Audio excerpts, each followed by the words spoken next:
Alo, alo. Alo, alo, alo, alo. Test, test, test. Oh damn, I'm actually very loud. Test. Wait, I gotta throw on a limiter on this.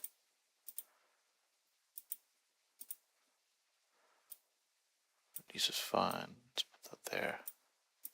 Test. Test, test, test. Is that better? Am I too distorted? No, I'm good. Okay. Nice. We locked on live. Yeah, I had to take care of something. Lower this a little bit. I think that's good. Love the spec comp update. Thank you very much. All right. So, hello theme 542. Owen, British, Bilzera, beautiful tempo. Shridhar, I hope I didn't. Oh, Jage. I hope I didn't butcher that name. Sasa. Maki, Gatella, Ruby, like Sushi, Addison, Sol. Okay, I think that's French. I'm not sure. Yeah, that's French. Alastair, Duggo. How you guys doing? How you guys doing? You on your phone, bruv? Am I on my bloody phone, yeah? I'm not on my phone. But I gotta post this, I guess.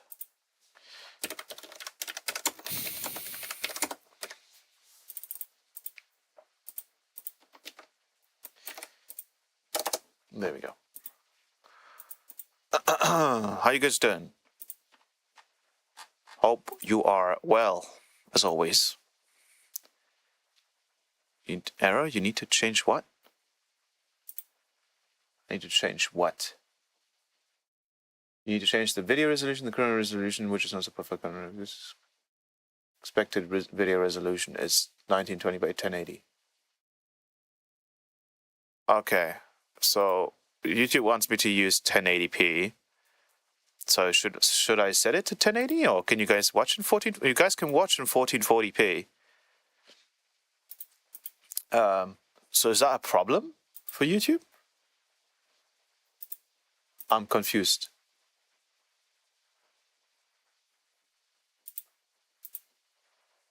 It's fine at the moment.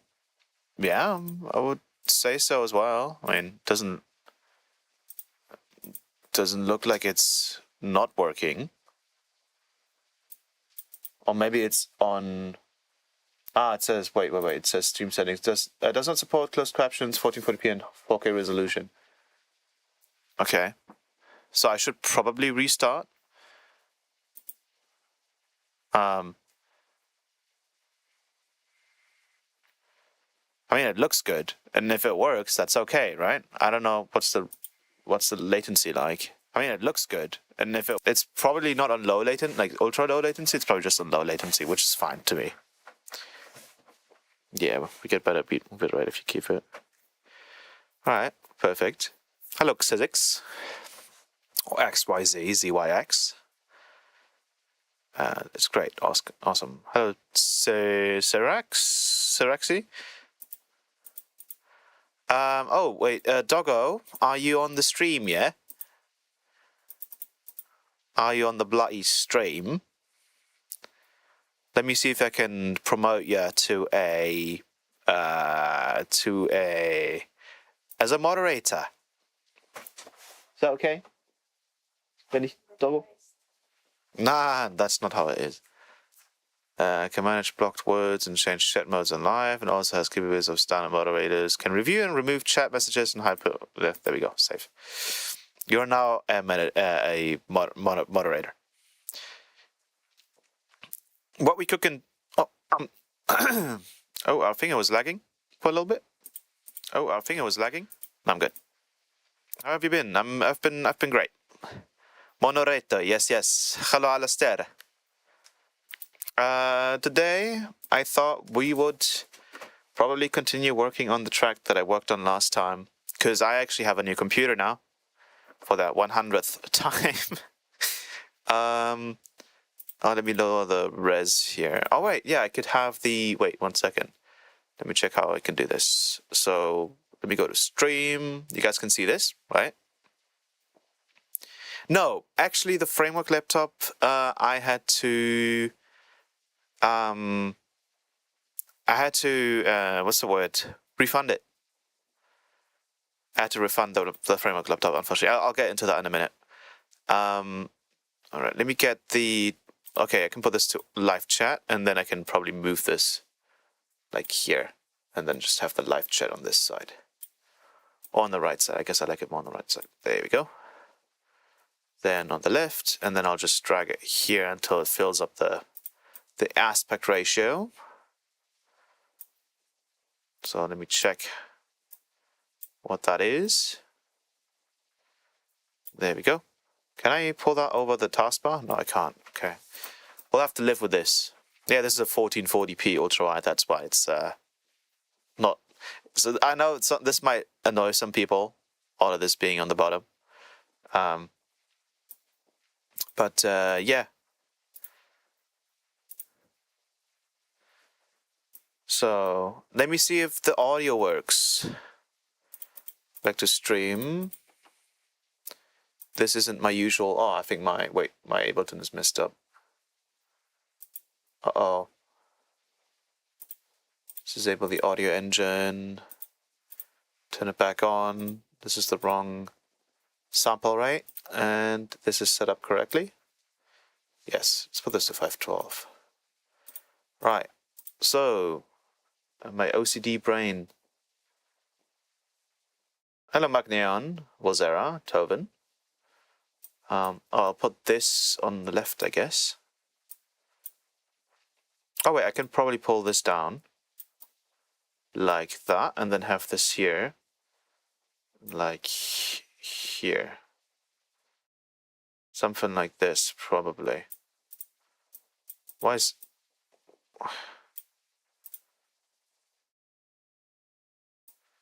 Windows is tripping right now. Can I stretch this? Yes, I can stretch it like this, maybe. Oh, the Chimkin. Wait. Oh, you're mentioning the Chimkin. Yeah, the Chimkin isn't here no more. It's not. Today, no cam. Okay, Yax. That's one hell of a thing to ask.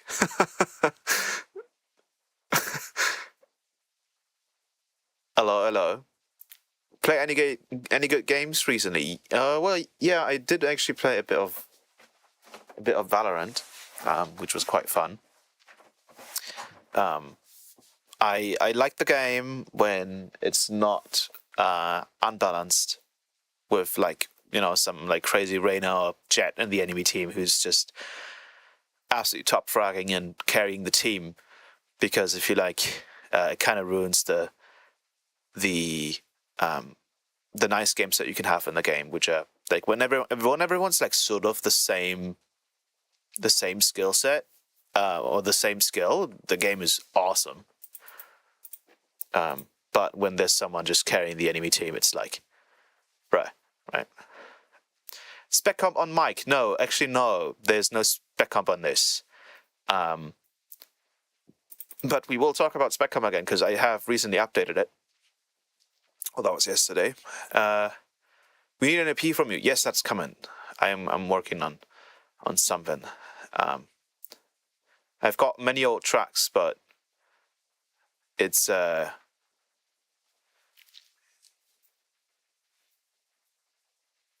gonna take a bit.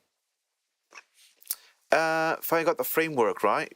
Beautiful. Yes, I did actually have the framework for, I think, 4 days until I had to refund it. Well, I had to send it back, return it, because when I was using it with my eGPU, which was the RTX 4090, it was an eGPU. The framework became unstable and it would randomly crash. It would basically just randomly crash, then restart immediately, and you'd have no crash logs, nothing. Like, you wouldn't know what caused it. And I suspect that this configuration just hasn't really been tested under the framework's I don't know, like product team or whatever, because they primarily seem to be focusing on Linux, which means stuff like, stuff like eGPUs are probably something that they haven't really actually taken a look at long term. What would you suggest to someone who can't seem to accurately write a whole song? There's sections here and there, sounds here and there, beeps and bloops. Well, you can just grab another song that you really like and take a look at the structure and try to rebuild it, because you're not making the same song, you're just looking at the same structure, that's it. I'm so ready for Black Ops 6. Actually, Alastair, we should probably play that when it comes out, because I'm down as well. I like Valorant, but I do find the core gameplay a bit stale. Like, even though it rewards skill, it's a bit, it's a bit on the slower side, and I like to tweak from time to time. You too, Doggo. And we should probably play some Search and Destroy. But yeah. So I had the Framework 13 for, I think, 3 or 4 days. I was testing it. And I had the configuration with the 7840U, and it was actually really good. It was solid. Like, it's got a good amount of cores and all. And it was really good for production. I actually do still recommend it, because you can just skip the RAM. So like 96, well, let's do double, 64 gigabytes here. You're paying $360. And I think you can get this on Amazon for like 280. So if you skip that as well on the storage, they want, for a 4 terabyte SSD, they want €690. I've got a 4 terabyte on this, and this was 280 for me. So, and I think it was the same exact SSD. I'm not sure what they're doing here. They're trying to pull like a, oh, you guys can't actually see it all the way. They're trying to pull an Apple, but €700 for a 4 terabyte NVMe SSD is ridiculous. Don't buy this. If you buy a Framework, just skip it. And then no operating system, like bezel, and then German keyboard. No power supply, because it's USB-C charging. We get a couple of expansion cards, right? And then you're sitting at like 1,500, like 1,500, which is okay. And it was, the CPU performance was good. But this laptop, for some reason, for me at least, it got hot a lot of times. Just doing basic stuff, it got pretty hot. It was a bit weird. And then obviously the fact that it would just crash with an eGPU plugged in, unfortunately. It's like, at that point, it's like I can't use it. I need a decent graphics card to be rendering, my artworks, music videos, content, 3D stuff. I need that kind of stuff. So now I've actually gotten, and I can really recommend this laptop. I actually wanted to only go for a 14-inch laptop, but I have noticed that when you actually do end up using a 14-inch laptop as like a serious device, the 14-inch screen can be a bit meh. So I've actually got the Lenovo Legion 5 Pro, and one of the reasons I've got this one is that I think it's the Gen 8. Whoops, what the hell is that? Gen 8. The reason I've gotten this one is because of the CPU. Might be this one. Oh, I think it's even cheaper now. So if you guys are looking for a good Windows laptop, this thing's pretty powerful. It's got particularly the CPU. The GPU is fine. Like, it's nothing super crazy. It's okay. The 4060 is actually just slightly slower. The Ryzen 9 7945HX. That's a laptop CPU. I'm running that right now, and it's absolutely killing it. It's actually ridiculous. It's a 16-core CPU from AMD that can clock up to 5.4 gigahertz. So absolutely just choose through Ableton in any DAW. It's actually ridiculous. And this thing also comes with a base of 32 gigabytes of RAM, which is amazing, a 1 terabyte SSD. Super solid. Like, I haven't had any issues with it. And that also means, because on my Rockflow X13 that I had at the time, which I wanted to replace with the Framework 13, I only had 16 gigabytes of RAM on that thing. And this project, when I open it up, it actually uses 17. So I was using system memory. Well, no, I was using the SSD, I think, as a fallback, and it was getting really slow. So this is why I waited so long to stream, because now that I have 32 gigabytes of RAM, we can actually go back to that project and continue working on it. I have trouble using anyone on a screen smaller than 24 inches. I believe the Legion has a lot of DSP latency issues, though. Well, mine's been fine. I do recommend using Flexasile, because it kind of just skips any weird audio setups. So I've got my Q-Lix plugged in, and then this Q-Lix is actually going into a little Bluetooth transmitter, which is the AirFly Pro, which goes to my AirPods Pro Gen 2, which I'm currently using, because they sound really good, even though they're using, I think, SBC or BSC codec for the Bluetooth algorithm, but it's not that bad. It's really decent. Like, it's really good. And ultimately, you want to be producing on stuff that people will inevitably listen on, right? And I've found these to be quite solid. Yeah, you have to be lucky on with hardware and Windows. I agree. I think the framework that I got might have been just a bad unit, but the thing is like, the type of problem that I had, I never want to have again. Just it randomly crashing without being able to replicate it is the worst type of crash you can have. Like, I think at some point I got it running because I thought I fixed it. I disabled core isolation, which is a bad thing to disable, and then was running for a whole late evening and into the night, and then next morning I was running for another 3 to 4 hours, and then it crashed again, and then it was just like my soul just left my body when it crashed again. So yeah, that was not fun. But yeah, you can see here, if I go to the core temp, this is the 16 cores. This is basically comparable, I think, to the Ryzen 9 7945HX is comparable to the 7950. Oops, I did not type that in correctly. 7950X. I gotta type in Fusus. If you compare the two, they're actually not that different. If you scroll down somewhere over here, you can see this is a laptop CPU. Now, sure, this thing only ran about an hour or 1.5 hours on battery, but it is a good fallback if for some reason your electricity, drops or something, like your power drops, and then you at least still have a battery to run, and you have a mux switch for the GPU. But this CPU is solid, really good.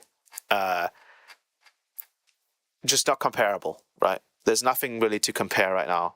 CPUs, the AI, the new Ryzen ones, some of you may be interested. They're decent, but you can't beat 16 cores and full on power. It's just impossible. So yeah, I've been using this for production, and it's been amazing. It's been great. I can recommend this laptop. It's also really high. It's good quality. The whole screen portion is aluminium, and then I think the rest is body. You can upgrade the RAM. You can have 2 slots for this is what it looks like here, and you can ignore the RGB lighting. It's just white on my end. It's got a lot of ports on the back as well, so it's not annoying to have on your desk. Unfortunately, still, right, doesn't obviously come close to the MacBook in terms of battery life, but ultimately all I just need is something that I can use independently if I need to, and I will likely have access to power at those points when I'm actually wanting to work, right? So it's that's fine. I don't care so much about the battery. Would you ever consider the idea of adding a spectral sidechain from another track, to NSpec? I was actually thinking of that. You could probably grab the spectrum of one sound, and then just in real time have another sound be compressed to the spectrum of that one. That could be interesting. But spec comp, the thing is the applications I would see is say something melodic. The problem is with spec comp is that the band amount isn't high enough to like really take advantage of that, you would have to use an FFT size, like the amount of bands essentially, or like 2048. Doesn't mean it's more CPU. The problem is that when you go higher in the band amount, you lose accuracy of the compressor. That's the problem. So when we're trying to do something like that, you could just go for something like a morph, which funnily enough, I've actually been working on something, which I may be able to show off. Also, Sample Pack Volume 30 is out, and it's pretty cool. I've made some cool little guitars in Serum.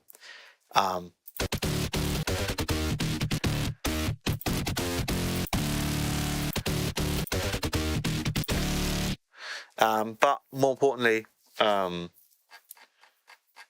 bunch of really useful things, like some of the hardest drums I've made.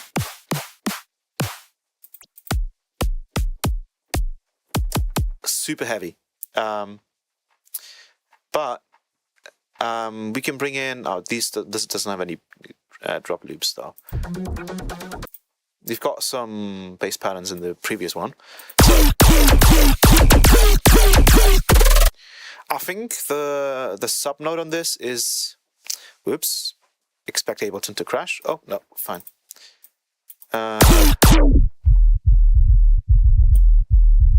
No, this changes. Okay, let me go up this one. So, I've been working on this particular patch, which is called, well, for now I've called it Prism.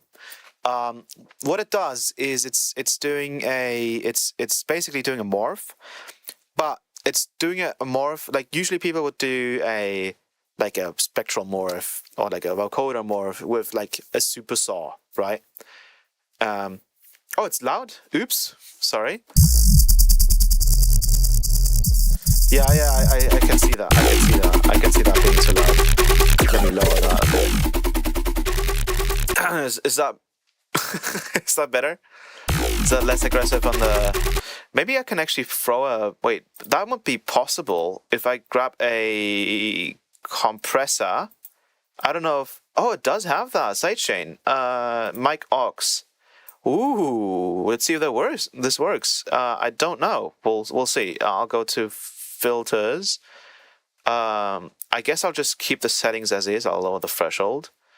If I'm talking while this is playing, is it gonna lower the volume of it? Does that actually work?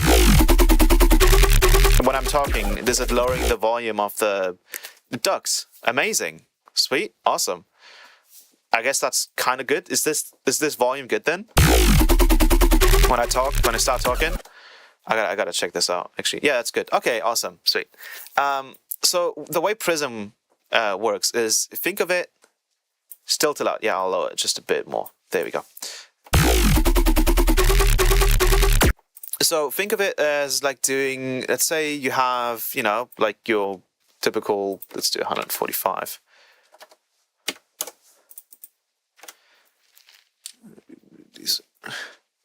Let's say you have, let's do face plan as an example. And then you go in and you write down a, I don't know, like a D minor chord.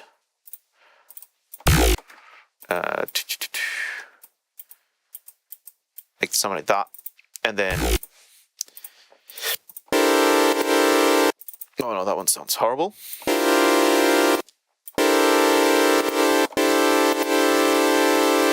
Like that, and then you would just have that, and then you would send that, like through a vocoder or anything like that, and then you'd grab modulator, external, face plant, disable that, and then lower that.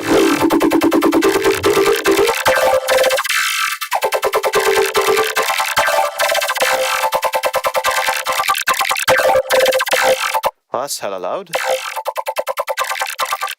So that concept has been known for a while, and it kind of works. Obviously, this is just saw waves, so we may have to enable like unison. And then maybe you want to add like a sub note to this. let's go back down.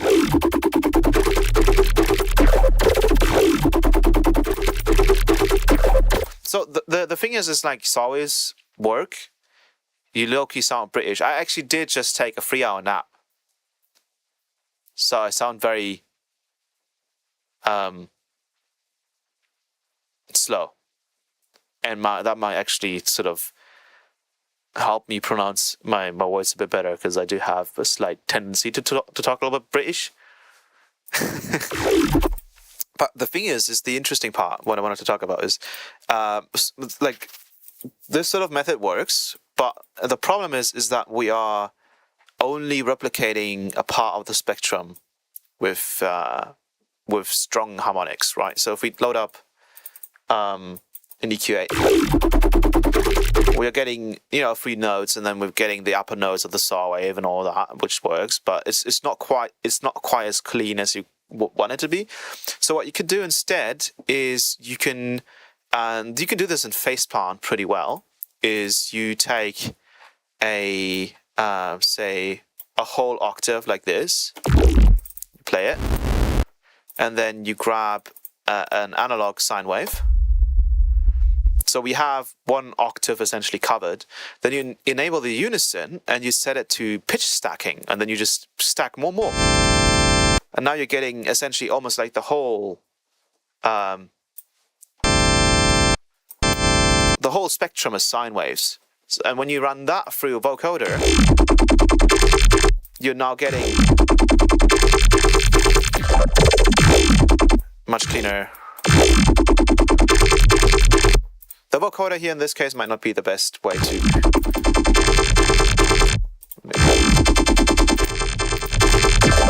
But yeah, we could go in and like change this up.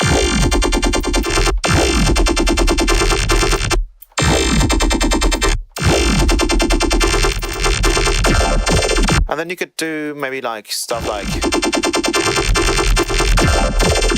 you could maybe that last bit there that you have on the top, you could grab a noise. Whoops. And then you could high pass this just to, like take on.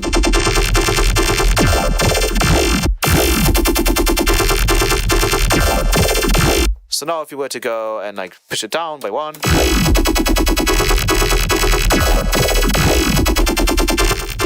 Because now we're just replicating the whole spectrum with just sine waves, right? I don't have a morphing plugin, I think, directly. I do actually have Meldor's Spectral Dynamics, which I think can do this. I do also have Morph. Well, we could use that, but I think Spectral Dynamics might be better. You could go in here and set up sidechain mode. So detector input would be sidechain. And then you'd grab Faceplant. And then you can see that there. And then I think if we use the gate, you want to use a decent high quality. Oops. Yeah, I have a demo mode.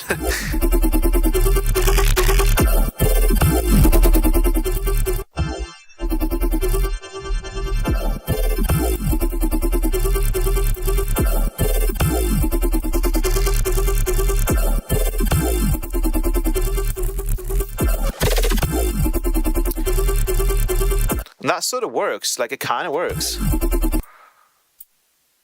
Except, yeah, well that. And this is pretty cool, but the issue is that this is quite a bit of a setup. Now you can obviously save the Faceplant preset as a thing, but would be way cooler if you just had that built into a plug data patch. So I have that, right here, which is Prism. And it's very, very basic in the GUI. So what it has right now is it enables and disables these sine wave oscillators, which is somewhere in here. So it's that one wavetable oscillator with all the octaves, which is actually just, funnily enough, you can actually just make that if you go to Serum or Faceplant, for example, but it's easy in Serum. If you go in here, you don't have to do the unison thing. You just add sine waves where the white markers are, because those are the octave apart partials. So all of these are an octave apart. Sounds like an organ style thingy, like a additive synth. But now if you do the same thing again, and we put it down to D, you can see we just need 1 octave. This is playing 6 voices, and we get the whole spectrum again, which is cool. And then if we did the whole morphing thing again, spectral dynamics, let's speedrun this if it's even possible. Sidechain, gate, turn that up, yeah, and then serum. Solo this.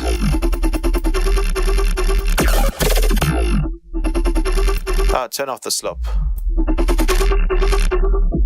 Or maybe enable it more? Oh no, we don't turn on the naturality. There we go.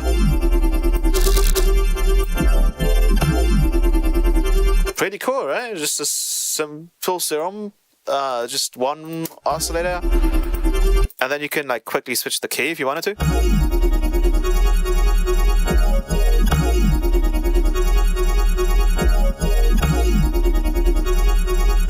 Hello, Blammers.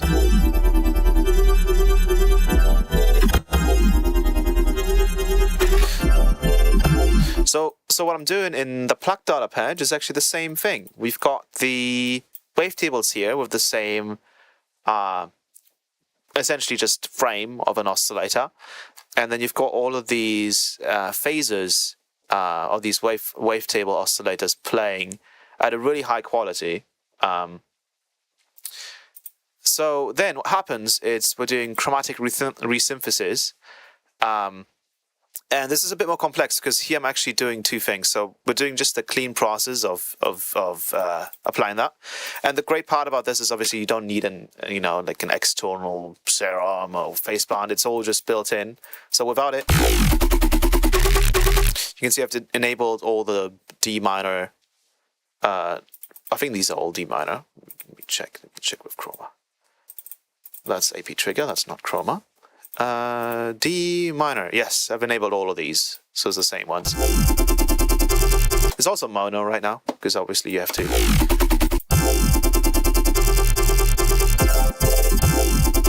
It sounds pretty cool, but it just sounds like a bit like when you have pitch map on 100%.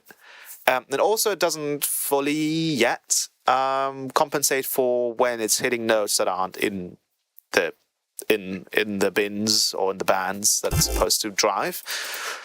But I have this really cool dial here which actually does something similar to Physion's transient splitter and also spectral mask. So what it does is it brings back the transients and sort of the top end fizzle.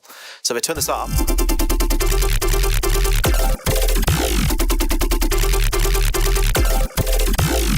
you can sort of mix back in the transients and all the tonal, the noise aspects essentially. No, Chroma is not a plug data patch.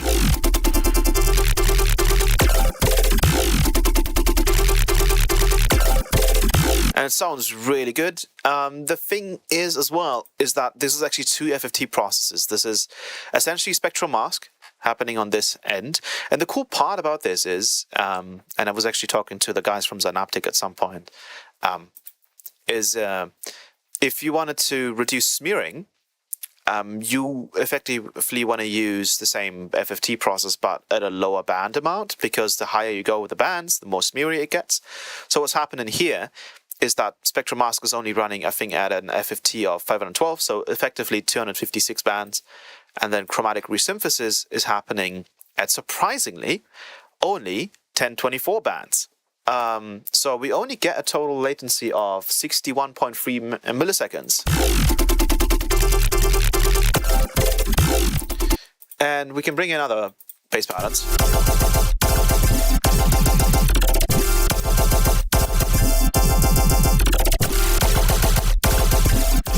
So we could go, let's go, I'm going to grab elastic pitch because it's faster to do it with that. I think we do a 7/6 or something, then, no, 8.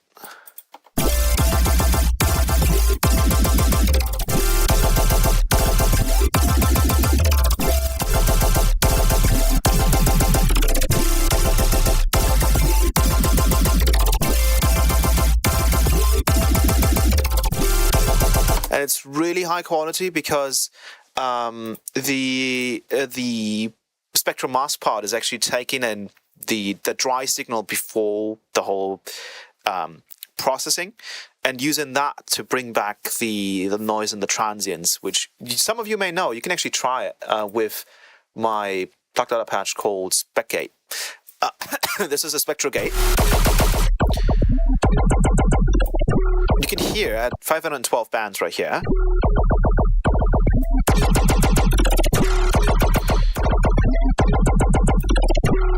It sounds quite sort of tactile and quite fast and snappy. But if we switch to 1024, you get sort of this natural smearing happening. So what's happening is that we're using 512 for the noise aspect. So if we switch it to noise, you can hear it. Yes, you can instantly switch between the two.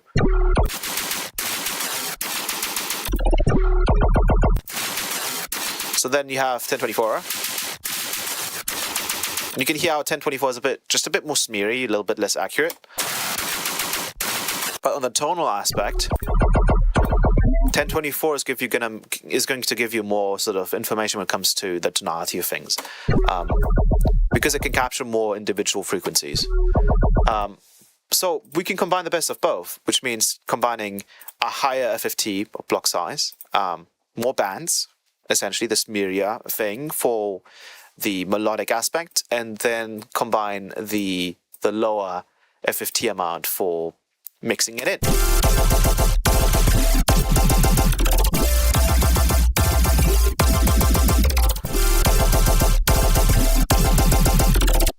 Oh my god, I managed to make it into one of your streams. Hello, VX. Could that be so if you have a vocal with noise in the background, you want to extract it?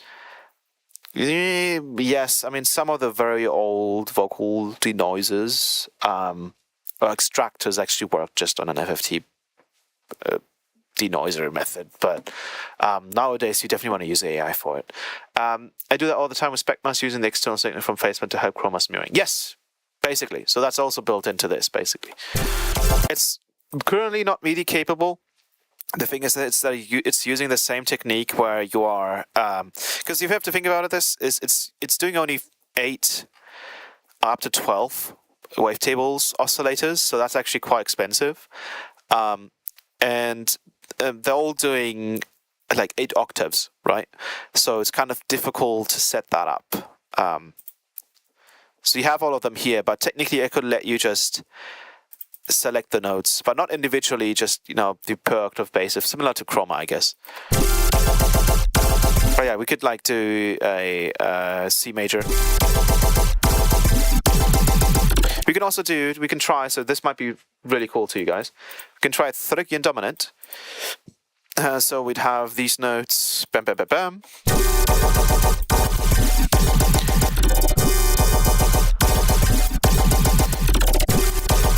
Let's try another one. One disable one.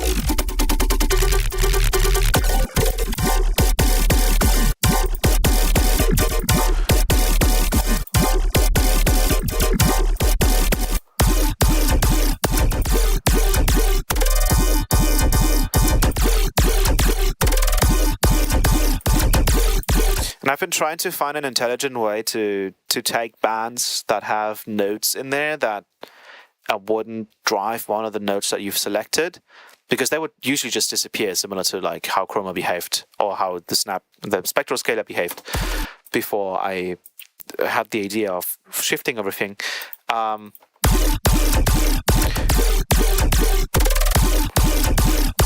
But I may find a really cool like automatic process to do so, but so far it's only working half the time.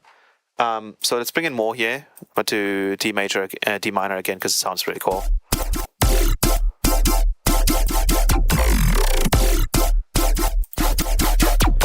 Now, of course, remember that this is in mono.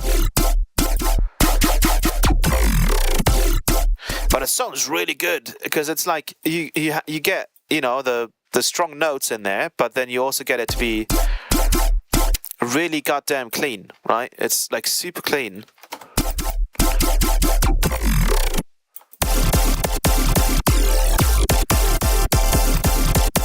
And then you can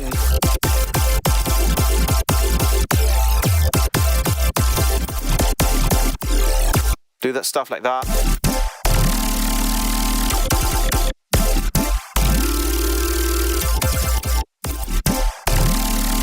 It's super fun.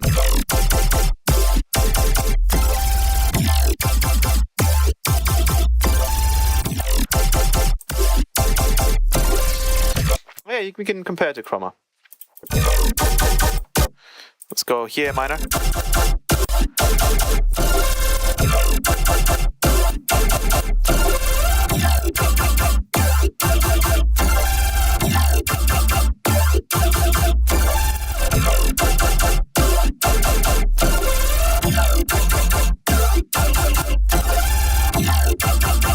So you can hear with Chroma you get a lot of the ringing because it's all minimum phase filters, right? With this one,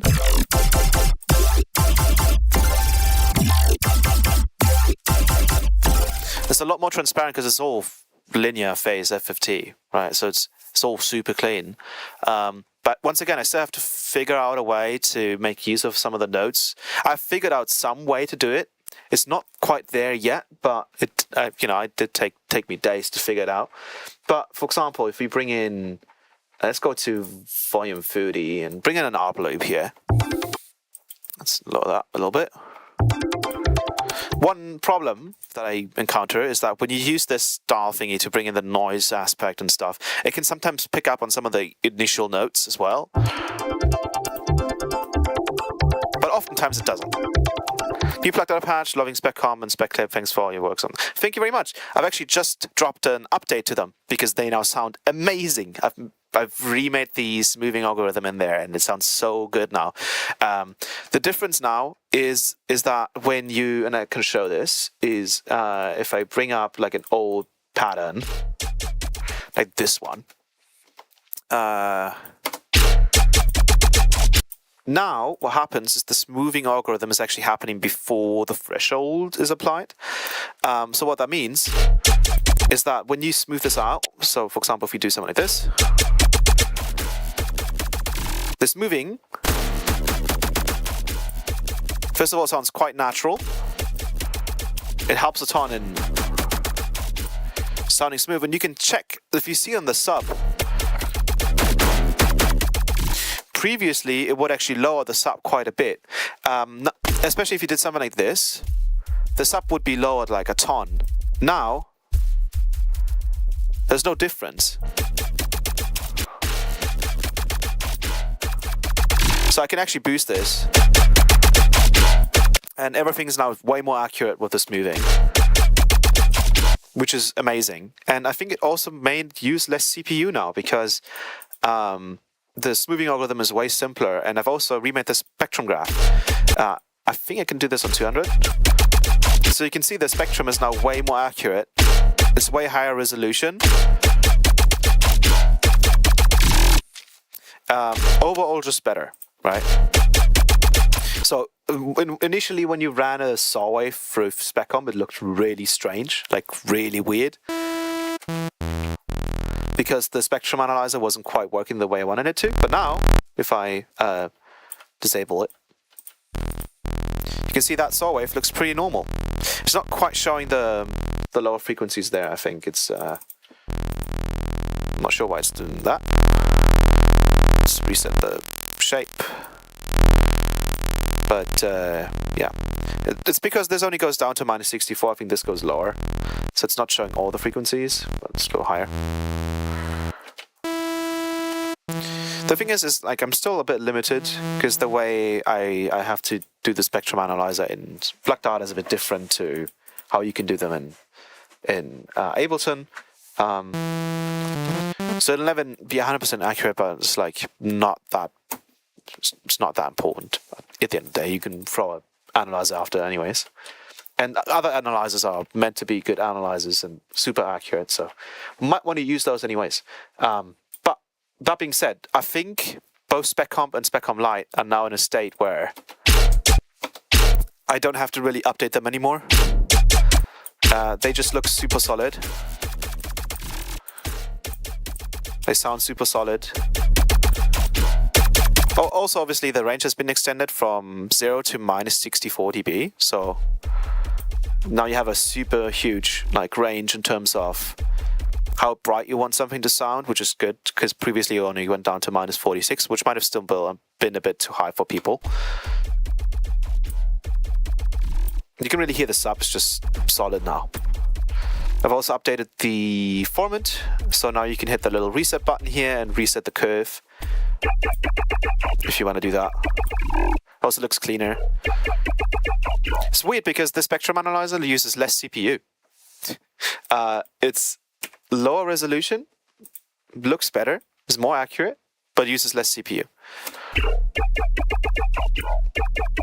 I've had to figure out some things like armor smoothing and all that kind of stuff. It's all kind of tedious, so I hope at some point in the future that Plug Data will offer more native things when it comes to looking at spectrums and waveforms and stuff. But yeah, this is Prism. You can hear, again, without it, it sounds kind of like pitch map. But it's just clean, it's actually not resynthesis in a sense. It's more so, think of it like if a frequency is in the range of, say, a C node, then it will drive that C node. So it's sort of like resynthesis, but not quite. It's more like static resynthesis. Hello, physics. The spectrum looks smooth now. Yes, I agree. Hanaska, in the future, are you going to make full music production live? Yes. I mean, I kind of wanted to today, but there's been a lot of stuff happening, so we're still going to get to that though. So this is in D minor anyway, so obviously that's going to sound the same. Let's go with C major. Oh, so I think now you can tell. Sounds a bit weird because it's sharing quite the same notes. But if we go in,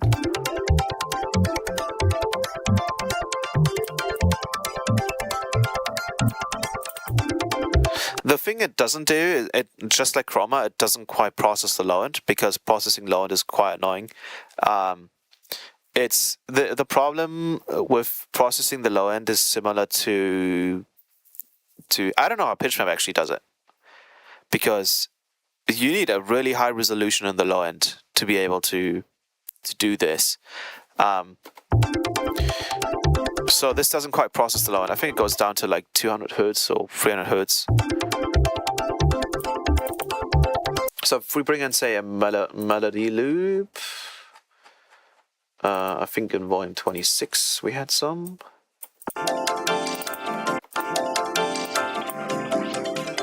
It's too complex.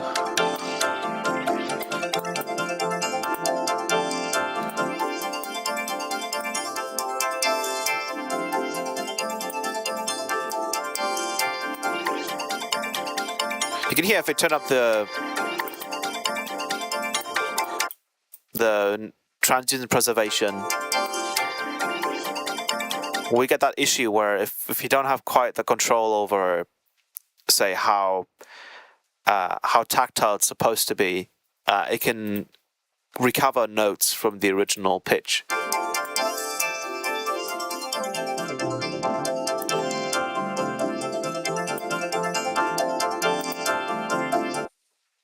But yeah, you can bring in, technically speaking, you can bring in anything again.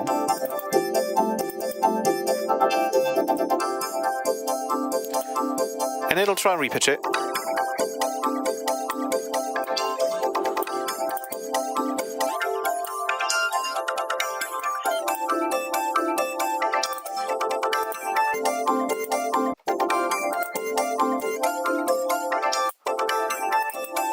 So without it,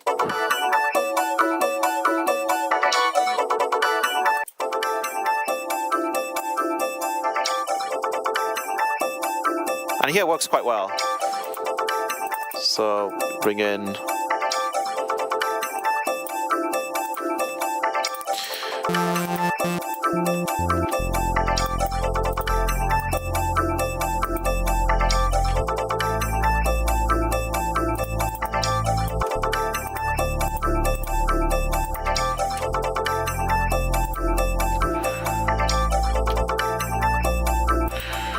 we can just...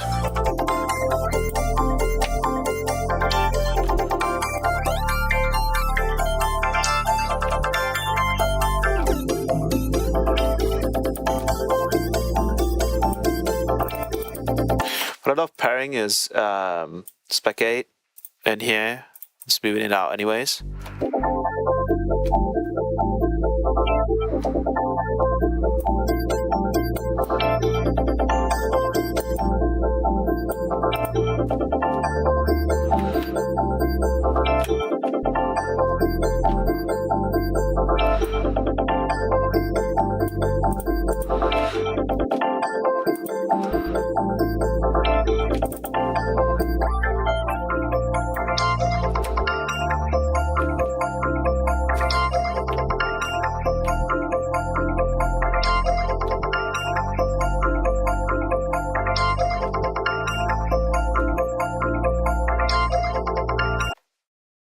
Spectrum looks so smooth now with tons of CPU and latency.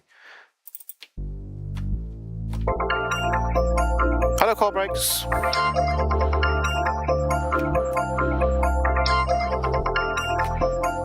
And then we just bring in one of the new, I love these, Future Garage drum loops. And then we've got a whole beat.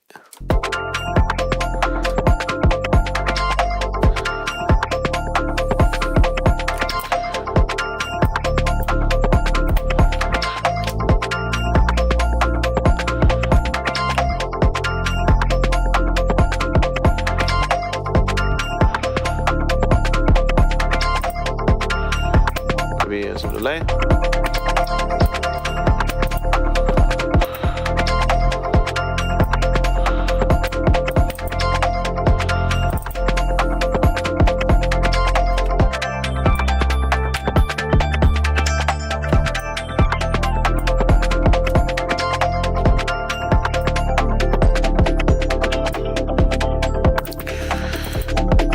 And then you can bring in, I've actually made, in the new pack, I've got some of the Spectrum melody loops in here as well, which you can just throw in and they'll just work as a background melody.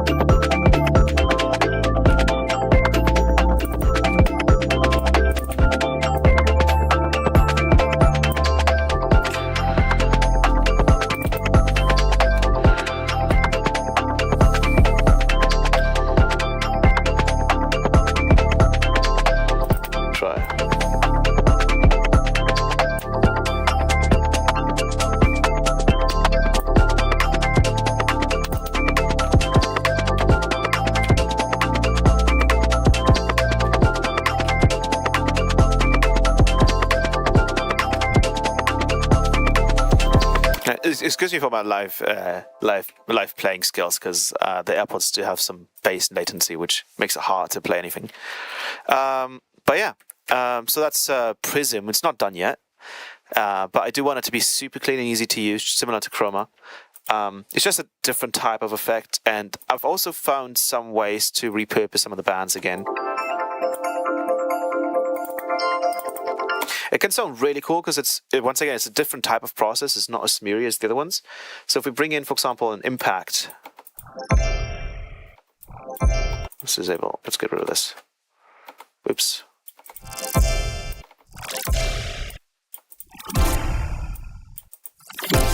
Once again, everything's a mono. If we bring in granular, oh, these are not going to have a lot of formation. Yeah.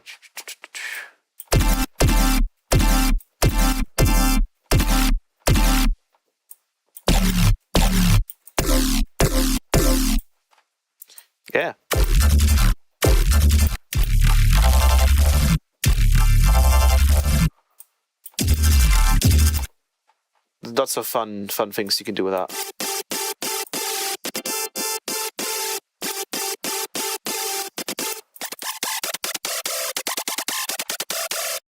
Sometimes you get really cool results when you like use specific things. It's really clean.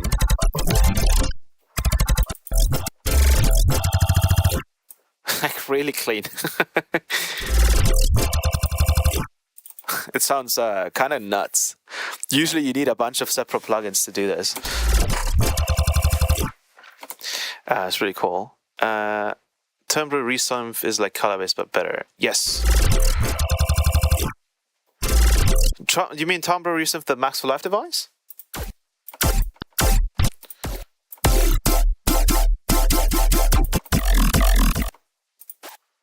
I think even BFX. That's what I mean. Like sometimes the incoming notes, because the resynthesized signal is very pure. There's nothing in between, so it's not like there's anything to choose from. You could enable all the notes, but then it sounds kind of.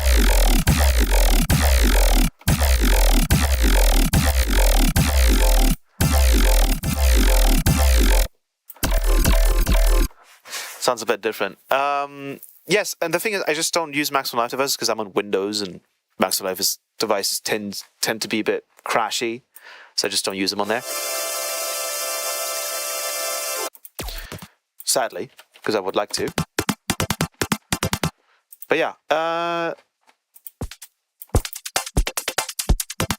it's not done yet, right? This thing's not done yet. But I actually wanted to potentially work on NSub this month because I wanted to make a sub generator that gets triggered by audio, so like the phase at least of it gets triggered the same way, so it's hopefully sample accurate.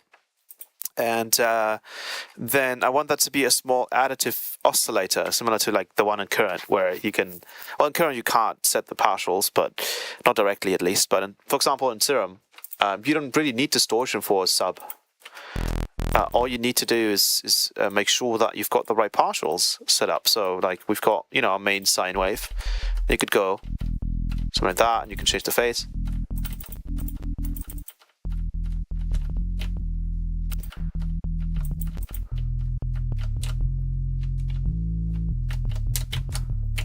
That's way cleaner of a sub, and you can maybe add some noise. That's ring modded to it, so you can get a really clean sub. And I want to have something that has up to 8 bins.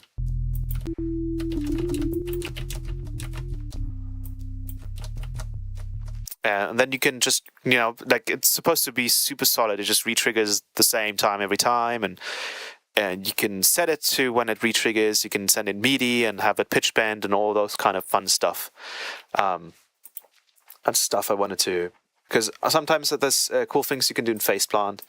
I think there's a way to do formant shifting, for example. So if we bring in a wavetable like that, you can do formant shifting with an analog oscillator if you do negative phase modulation. But the problem, as you can see, is we're getting this little crossover. You know, you can change the position of that, but it's never gonna truly fix the problem.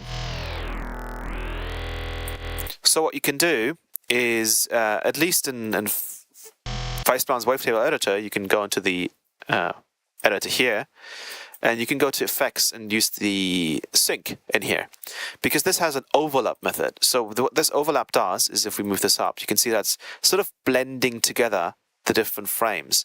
So if we play this, no overlap, the super sort of grainy and texture, because it's just cutting it.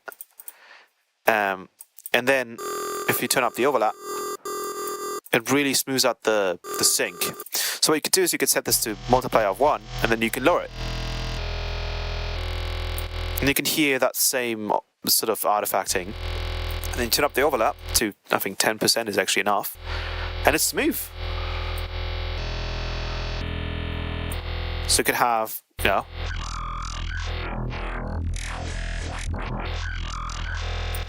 a wavetable play at a lower pitch. But the issue is that this method is destructive. So I can't, you know, like I can't set this real time. So if we wanted to do it like this, I had found one method where you could do a wavetable, like a sine wave, for example. So another sine wave here. And then you can bring this into the level, turn that up to 100%. So you're only getting one grain at a time, essentially, and you want to make sure, I think that the phase is set correctly. I'm not sure what way. I think the phase of these should be the same. And then this should be moved like 90 degrees. So now if you move it up and down, you get the same thing that Serum has. The problem is that we're losing a lot of information here, right? We're losing information on this side and this side because we're obviously doing a window. So what you could do is you could use global unison. I think if you set it to 2, it's now essentially starting the second. We basically want this like this, right? Like duplicate it, and then we want this one to be phase offset by 90 degrees. Yeah. So we get the other half of the wavetable. So now if we were to change the level of the analog, so we turn these guys down. I guess not. Let's turn that back on. I think it's lost the, yeah, you can see it's already lost the, no. Oh, it's using the same one. Do we want that? Is that actually fine?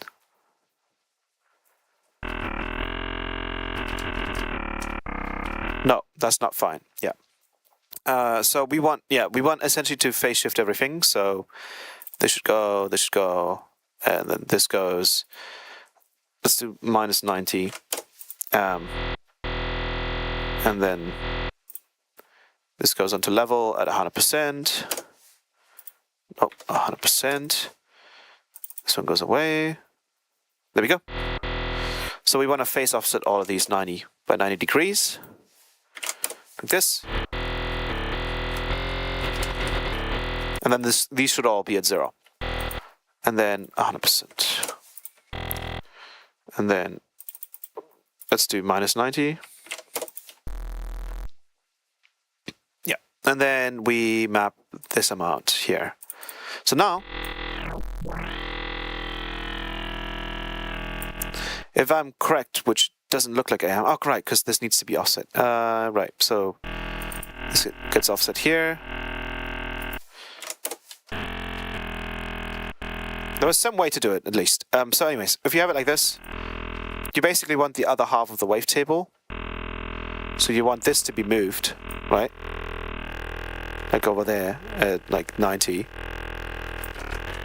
Which you could do if you duplicated this wavetable and then just removed this and applied this. No, that's the same one. Oops. So you can see where it gets kind of complex with this. Oh, 100%. Money.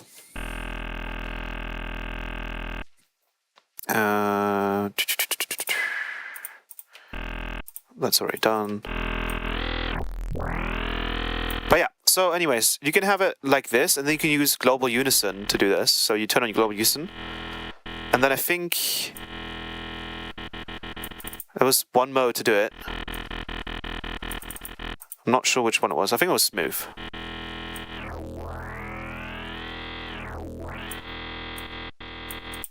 It might have been free as well.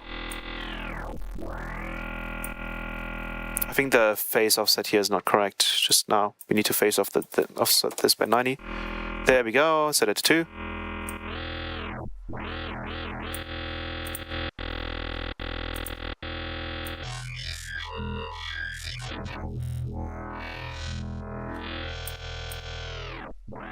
But you can hear that's like clean, right?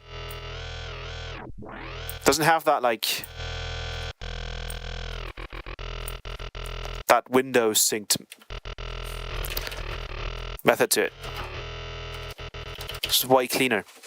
Hello, Wasted.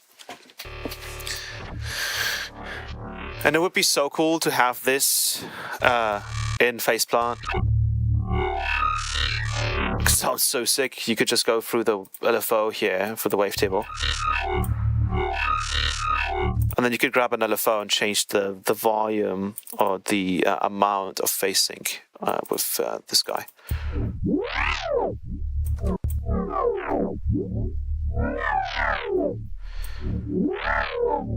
And this has some real applications. Because this is changing the...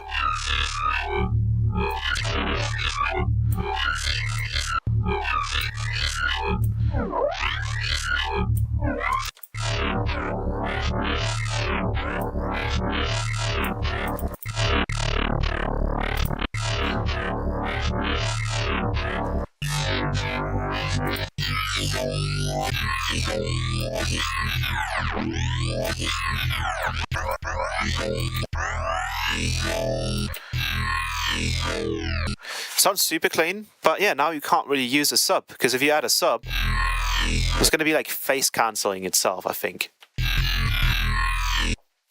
So what I would like to do is I would like to go from here and then load up SpecComp, right?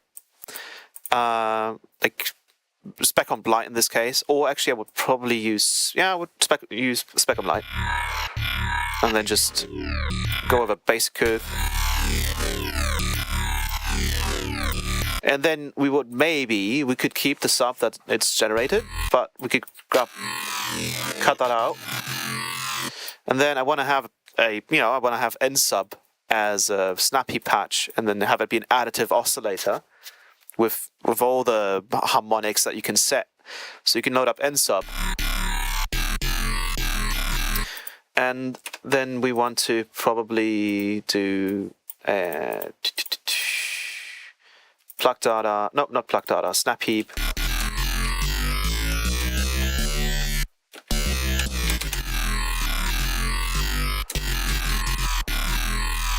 So that's super clean, right? Super clean. It's like our sub is now separated. So if we do the solid as our sub, so we could do maybe some nice shaper table distortion, some drive. They have maybe some core. Oh, is that a YouTube super chat donation? We'd love to see you make some clean basses with sine, form, and phase modulation in PP today. Thanks again for all you do. Thank you very much, Jacob. Clean basses with sine, form, and phase modulation. You mean the technique with the sine waves? Yeah, we can totally do that. I actually want to continue working on the gravity track that I've been working on, because now this computer can handle it. What happened to Serum? Not much. Not much.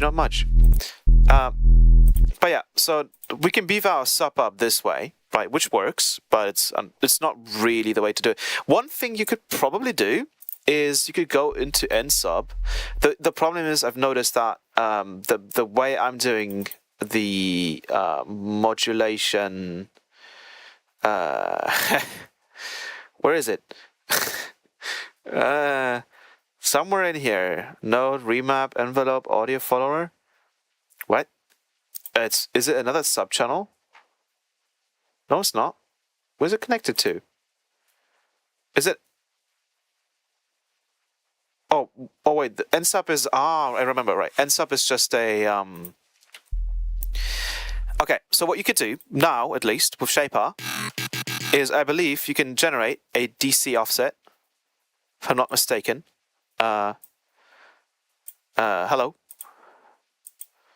I know there's a way to generate a DC offset. That's not horrible. Let's go inside. It's still going from 0. Okay, so we need to change this. Freeform. Yeah. So that should generate me a DC offset, no? Am I crazy? Yeah. So now whenever you play anything, whenever you have incoming audio, you generate just a clean DC offset. So if you take a look at the, I don't have it. I had Vision 4X, now I don't have it anymore. So we need to just resample it to see it. There's a DC offset right there. So you could grab that DC offset and then you could do, well, I want to do a gain percentage. And we can grab an LFO table, turn that down, and then apply that to the LFO table. And then you have essentially a oscillator. So if you set this to free, you get a saw wave, right?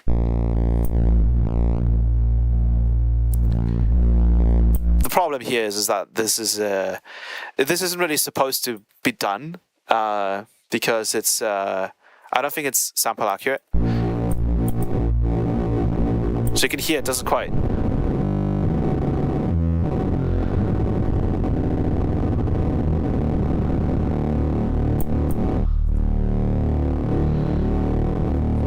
Like, where's all the high end at, right? Oh, wait, simplest. Is there anything on the master? No. So you could do that to drive like a sine wave, maybe. So we go here and go to the harmonic editor. Let's put it to a sine wave, and then you could add. That sort of works, but you can see that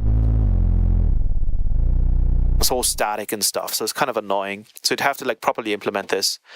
But this would be way easier now. I think I should probably, I don't know. The thing is, if I do this in Plug Data this month, then I don't have to update the snap heap rack, right? What's the point of DC offset? There's not really many points in it. In distortion, it can get you some nice crunch. It can get you the space lasers crunch method, whatever people call it. So like, if we had a sub in here, let's do the sub. No, that's PP. You could go shaper, and then you set this to was it freeform? I mean, there's a way you can basically get a lot of that crunch without having to like go super loud with the volume.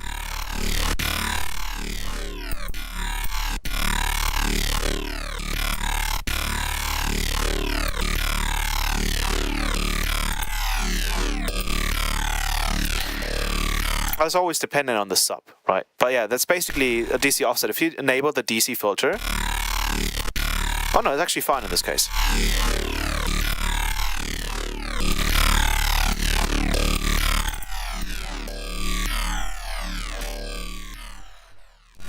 Why's it getting quieter?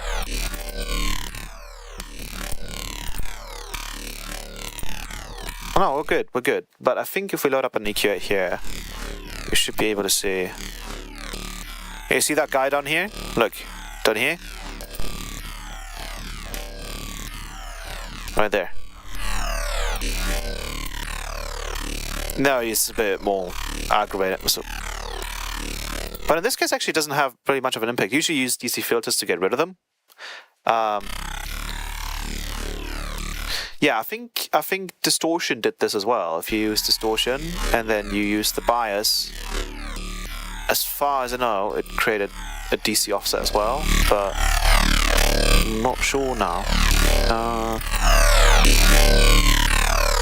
Yeah, you can kind of see it if I have it at no bias. It's less there, then it's a bit more pronounced. Not much in this case, but the DC filter would usually get rid of that. So James Beam is something you don't want, but if you have just a clean DC offset, you can actually modulate it with volume and you can generate sound from it, which is pretty cool.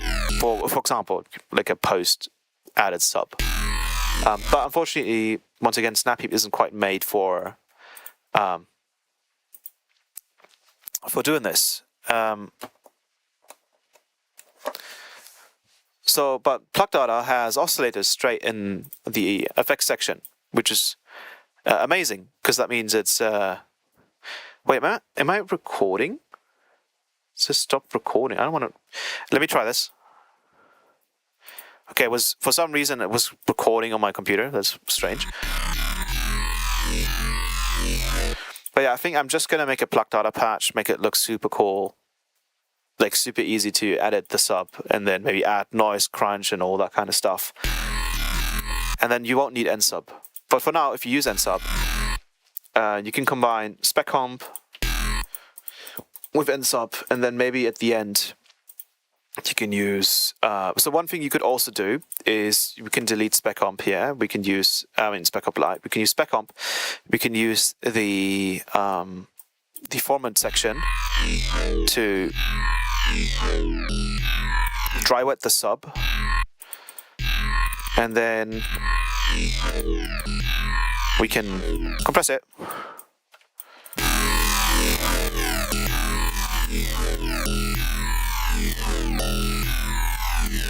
So start coming through. I guess the sub is not loud enough. Separate that again. Let's grab a shaper.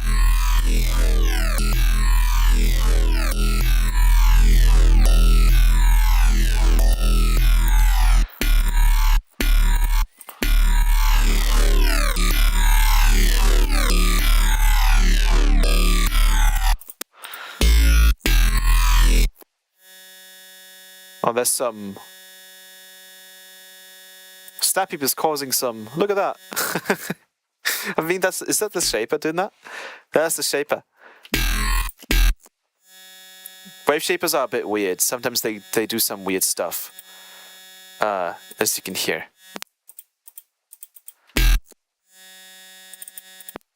See, that was the DC filter there. Look, I enabled that, so the DC here is causing some... Generally speaking, it'll cause problems. But now what's cool is like now that you've decoupled the sub and the compression, the post-processing from the plugin, we can now start just going ham in this, right? We could go ham in Serum as well if we wanted to switch it up to Serum. Super.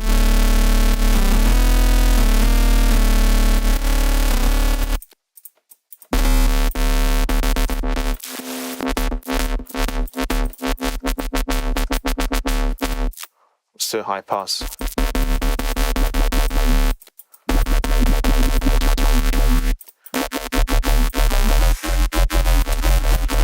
And surprisingly, Spire is actually quite capable as well. It actually has some pretty cool modes. I think you can actually make growls on this. But the thing, it has FM. You can FM oscillators, which I never knew. The way you do it is you, for example, here, let's take a triangle.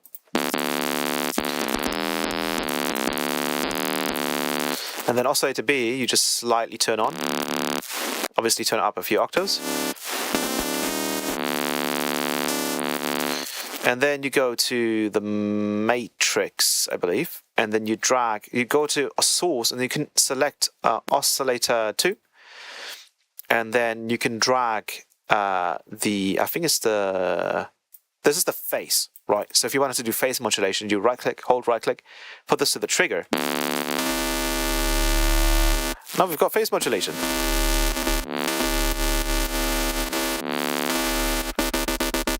And then if we maybe modulate the volume, I mean, can't quite modulate the volume anymore. There we go. I mean, this is Spec Comp just completely crushing it, so.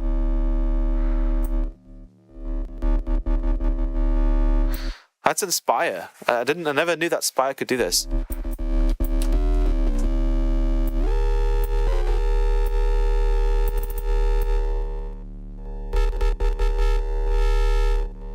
And I don't know if you can modulate the modulation. I don't think that's possible. So you want to go into the volume of this and like lower the, go to LFO1 and then just drag the gain onto here.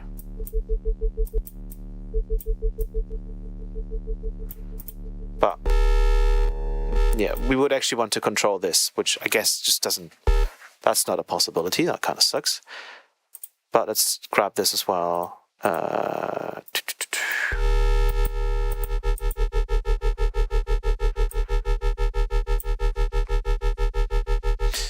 You can go with something a little bit more complex.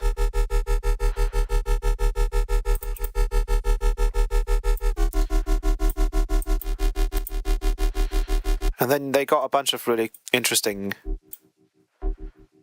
LFO1.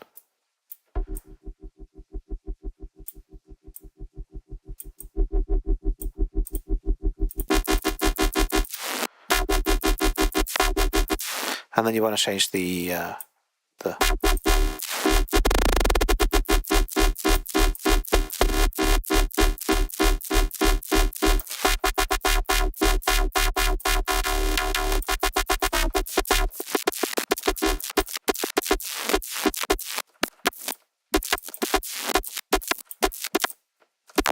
because it's on free, right? Sync. There we go.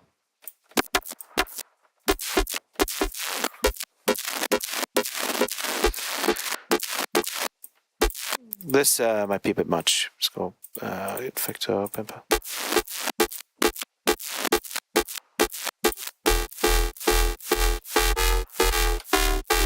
And I've noticed you can even do AM. So if you wanted to like go to oscillator free, enable that just a bit, sine wave, you could grab the oscillator free, and then you could do the gain.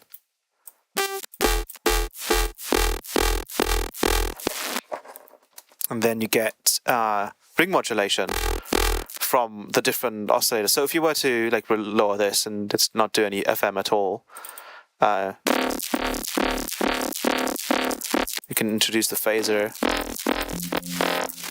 frequency.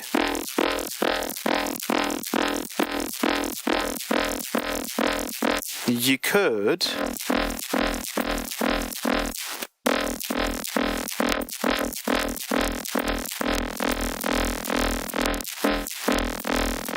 found a way to do like growls on this. I don't think I have a preset. I don't think I ever saved it. But if you did some, let's do Perfecto.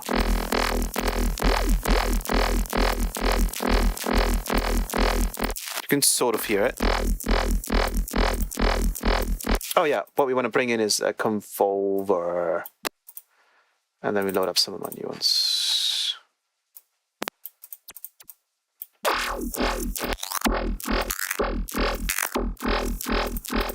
There we go, right? Maybe FM, self FM. I don't know there was a thing. So what's happening here is that sine wave is modulating the volume of oscillator A, which is crazy to me that Spire can do this. So you can go lower, like.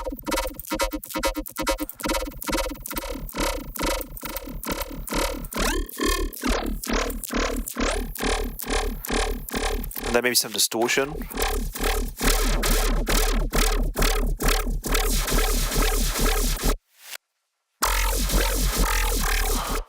One second, my airflow is going crazy right now. Keeps on crackling consistently. I'm gonna turn this thing on for a second. Off, I mean.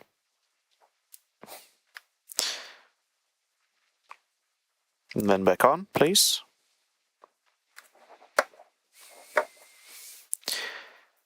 There we go.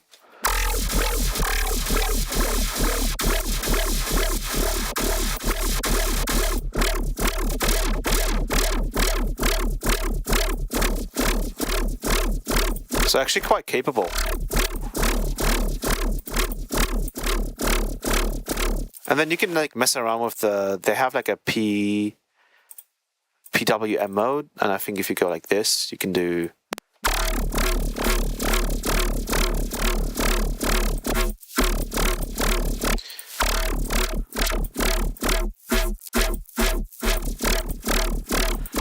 I'm sure why it's not going all the way.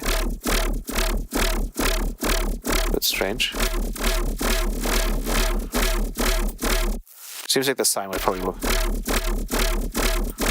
works the best. But yeah, anyways, I usually just use Spire for presets, but I thought I could only do basic stuff, right?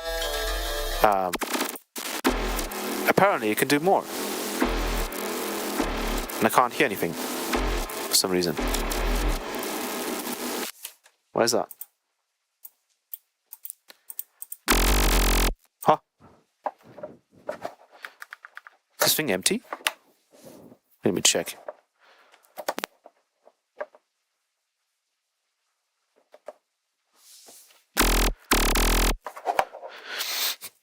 One sec.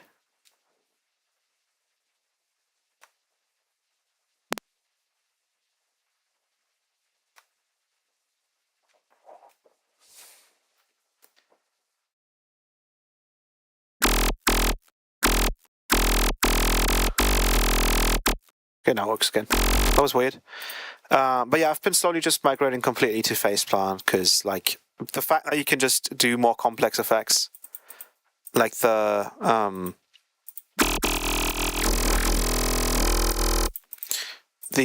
sync modes and everything. Like, say I really like that position and I want to just quickly sync it.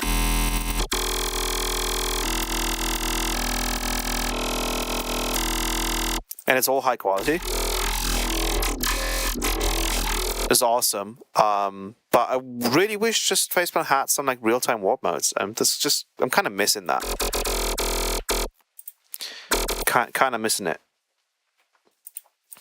But yeah.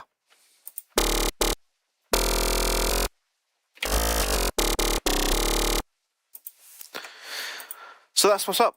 Now, I'd say we go over to the project again, the Gravity project.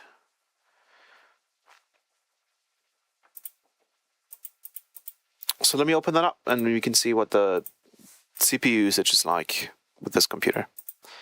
I've already checked it, of course, but we'll see.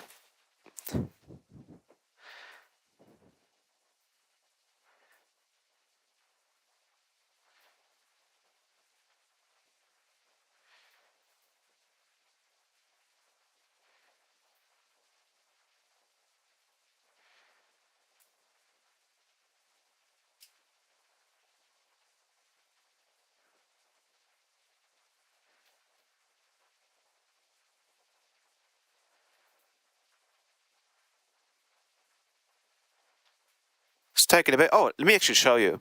I think what's primarily using RAM in this project is actually Faceplant. If we go to memory, look at that. Ableton's using 16.5 gigs of memory. So on my laptop, so this is crazy to me.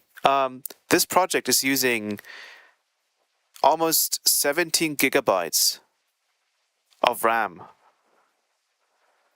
right? And that's because I'm using Faceplant and all, because Faceplant is instancing, all the samples and stuff that are in here. It's all samples it's storing internally as well.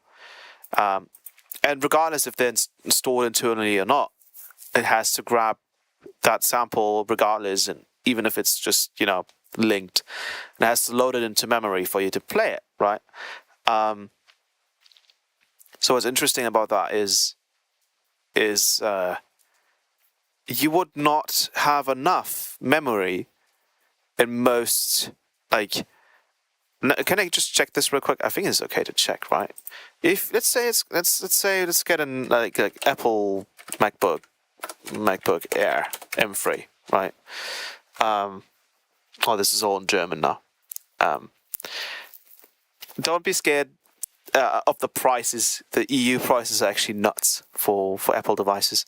If we wanted to go for 13-inch, let's say 15-inch, right? Because we have a bit more screen real estate. 8 gigabytes of RAM on base model. So let's go with the 8-core CPU, 10-core GPU. If we wanted to go with 24 gigs, you'd be paying 2,100 roughly euros. So you're paying almost 500 euros more for RAM. RAM is not that expensive, bro. Like, RAM is not that expensive.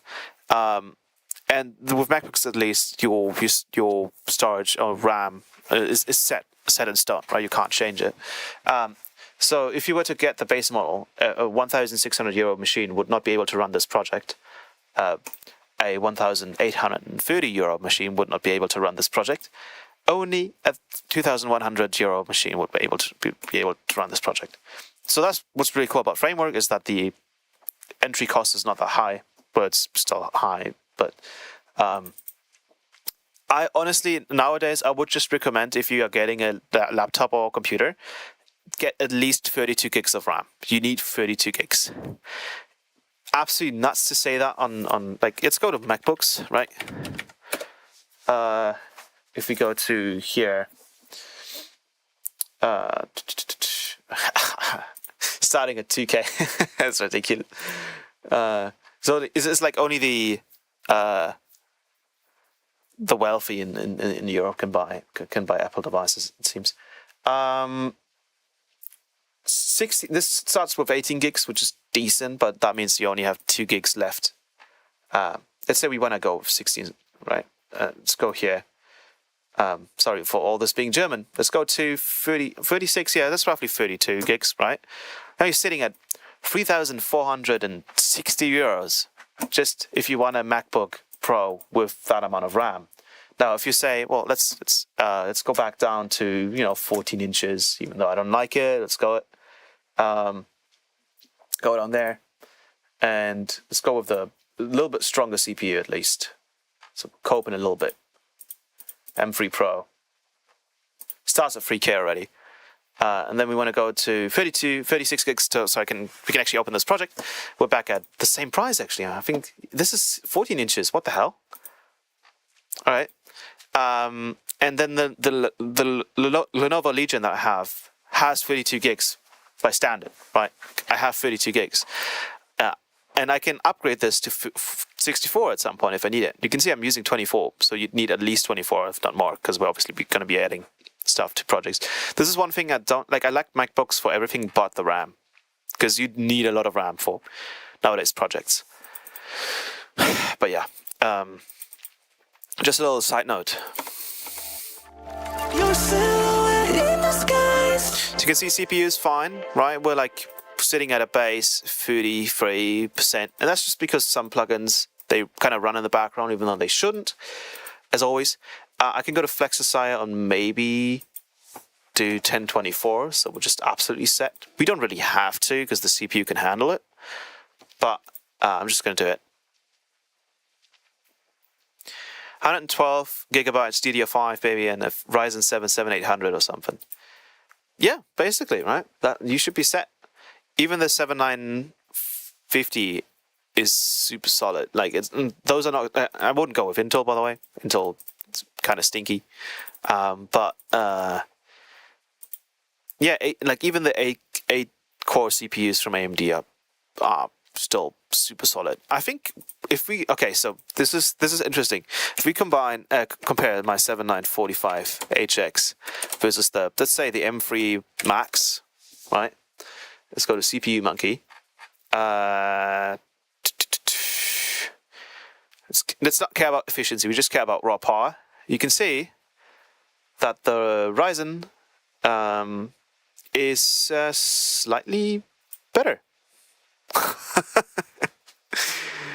Not always. Sometimes the M3 Max kind of is kind of better depending on the program. But I think that's also dependent on the platform optimization. But the fact that you can get this CPU is actually not that common. Funnily enough, you can't quite find the same CPU all the time. But I do recommend, if you're getting a laptop, try looking for one that has a 7945HX. You won't have to upgrade for the next 5 to 10 years with that CPU. It's super solid. Yeah. You could also do Parsec, right, if you wanted to. I decided I just want one system, and that's it.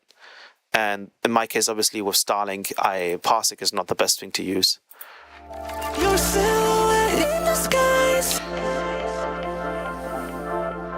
No gravity to hold me or keep me up. Wanted to go to the drop here again as well, but let's play this. Or I won't survive. Somewhere else, you keep on moving, doubting yourself. Our choices made, and you feel how gravity fades.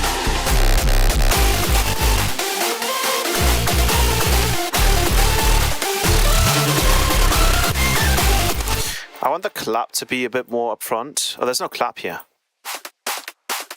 Well, I guess that's sort of a clap. Why is that?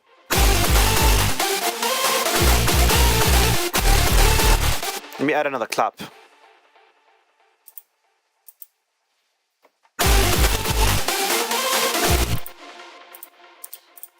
Clap.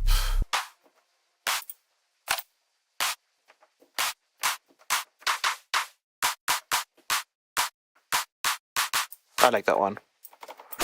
Maybe a little bit shorter.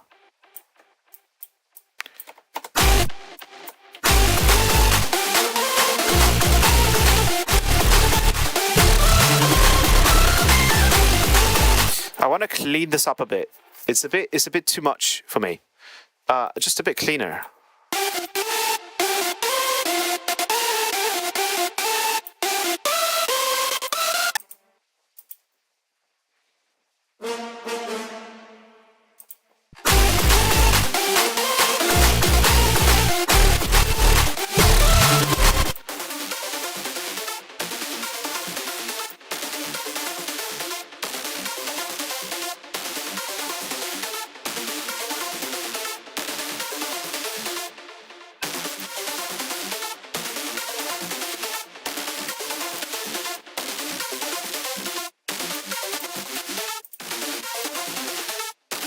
Slow the delay on that.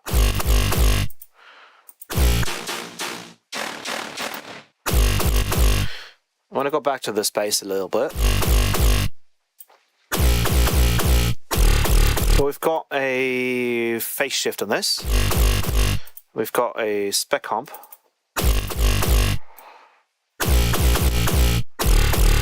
I'm going to replace this spec comp with the new one. So let me bring this in. Spec comp.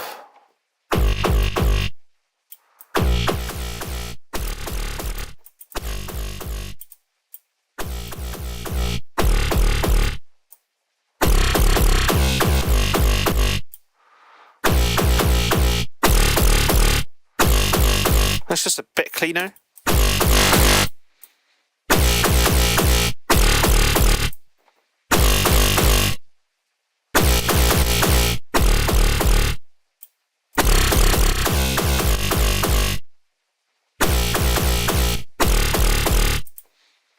There we go.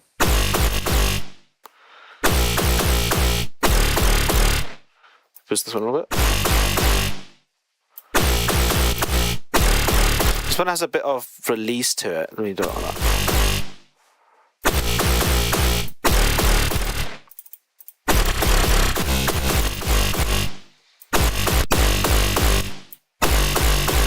Ooh.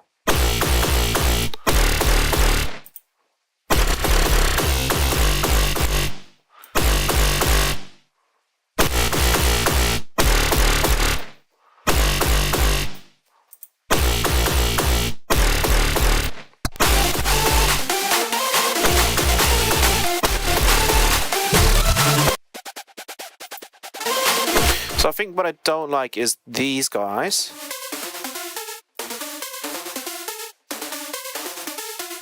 Are too focused on the noisy bit. So what I'm going to do,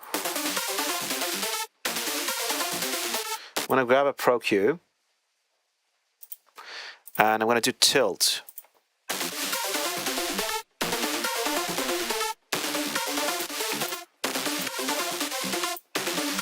Because I really want to hear the mid frequencies on this.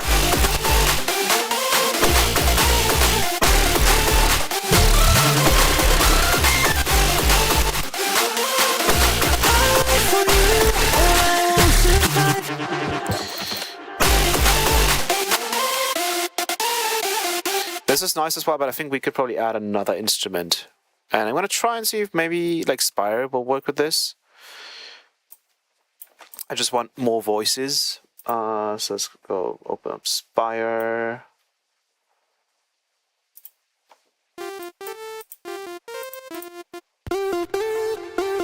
Perfect.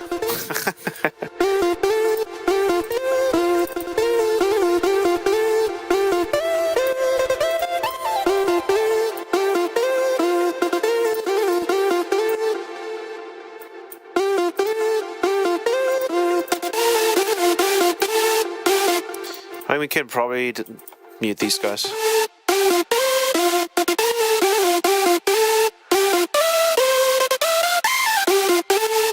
It's very focused on the mids now, so let's see if we can add a little bit of a vibrato to this.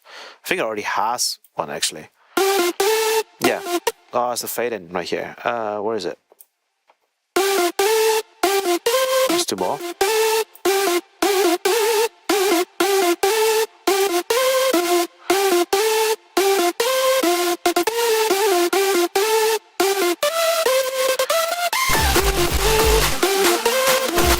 Now it's too focused on the mids. Let's try an octave up.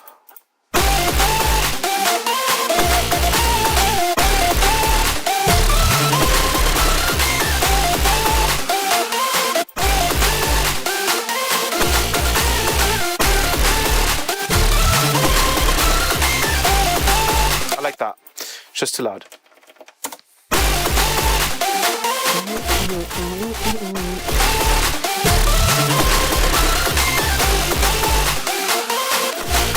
Question is, do we want this thing? We could try and like give it some proper punch by just grabbing another chain and then just doing a. Let's open up serum. Oh no, we don't need to use serum for this. Sine wave, bam, bam, bam, and then let's do.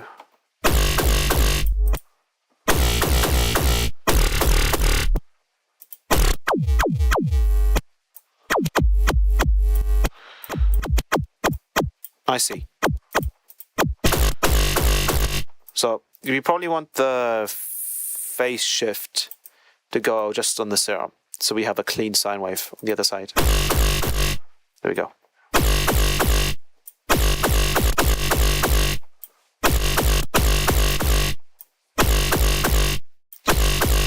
Oh, I'm not hearing it.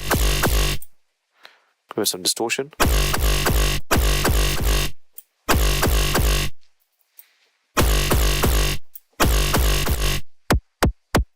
So we're getting that nice.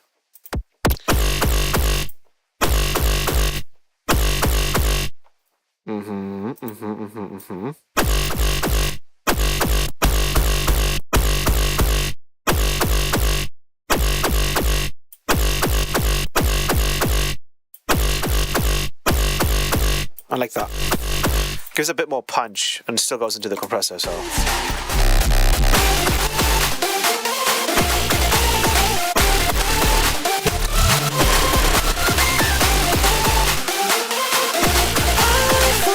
Let me mute these.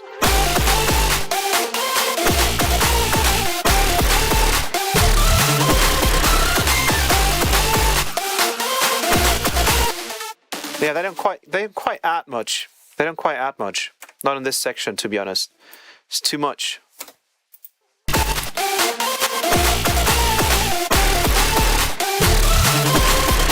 think we need something softer in the background. So let's add one of the melody loops. Something a bit softer. Let's go 26. Let's go with. Oh, that one could actually work. Complex.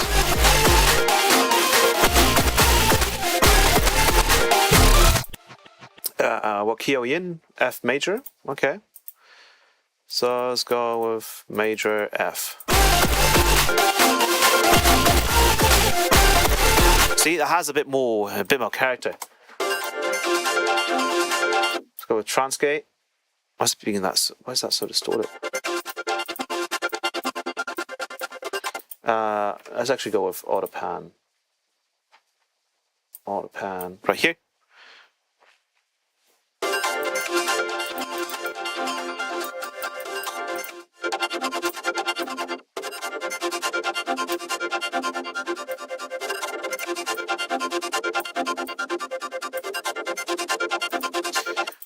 Why does that sound off?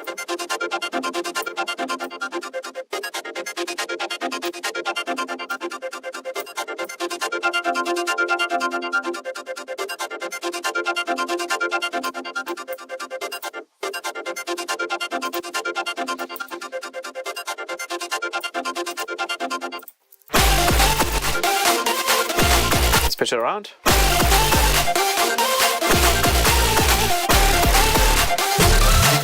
I like that a lot. I like that a lot. One more.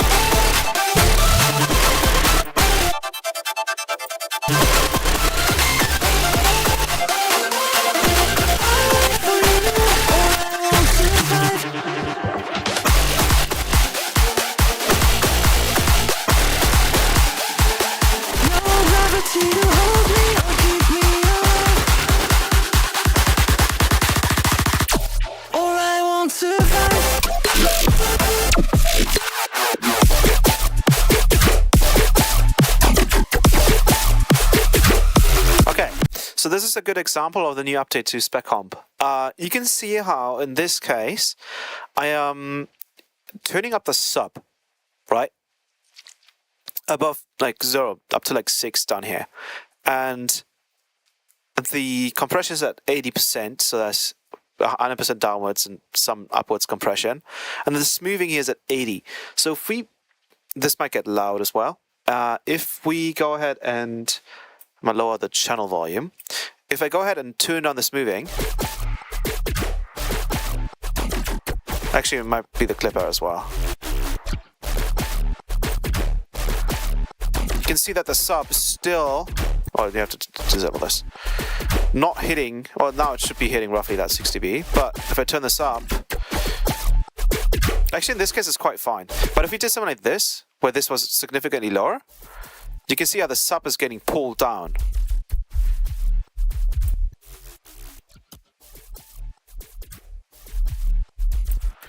So that's sort of what the previous smoothing algorithm was doing. It was actually quite lowering some of the frequencies. The new one doesn't. So if we load up, plug that out again, and go to Spec Comp, set it up to 80%. Again, that sub is quite consistent, regardless of the smoothing amount.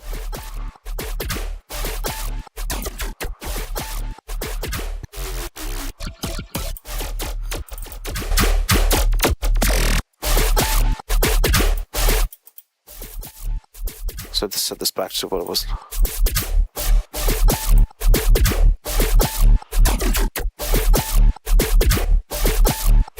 So around here.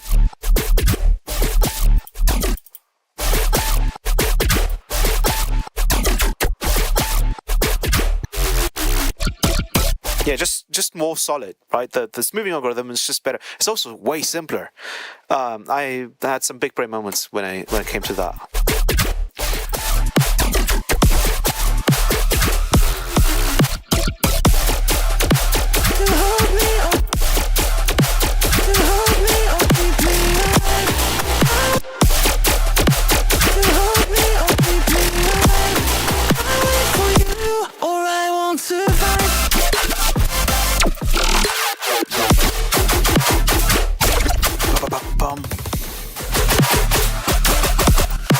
Who's more aggressive?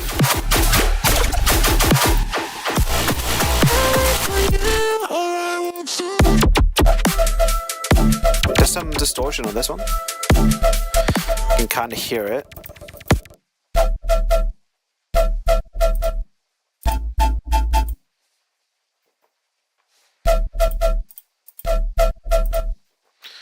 Slow this up a little bit.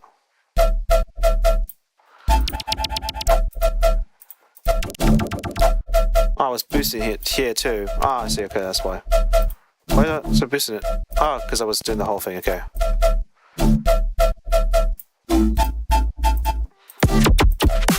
Oh no! Wait. Ah, no way. Okay, no, this is fine. I think there's some overlap here with this space right here, and then I think the sub of this one is still playing. When it shouldn't. So actually, you know what? Then it might just sound better if we do this. If we go here and then just do a cut. So we just do a cut here.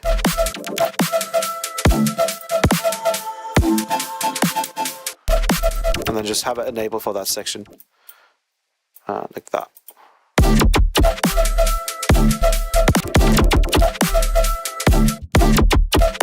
No.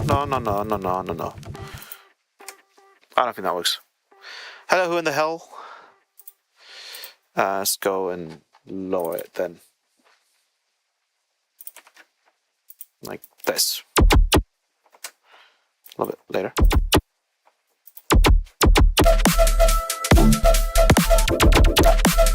Yeah, that fixes it.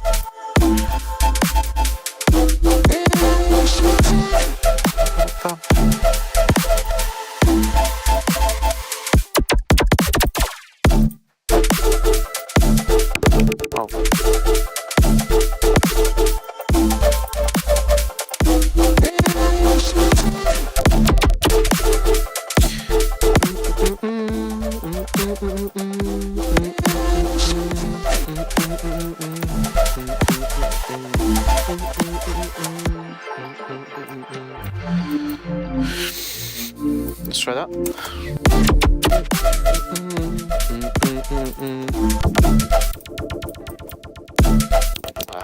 Okay, one thing I highly recommend about Faceplant is set up a init preset and then set as default, because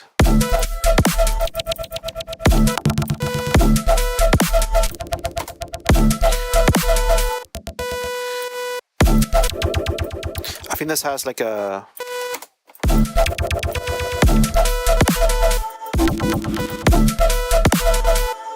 I gotta take a look at the rhythm here. I'm a bit confused with the rhythm. Let's copy. Let's just copy this so it's easier.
So what I want to do is I want to probably sample something.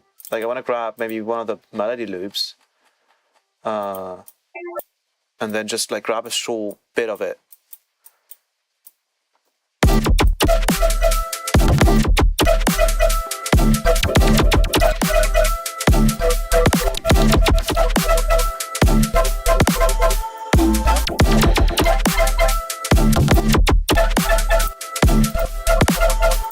And then I want to throw chroma on that. Major F.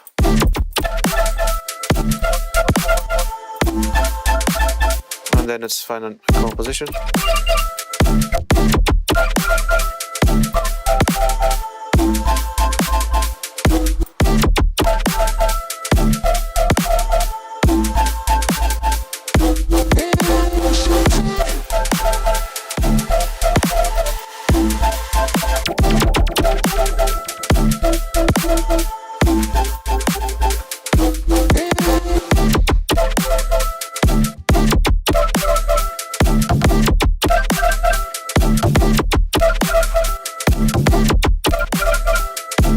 Second, Lake.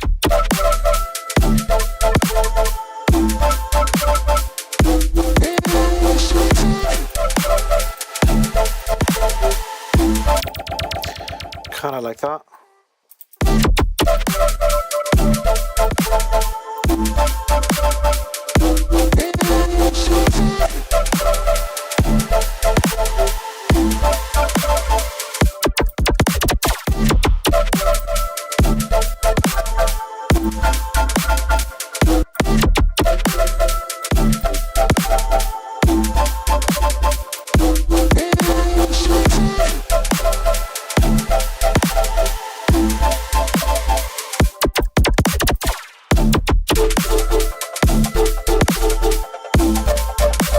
Has some nice harmonics to the background, I think. The drop is my Foreman technique. So that's the first thing is one of the presets from my ColorForge combine, which is Grinding Chroma-Source. And then we've got some Chroma and Spectral Mask. And we've got the main base here.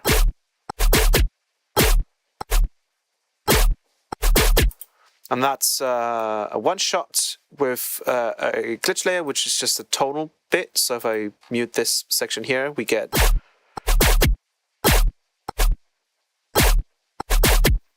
bass up, and then, you know, just a bunch of tonal stuff if we disable this.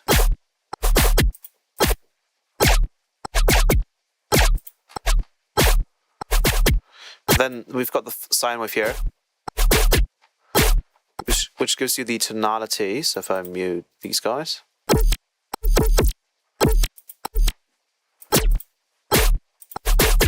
I think the same concept for this. So we've got the sine wave here, if we disable it.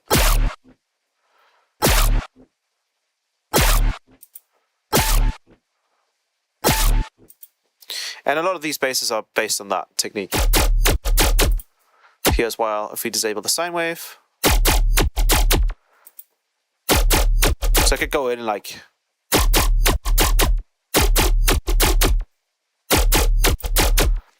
So basically, instead of doing that with filters, you do it with sine waves, and you get a lot of the tonality in there. That one's muted. This one's different. And then I think the other bass is this. Still the same concept if we disable this.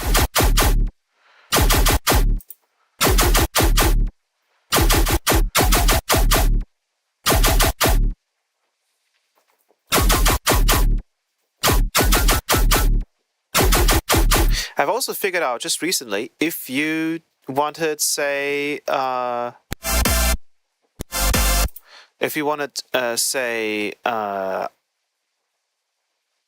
regular harmonics that you get in a wavetable, so that's, you know, I think the odd harmonics or the even harmonics, both, I think. You can actually use this analog, and you can use the unison mode called frequency stacking.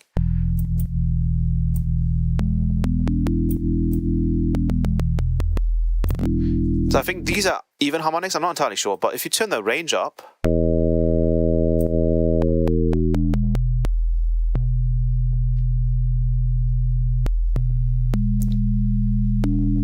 I'm pretty sure that's odd harmonics.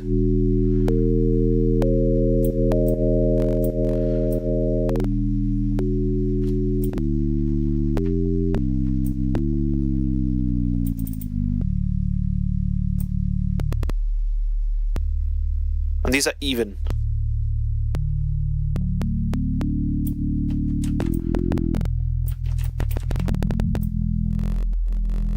But obviously, you can't blend them the same way you can do in a wavetable, right? That's obviously the difference.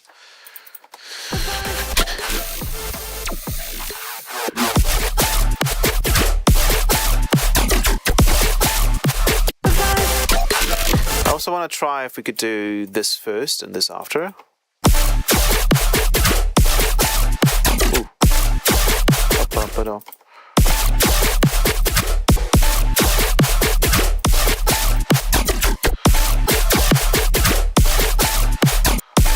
Just kind of find a different.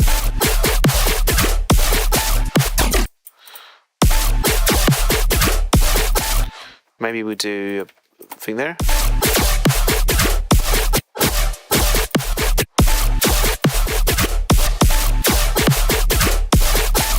Kind of like that.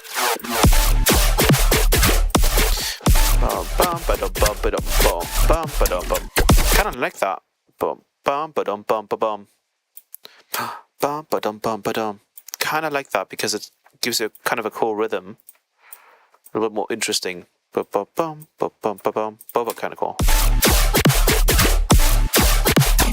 And then that bass could probably be replaced by something else, like a super heavy Oh wait, we have some in 29. Yeah, like that one. We are in F though. Is this F? No, there's a D now. Okay, so D, E, D sharp, D. There we go.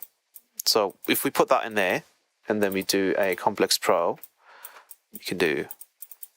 Are you spec comping those individual shots of the whole bass group in this case? Actually, yeah, but also individually.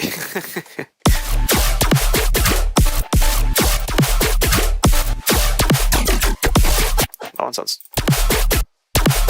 kind of weird to me.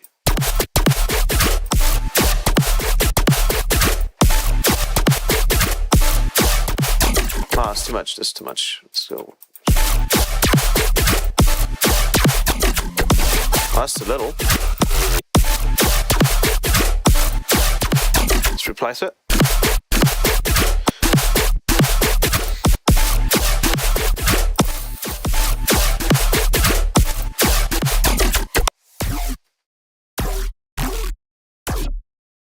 Let's go with that one. That one's a D.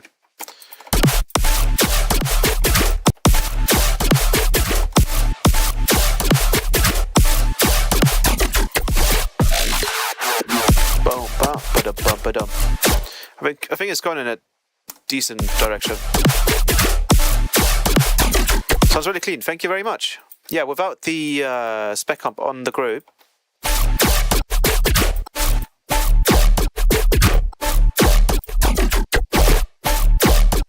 Be a little bit all over the place.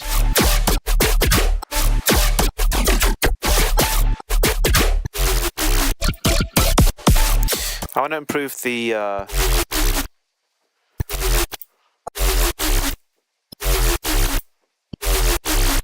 maybe we can actually use a spectral gate on this, even though we've got the compressor on.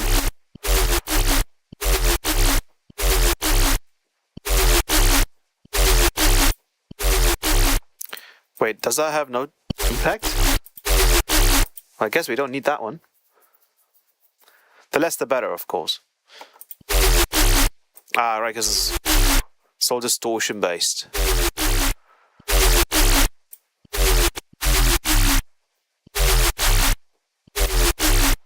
It's probably the. This is one.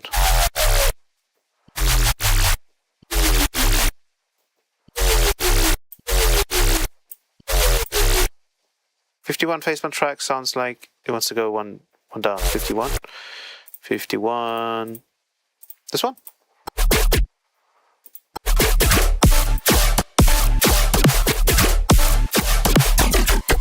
You mean the format?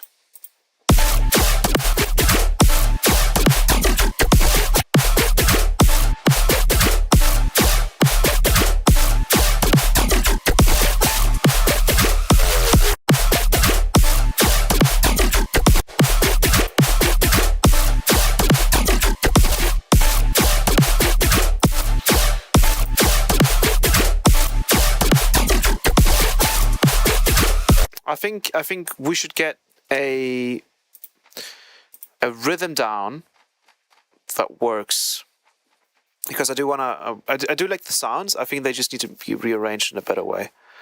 Bum bum. Maybe he wants to use the same sound here. Bum ba bum bum ba bum.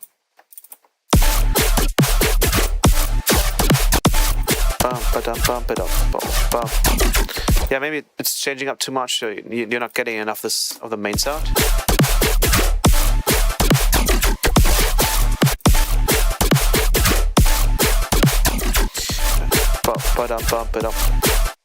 And then maybe this is too much. Let's see.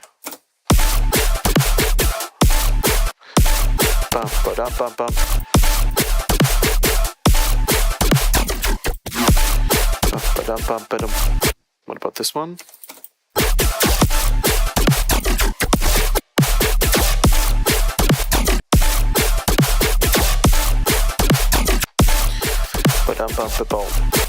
Ooh, we could do one of the new Noro bass one shots that I've made. They could work really well here. potentially.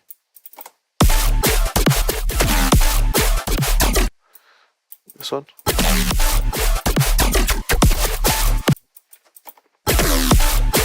Oh yeah. Let's do complex. Oh, I like that a lot. So many arrangement possibilities, and I bet they all sound super zesty. Yeah, that's the fun part about dubstep is just the freedom of what you want to do.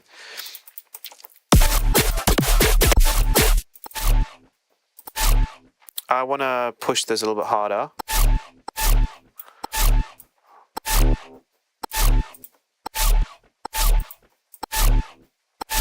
I guess I should just amplify that note. I'm not sure though.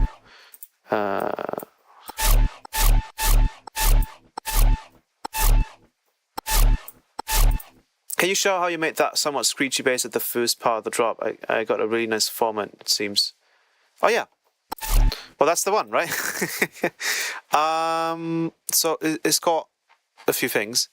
This is a transient, so I can disable that because I don't think you can even hear it. This is a to disable this. We've got two things. We've got let's disable the post processing here. Oh, the EQ, there's just an EQ8 on this without nothing. Great. So I've got one shot. So this is just noise information. You could replace this with anything. Then we've got the sine wave right here, which sounds like that. So it's not sustained for forever. It's like the hold here is quite important. And this is it looks like this. So it goes up like that. And this is, I think, just on a harmonic one. So this is just like as if you played the bass note and then just had the harmonic in there, right? So E. And then we've got the transient that you can't hear, so you could probably remove that, but not yet. The sub, and then the sub is being distorted together, I think, with yeah, the sub is being distorted together, and then we've got the rest of it. It's all being distorted together.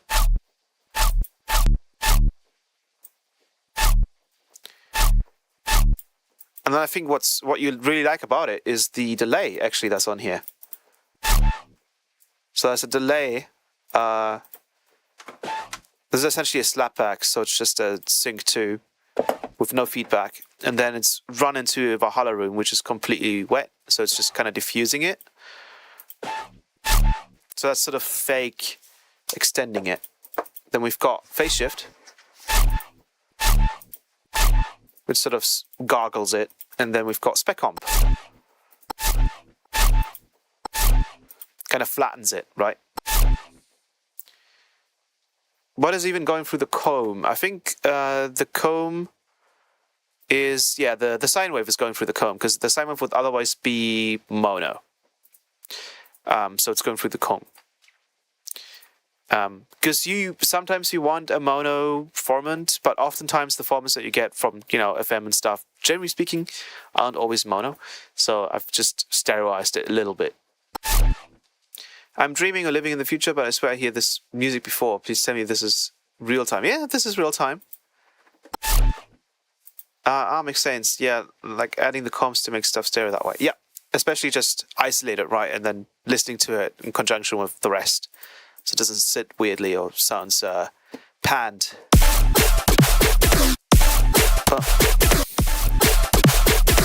I actually like this, but I feel like I want it to be like extended.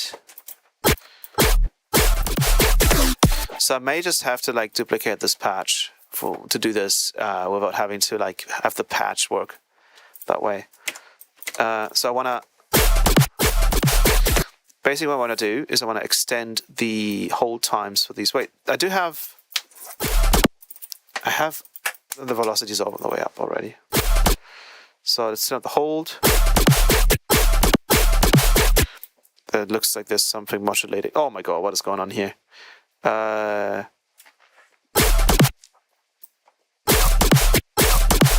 Yeah, like that, like that, like sort of that.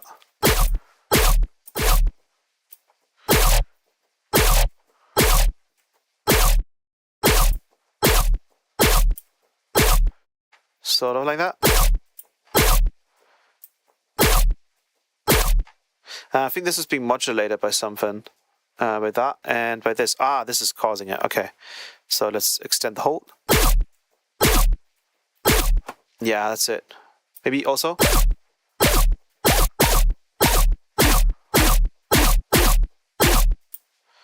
Be a different note. Who knows? Let's keep it the same.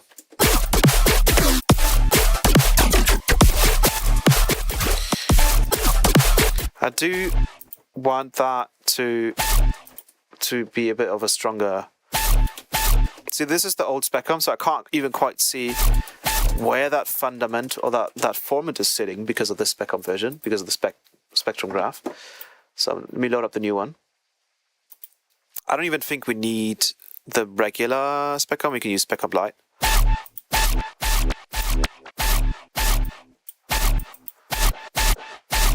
It's not even doing that much.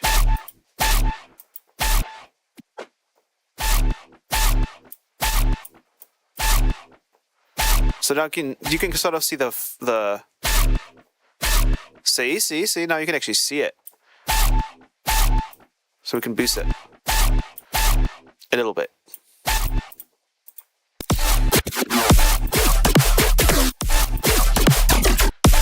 Bum ba dum bum. Bum ba dum bum bum. Bum bum ba dum bum bum. So not yet. Bum ba dum bum bum. Bum ba dum bum. And then maybe. Bum ba dum bum bum. Bum ba dum bum. Bum ba dum bum. We've got the. I actually like that rhythm just a bit more than the very first idea.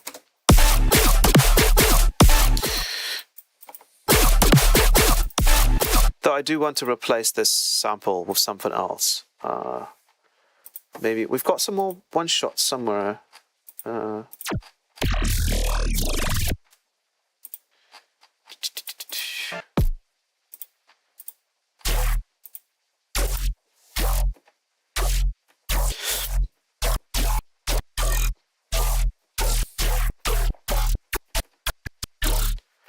Oh, actually, did you guys know there's a new thing in Ableton Live 12.1 or something? I think we're on Ableton Live 12.1, where if we take in a sample, we can now have this drum sampler right here. This is pretty cool. I want to actually use that. Whoop! What the hell? Let's put down the C note. Let's delete this guy. And then we have effects modes. So if we play a note,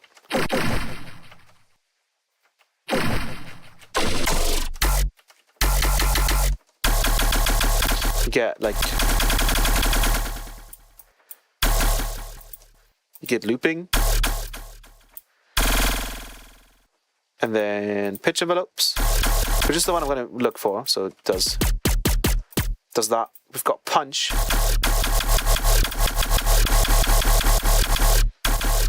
Which I think is a compressor. We've got 8-bit.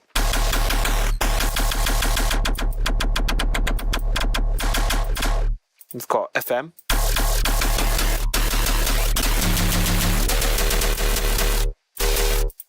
Ring mod.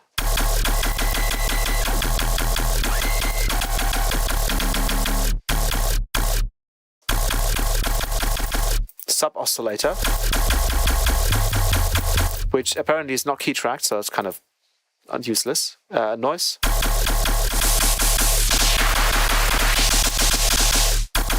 Which I think follows your sample or something. But more importantly, I like the pitch envelope because that's just way easier to use. And then we can use a disperser to just kind of accentuate that even more. Oh! Yeah. Let's give it even more of that punch. And then the saturator apparently also has gotten a little bit of a refresh in the look. And I actually really like the limiter now. I think it looks pretty cool. This is what the limiter looks like. So you can switch to maximize mode and then... So I think it's still quite similar to how it was initially. So I don't think much has changed. But what we can do now... We also have a built-in filter here, so that's kind of useful. And we've got these hold and decay controls.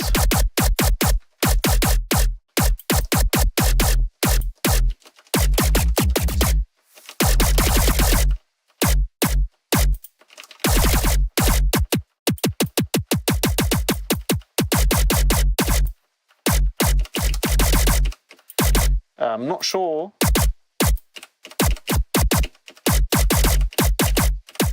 I think that's the right mode to use. Yeah, we want to use the gate mode.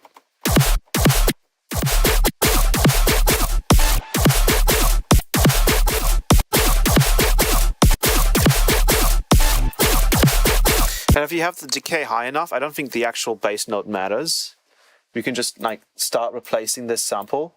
And I think actually you can go through here and it finds the folder that you've selected and then goes through. No, it seemingly goes through random stuff. What's it going through? What the hell? Oh, I think it's maybe trying to find similar... Is it doing that? Swaps the sample with the next similar sample. Oh, this is new to Ableton. Yeah, this is like their weird, like, I guess AI-driven... Oh, that's kind of cool. So it just goes through and finds similar... Dude, that's actually fire. I love that.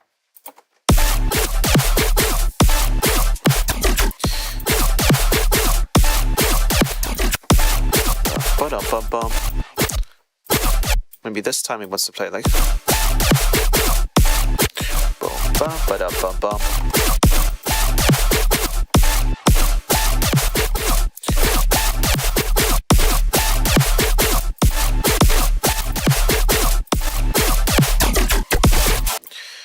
Not quite sure which one I like more.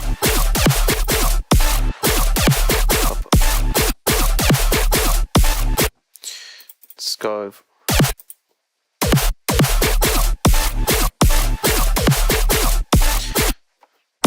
Why is all bass music just gun basses nowadays? Because it's probably the most aggressive form of bass design. Just having that pitch envelope and that attack. People like a lot. I think there's still a lot to explore there.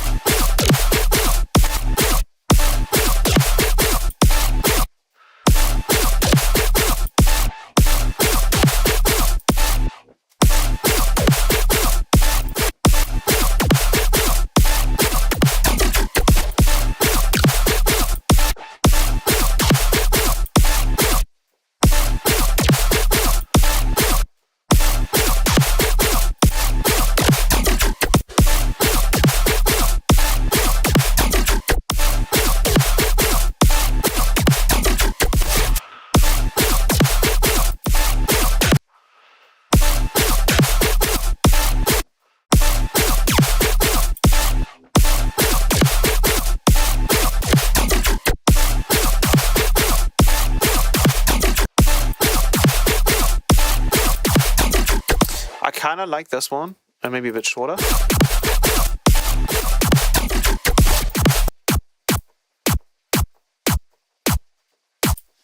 So we have a bit of a tail.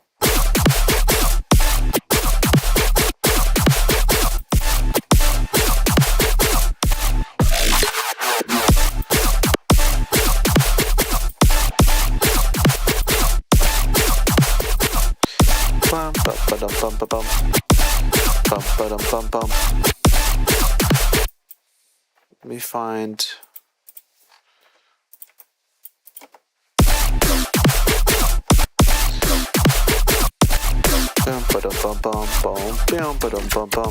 I feel like that particular bass has to do something more.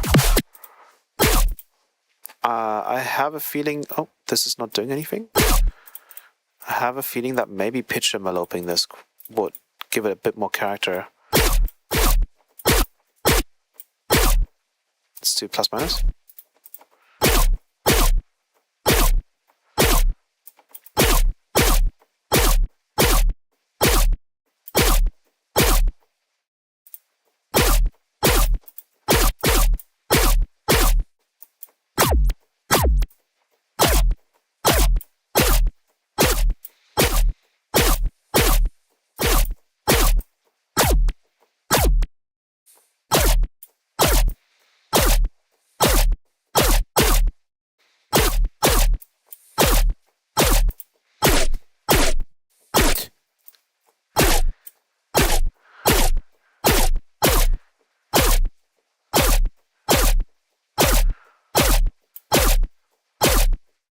Not quite.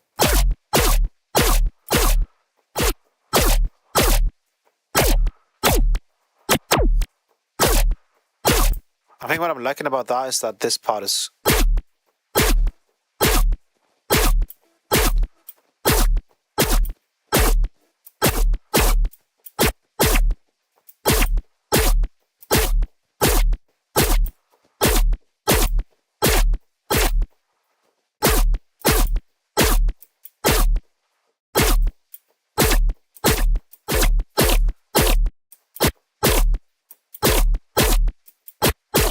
oh.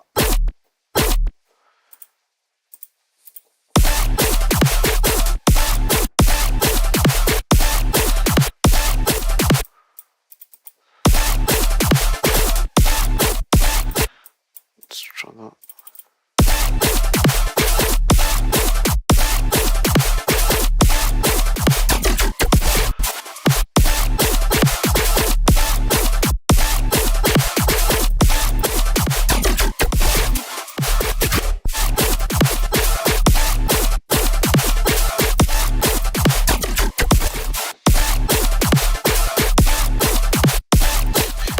Bum bum.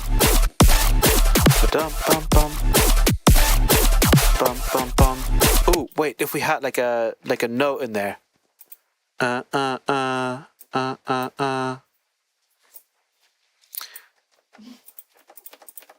mm mm. Mm mm mm.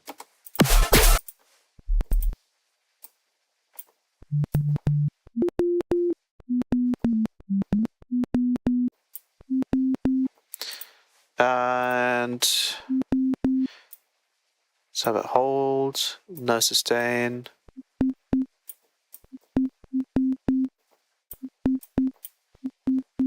Why is it still so clicky?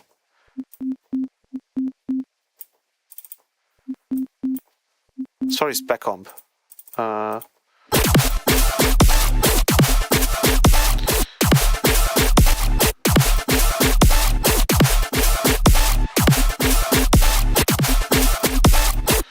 Let's maybe add a pitch.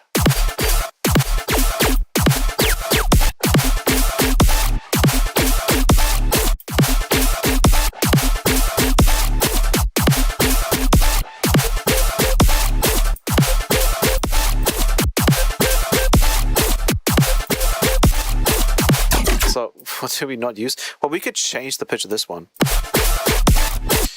Boom, boom, boom.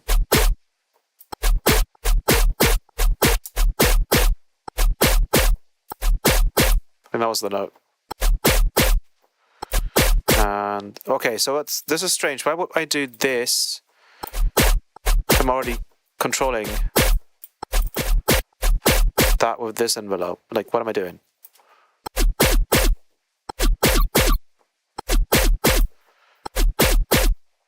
Sustain is up. Why is it not playing for longer? Why does that sound so weird? What the hell? Mute that one. Play longer. Excuse me.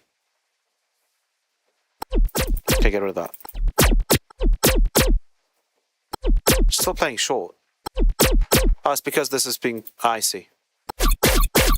Because this is too short.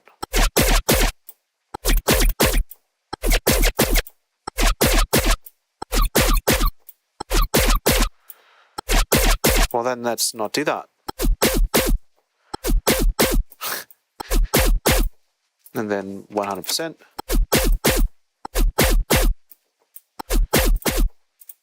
And then maybe as well, we can look into distorting the sine wave.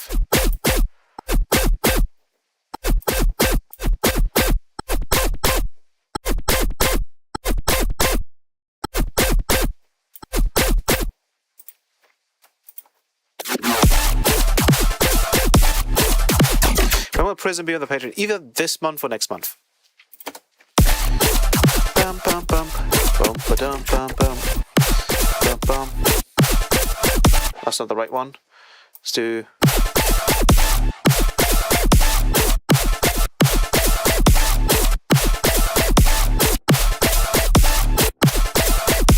So sick. I love it. Bum, bum, bum, bum, bum, bum. Oh, we could change it too. If we...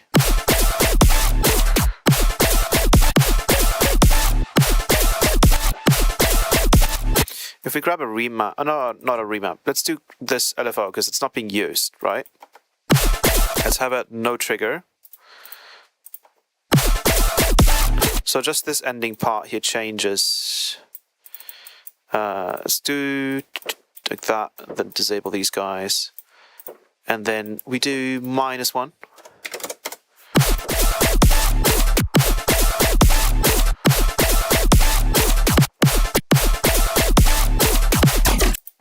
I think we have to do this one.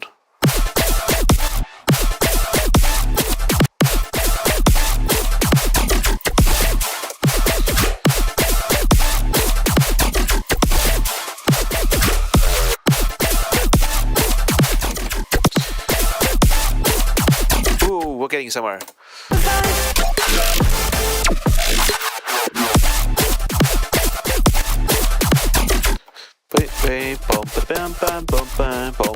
Oh, okay, we're getting somewhere.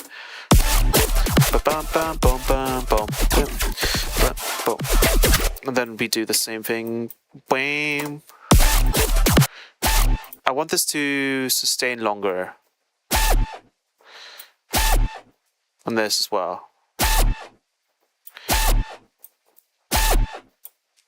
I also have a feeling we could have another sine wave in there. That could just like...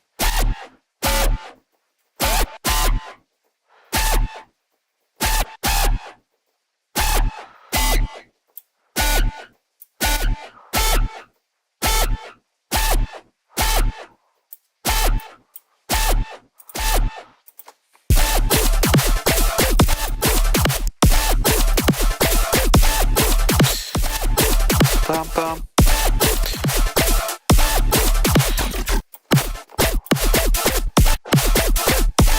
Bum, bum, bum. Bum, bum, bum. Bum, bum, bum. Bam, bum, bam.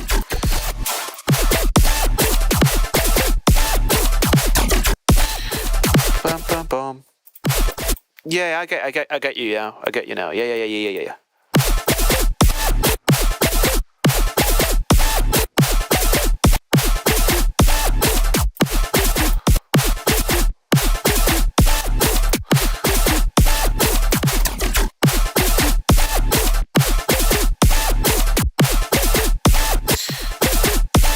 That one, and then -2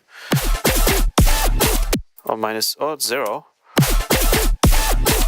Bum, bum, bum. Bum, bum, bum. Oh yeah, I like that. Bum, bum, bum. Dum. Bum, bum, bum. Bum, bum, bum. Bum, bum.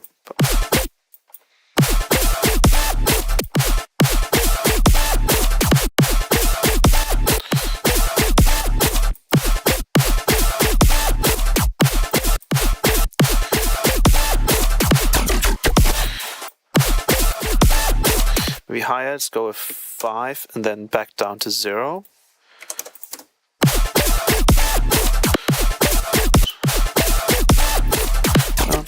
Bum, bum, bum. No, one less. 3.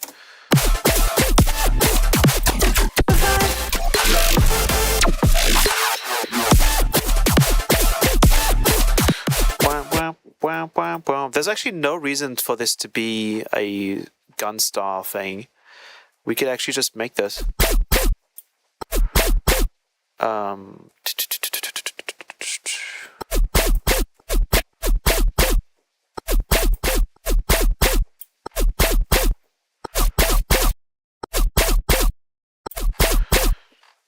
Now, where is the... Oh, this is the only thing that's doing that. Oh no, here we go.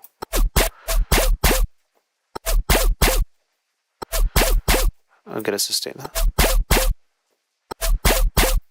Why does this sound so weird?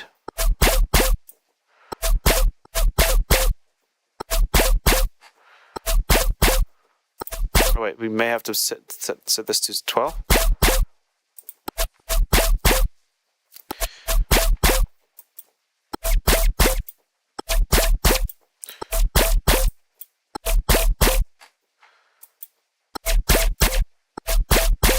Is this map to... No, okay. There's something weird. Let's try an octave lower. So -5. And then maybe we add a pitch stack, just one. So that would just be an octave up.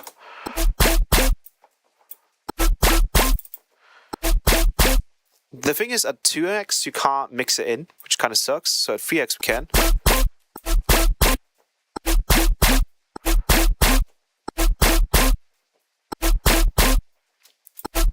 But I mean, we're on a wavetable anyway, so we could just...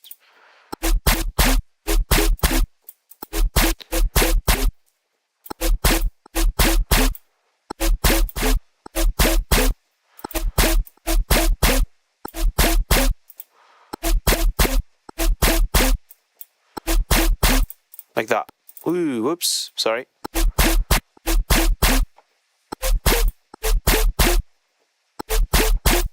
That sounds pretty cool as well.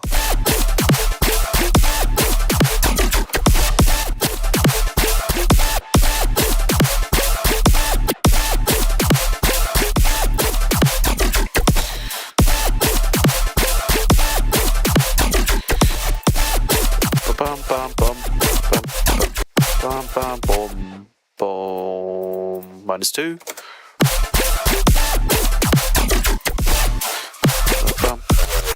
Nope. Bum bum bum bum. Not sure if I'd like the... I like the rhythm, but maybe there's something better.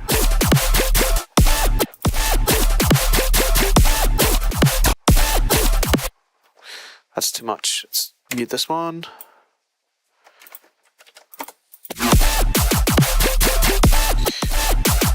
I kind of like that. It sounds kind of sick.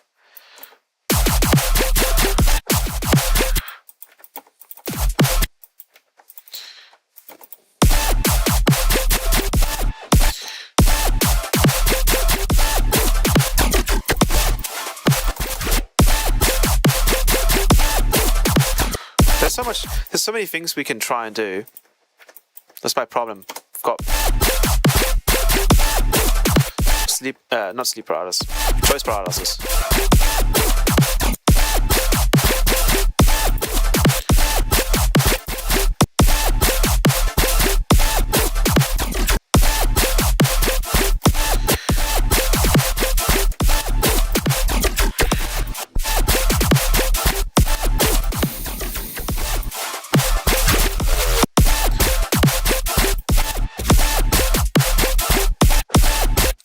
Too many options.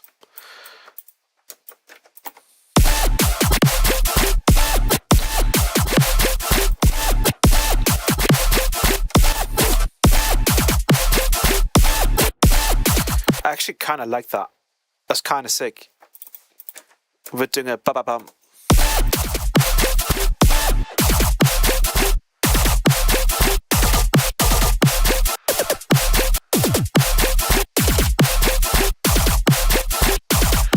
What the next one?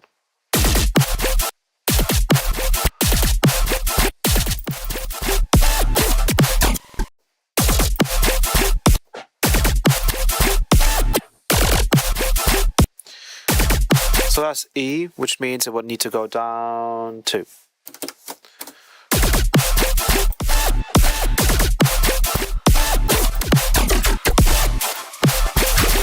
that sick? I don't know.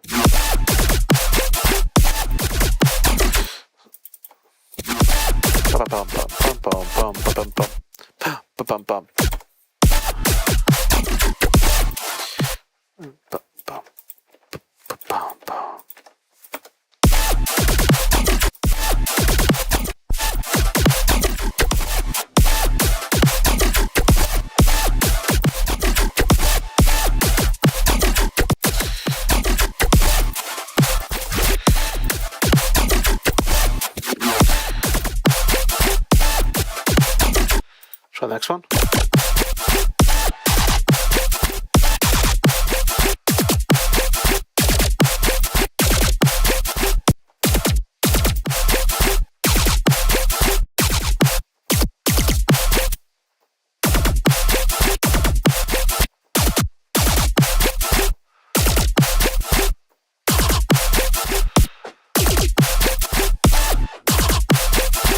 I really like that one.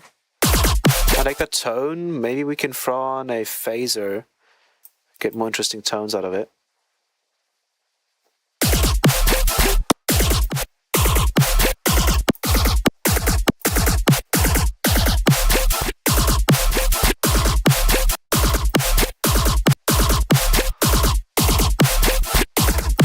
Or maybe we grab a kilohertz Foreman shifter.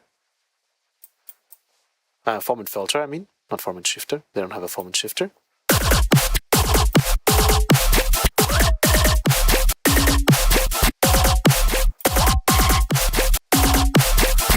Or we just layer something on top. I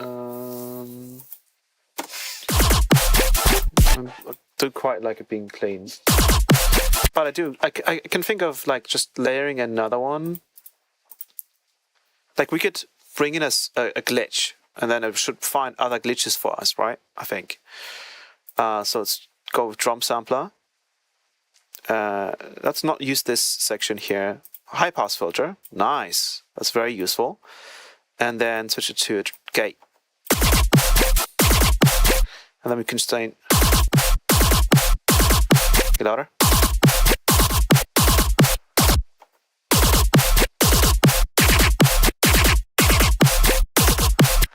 And then if we click on this, we should find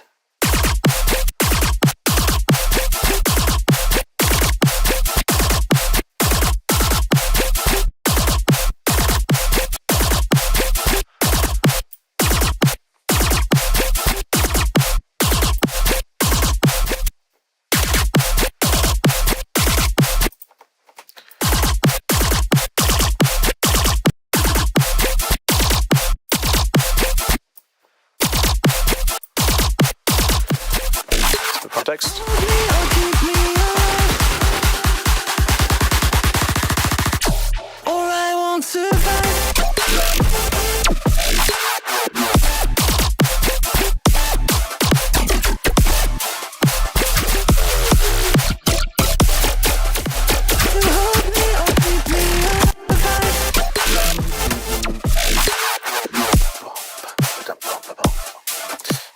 I'm trying to like hallucinate.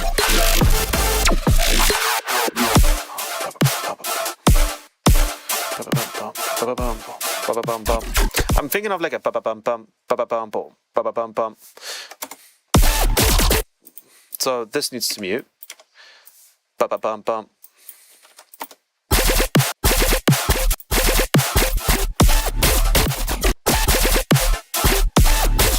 And then maybe we'll do this one.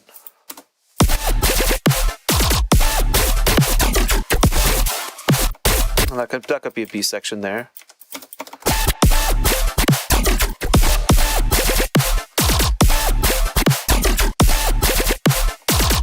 Now, oh, we have the. I know that I did the work on this one. So if we pull down the velocity, we could also do. Hello.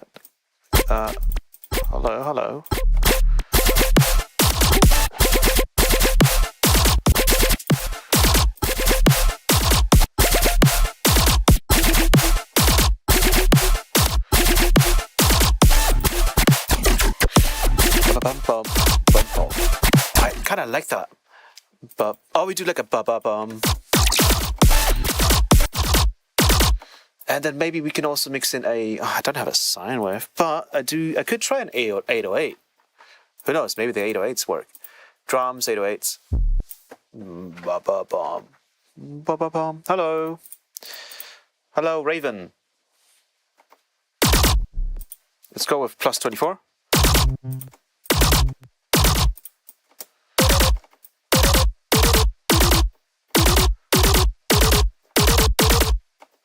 Checking on that.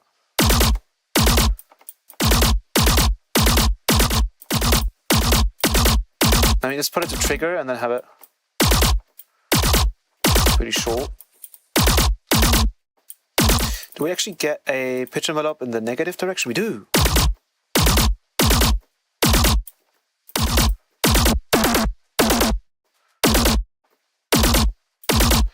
And then we get a high pass. Oh, you can just do that technique here then.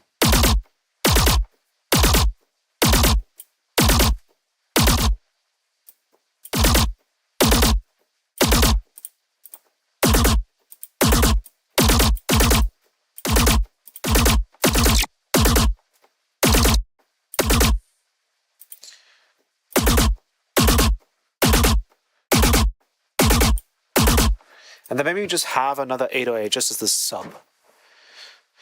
Hello, Aoku. And then we are on a C, so this needs to be upped to a D. So C sharp, D.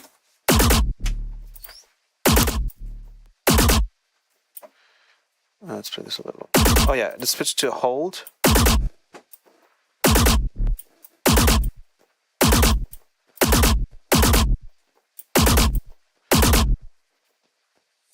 Let's do 14.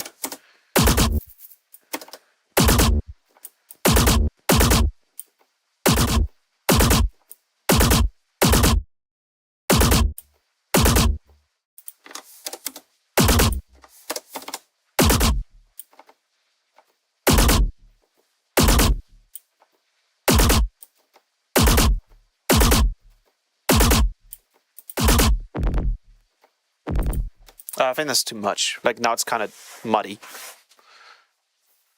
Really liking this so far. Bose? Oh, that was an exclamation mark. I get it. Yeah. Oh wait, you like it. I appreciate that. Ba-ba-bum-bum. And then we could do like a ba-ba-bum. I think it's like here.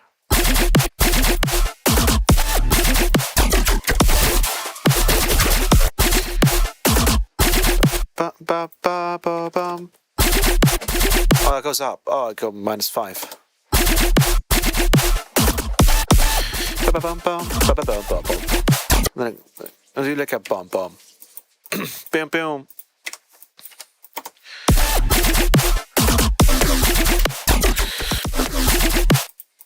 Ba bum bum bum.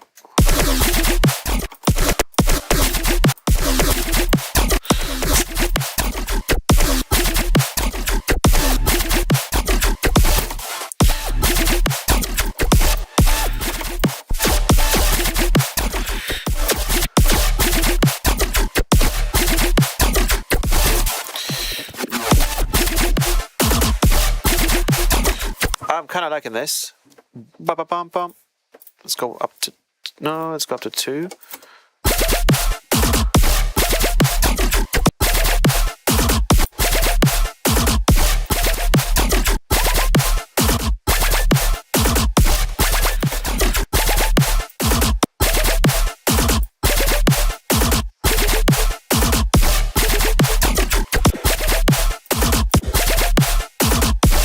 So -4. I think what I'm not liking here is the attack.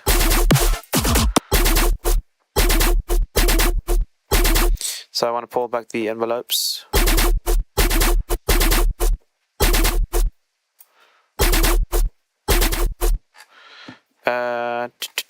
What are all of these for even?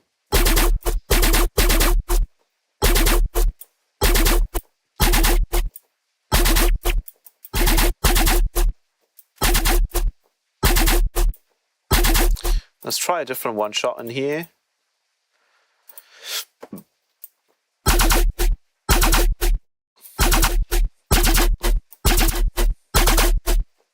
And we have a ton in this pack, volume 20, no, volume 25.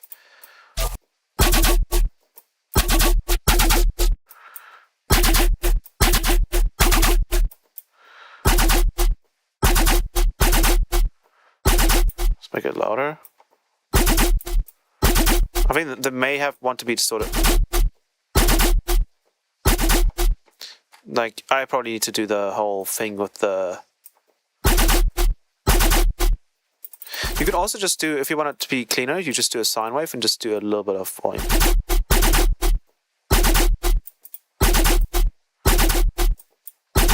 And you can change the phase, I think that has an impact.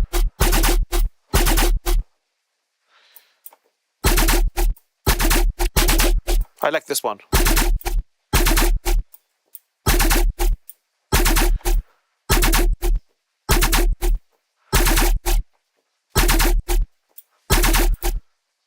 And then let's maybe lower the amount just a bit. And then this isn't going through a high pass filter. So this is what I like doing as well, is remove this filter and this filter. And then have them both go through a filter, like a high pass filter. Because you're kind of like, see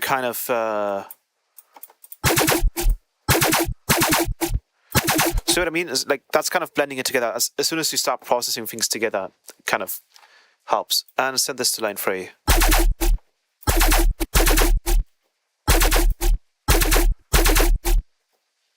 Hello, Sviso. So I'm going to go gain up, and then we're going to do the opposite way with the gain up.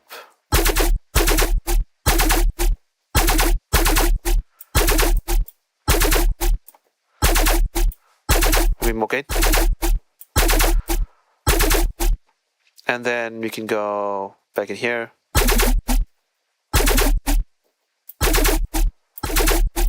So yes, quite a bit different.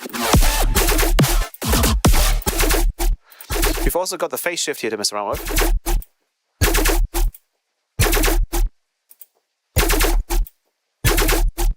Oh, I like that.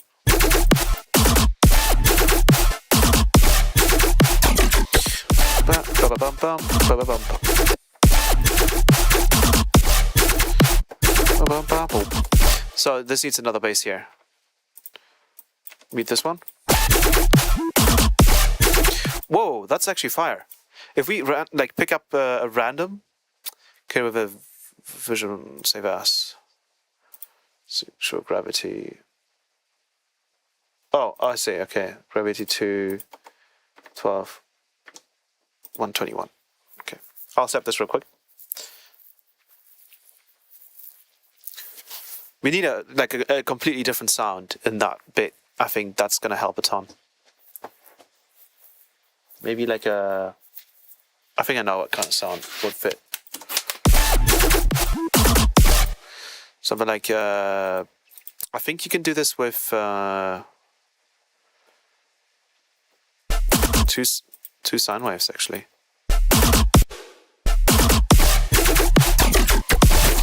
Wait, hello, AirPods. Don't the AirPods usually make a sound if they're almost... Machen die AirPods einen Sound, wenn sie fast alle sind? Was hat's gemacht? Ich habe einfach gerade nichts auf dem rechten Ohr gehört. Oh ne, jetzt geht's wieder. Ich glaube, das war der Airfly. Naja. Let's distort the two together.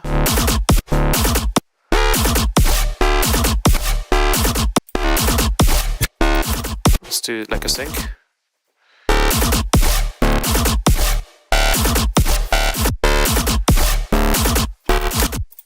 I'll do a automation of that.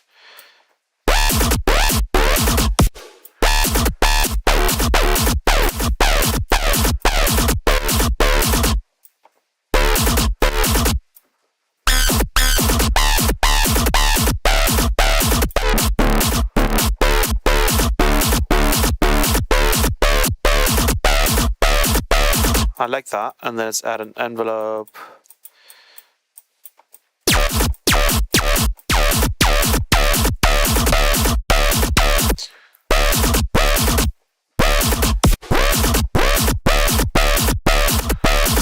a bit weird.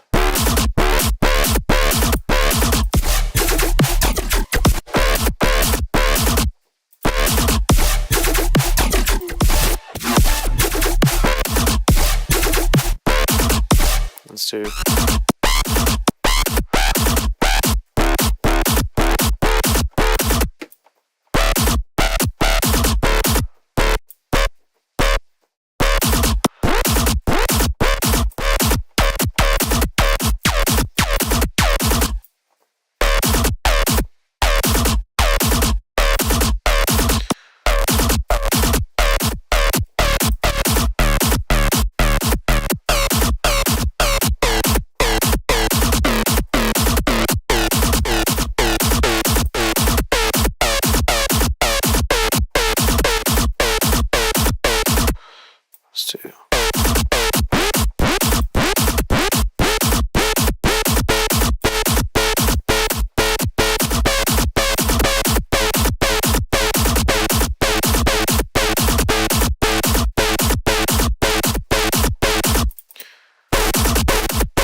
Let's add a phaser. Spread 0.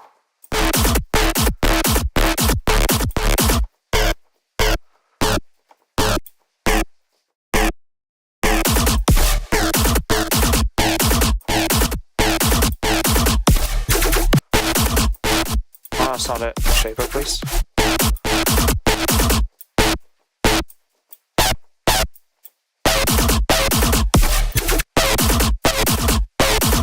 I wonder if the sink here is probably not as clean as just a regular pitch bin.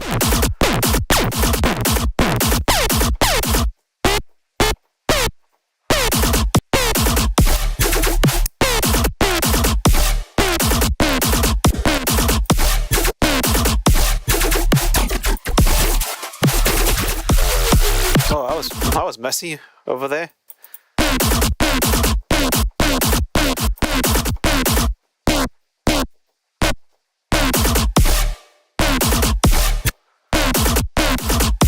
Let's try that. Let's also grab a pink noise. Miscellaneous pink noise. One cool thing you can always do is with pink noise, set it, and then grab, say, for example, the square wave here, and we can just apply some volume automation. Lane 3. Then high pass it. You can hear that volume modulation from the square wave kind of helps it to mask.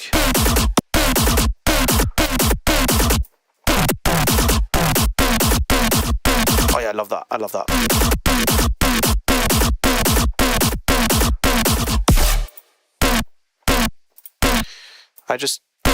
I can't really hear a sub anymore, so let's do a high pass.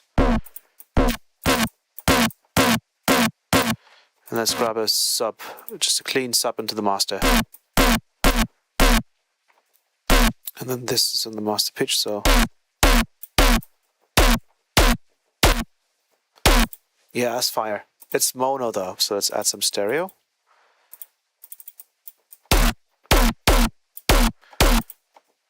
I don't even know if it needs spec comp because it already has one on the group. It's already doing enough.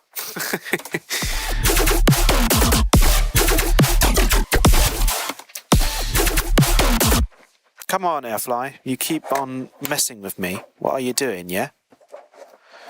Cut it off, yeah? Please, for the love of God.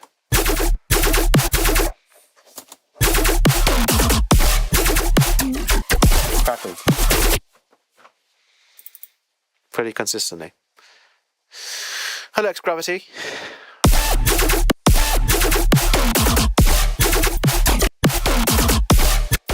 Love that, love that, love that. And also, let's add... Well, actually, we can replace the pink noise with maybe like a glitch sample, just so we have more texture.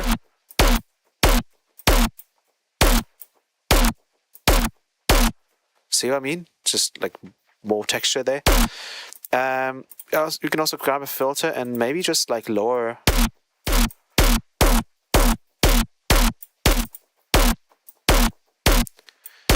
the mids a little bit ourselves. And maybe lastly, just to make it, just to like give it the last bit of power, I'm going to do another master output of one of these bass zaps, because I love them.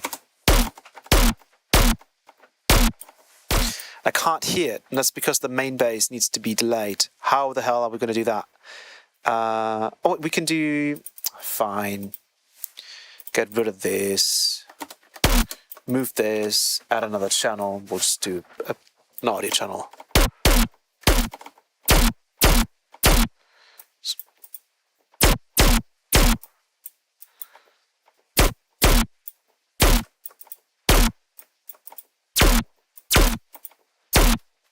You don't want to bass out it too much. The spectrum is pushing up the... Okay, it doesn't yet. Yeah, because spectrum is pushing up the transient quite a bit, so doesn't sound good. Let's keep it at...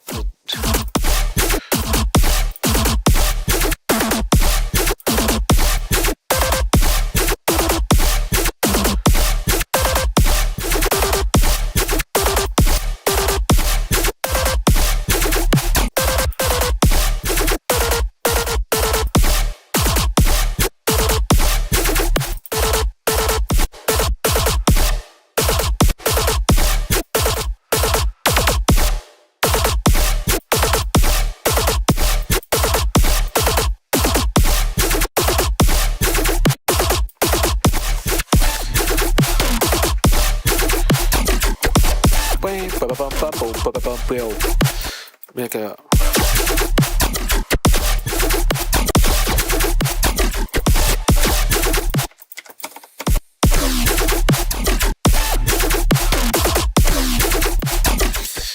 Maybe a different type of bass. Maybe one of them over here.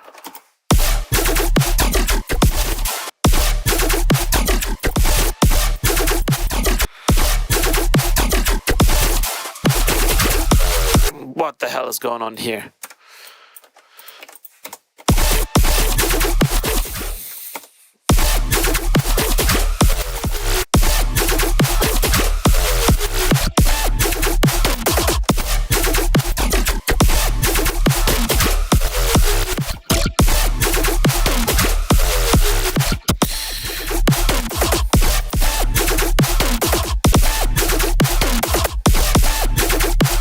Let's remove this one.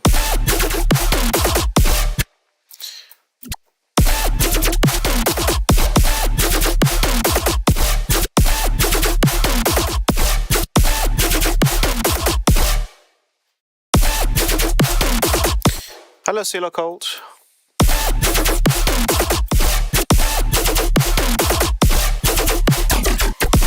Move it a bit.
think maybe the format is too high still, so let's go -16.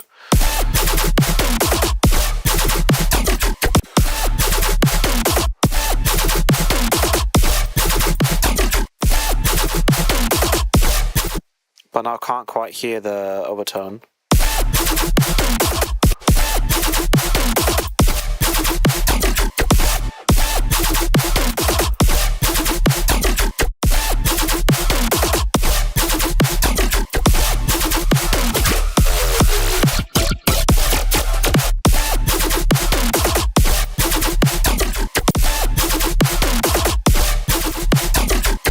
A little bit cleaner that way.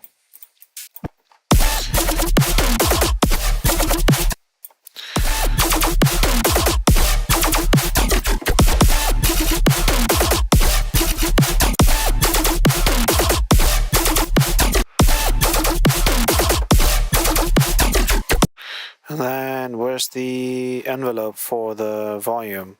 Is that this? This is it. Okay.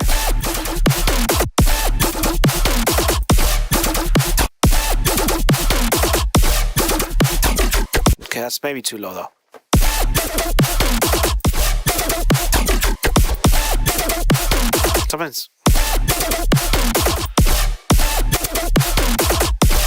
Something sounds off. That might be the filter though.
Gotta edit the way the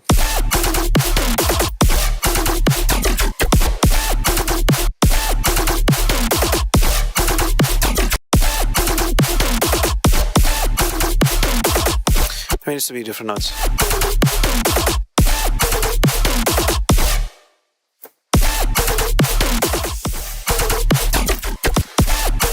Oh yeah, change it. Yeah. I get what you mean.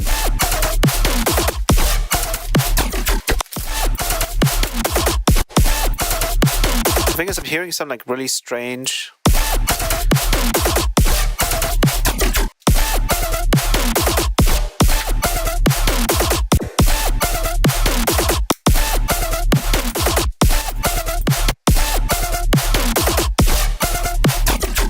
Let's give it at a certain note.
Ah, it might be because I was 12. 12 is like, yeah, it was 12. Yeah. So it must be. That was it.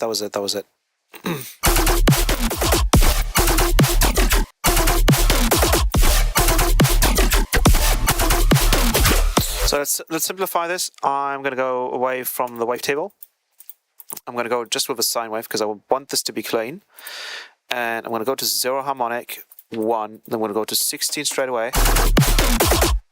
I guess this goes to 2 actually.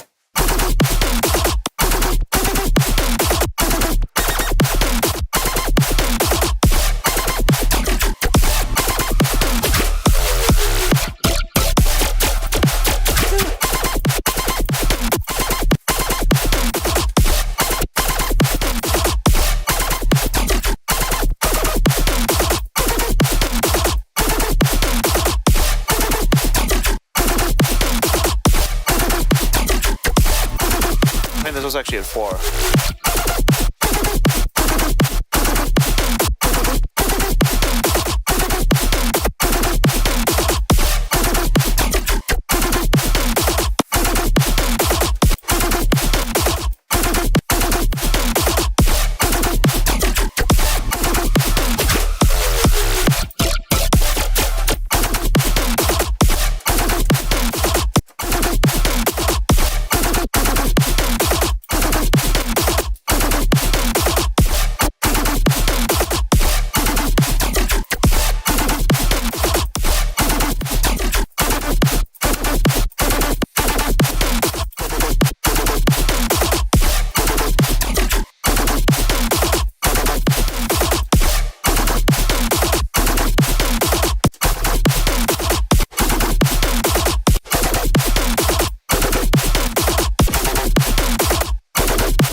Well, B minus 5, right?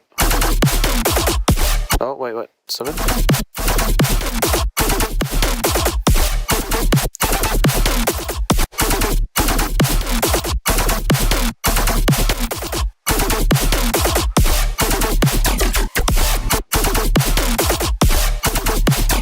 kind of like that as well. Or I won't survive.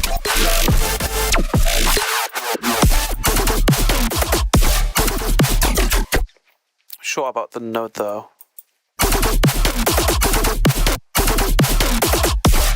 Ba-ba-bum-bum.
Wait, what if we do?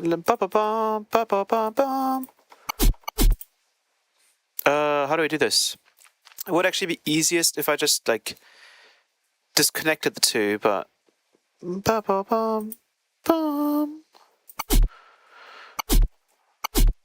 So if I duplicate this LFO, I could probably use the other one. Oh. Oh, you can't hear that one.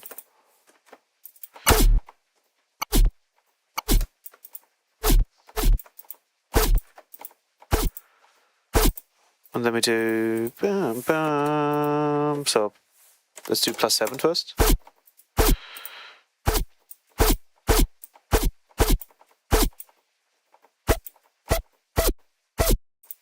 Try that one.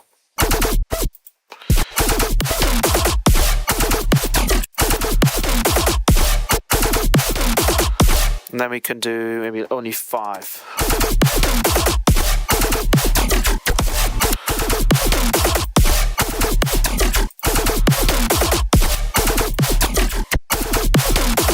And then maybe only 3. Well, this one's disconnected for some reason, so let's go 17 again. Yeah, see, we're getting somewhere now.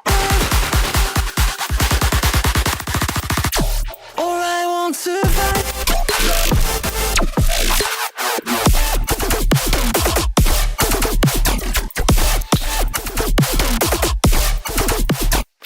Let's do...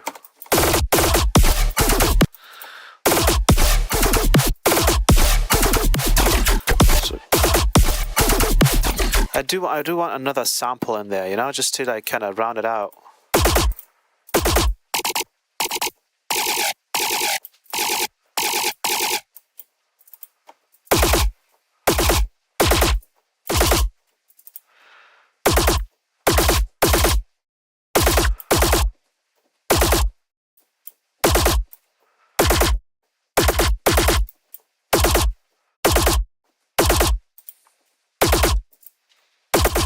You know what would be cool if we did this and then we did a ring mod on here.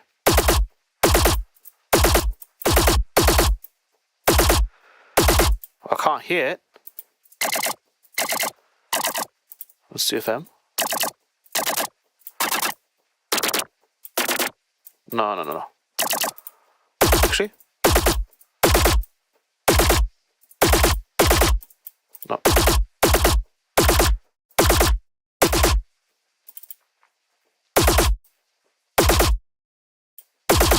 This one's quite nice.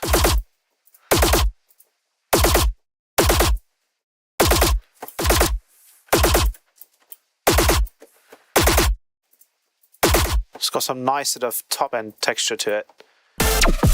Yeah, that's the new sampler, yeah.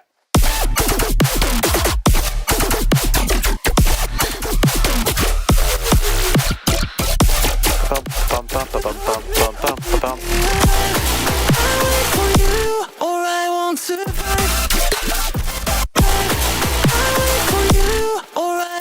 Want to clean this up?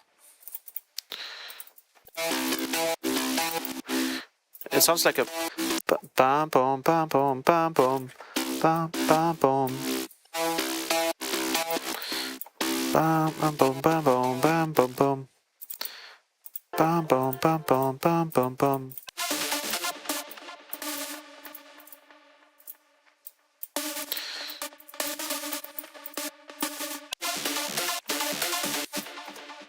This one as well.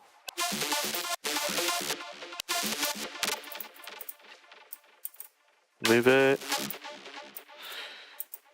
Bam, boom.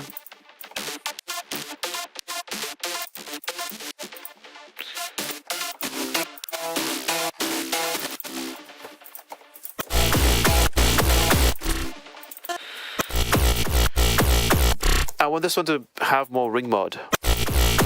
So I'm going to grab multipass, and we're going to grab a ring mod, and I'm going to do from band 2, and then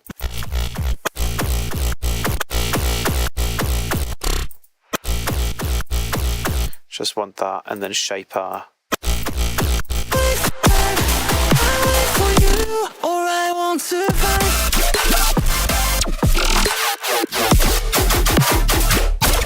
Ba-ba-ba-bum.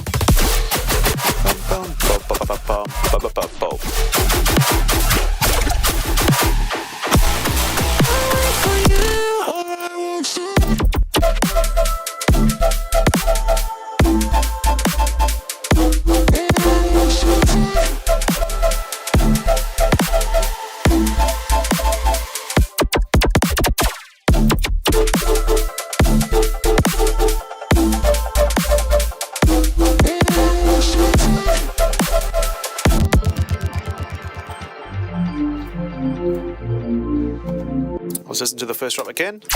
Or I won't survive.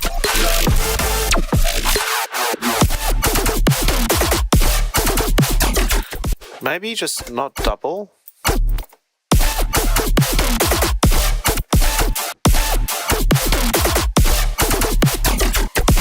think those could be replaced by these guys. Or what we could do, could have that play there, and then this one comes in at first. Or the other way around.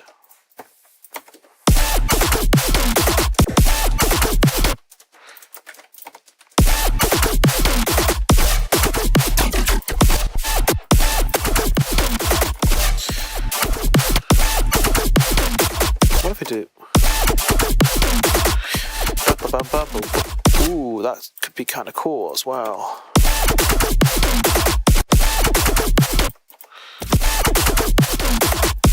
Maybe this here and then there.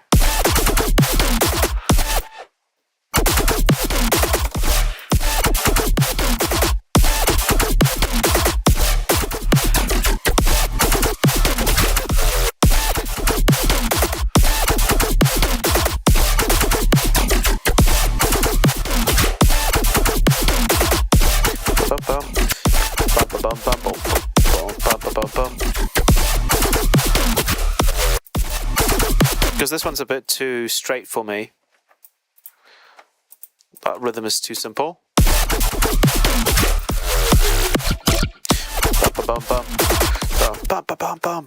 We do an A-B.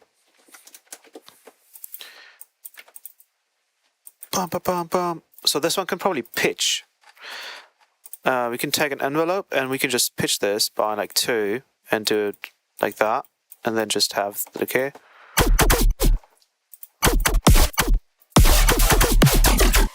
Oh my god, my airfly's gone crazy again. What is wrong with this thing?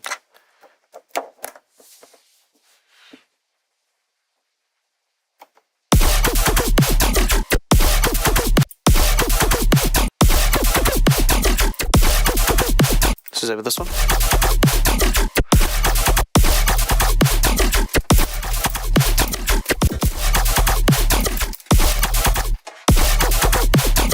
So remove these guys, and then just have it lower.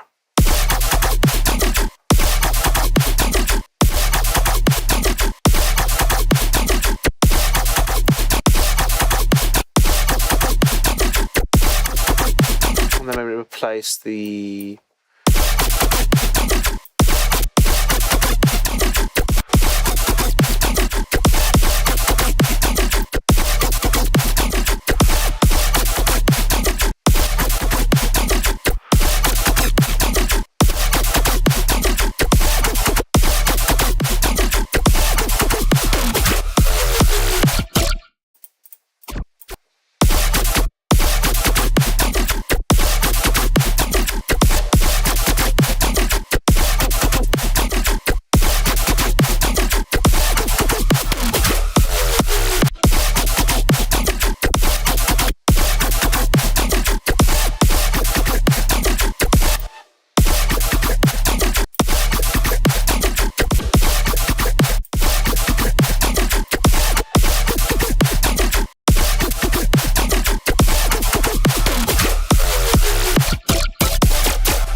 It's happened again.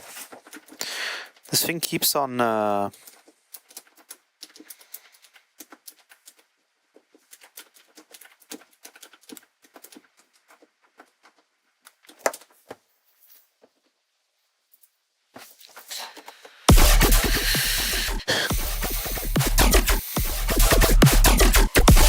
I'm not finding. I actually want to go with just regular.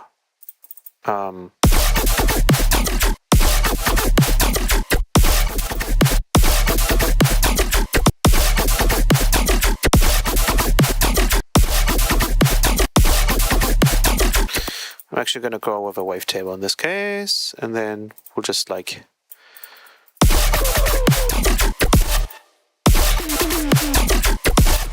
yes, except that just sounded not that good. Velocity, go away.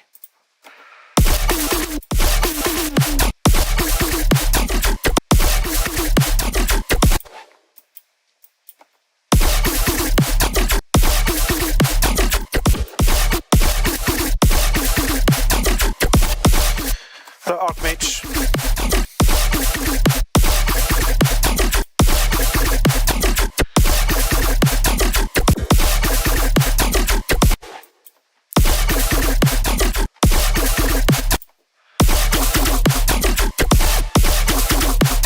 Alright, we're getting somewhere.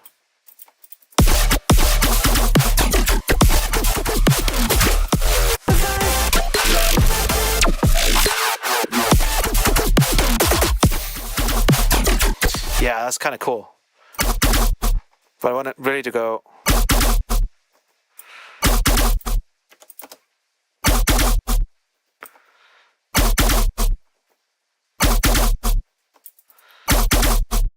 It's kind of hard to hear because this isn't sampled, right?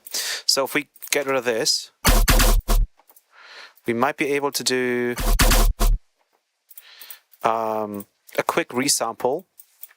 And then we'll bring it back into the sampler, right? So let's bring it in here, yeah? And then we'll have to resample. So 552 faceplant. Hit the resample button. And then we really only need one of them though. Like this one. Control J. But that took a while to consolidate. Bring that in here. Mute that one. And then I guess then we only need like one here. And then in here, drum sampler. Bring it to a C note. Make it louder. And then we'll go with the pitch envelope.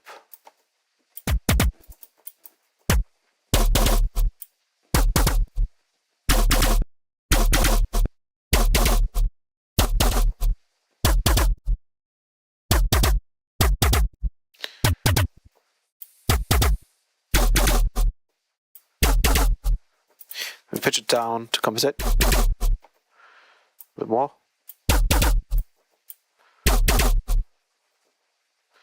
And then it sounds a bit nicer than.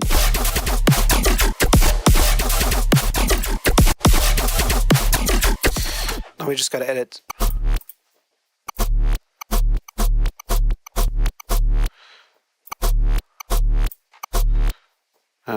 We gotta edit the.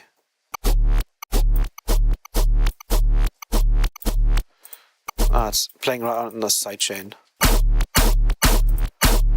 That's why. If I want more punch,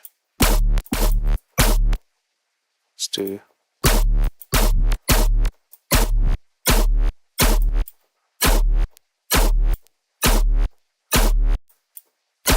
Let's do that. I have an idea. Let's do that. Cut this out. Make this into a single sample. And then when we bring it in here,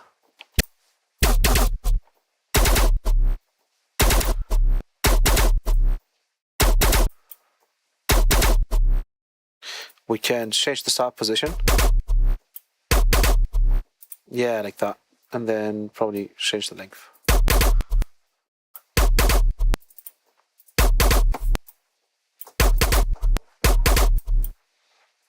And then let's give it some punch and maybe a bit of disperser, just so we can get more of that pitch bend. Uvidis with ways about the noise space helped me out a lot. I always wondered how those heavy lost in spaces are made. No problem. Yeah. Ultimately, like when we try to get things to be really loud, like the cleanest way to do that is to take something that's already, very full, and then have it sort of sculpt towards your bass sound. Instead of trying to do that with distortion and just compression, oftentimes pink noise is kind of everywhere. It's just in all different kinds of forms.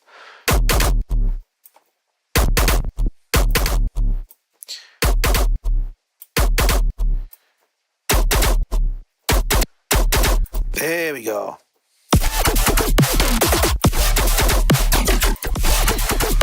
Now the only problem now is that we can't quite get it to. We can't quite quickly resample this and then figure something else out. Let's lower the. So let's figure out. I think that would sound fire. Can we just do a quick Control J on this? Thank you.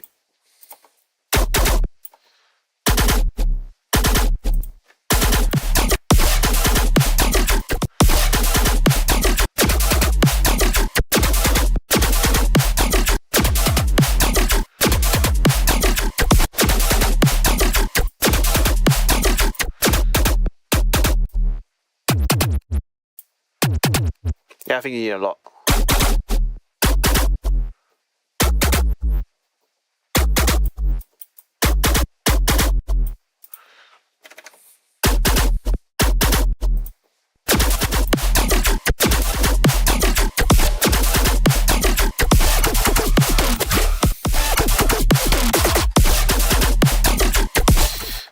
I think we should probably just make this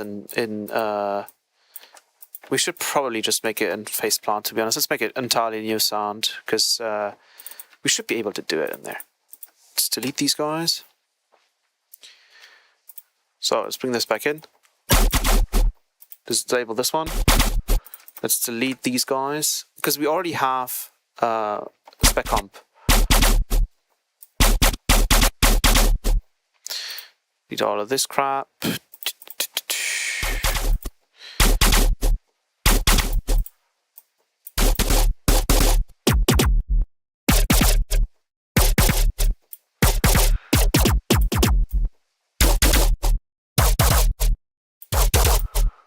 Add disperser to this.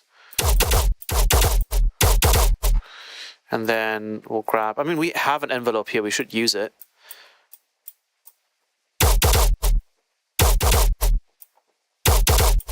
Where's our, what? Oh, level.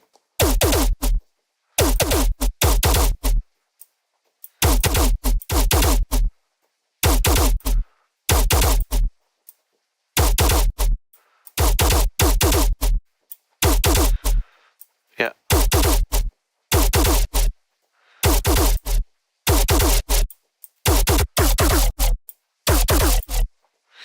Let's throw on the LFO. There, there, and there.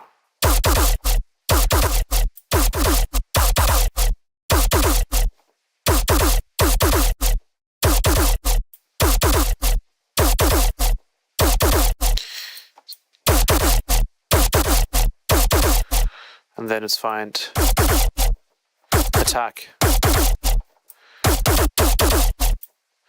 I think here having the where is it?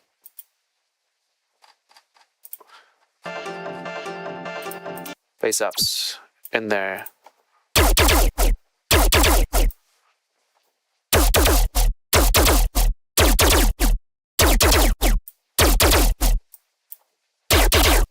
Oops.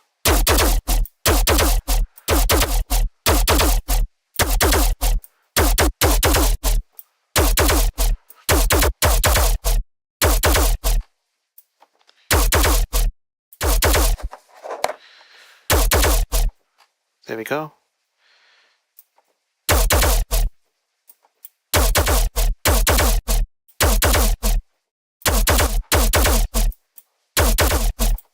Let's see.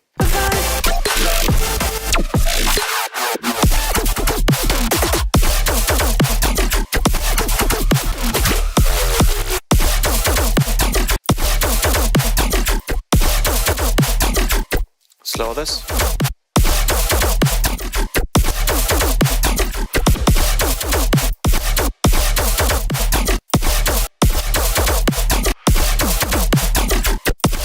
that's too low though.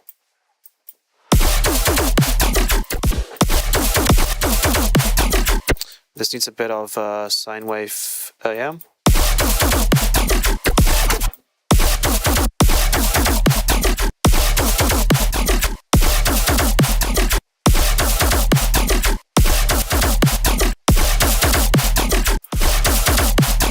Yeah, see, like Spec Combo is already processing it. Like I don't even need to. Already cleaning it up. I want it to be more like a bam, bam, bam, bam. Why can't I get it to do that? Bam, bam, bam, bam.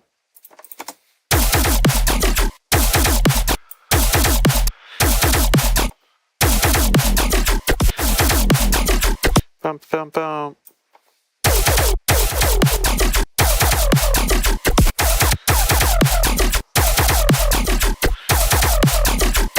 Just plus minus.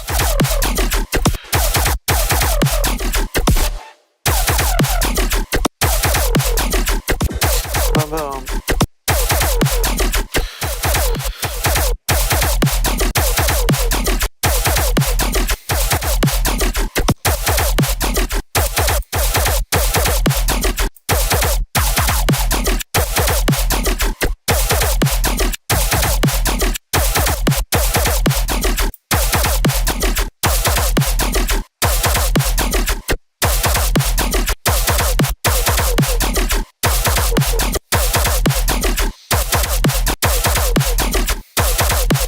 Minus 12.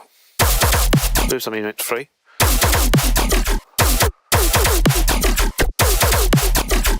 Maybe you should add a notch filter in here just so we can get some counter movement.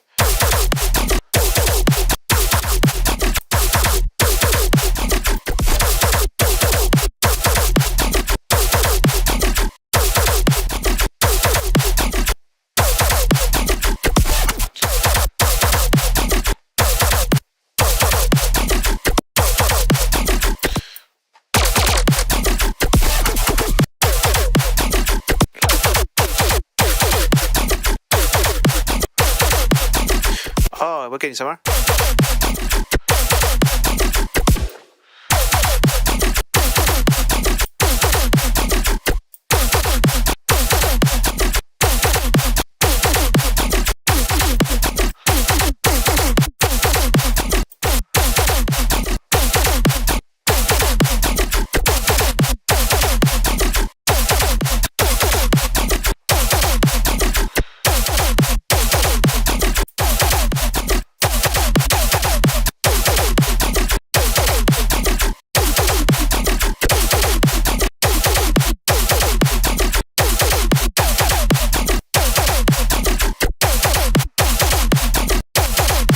Stereo's messed up.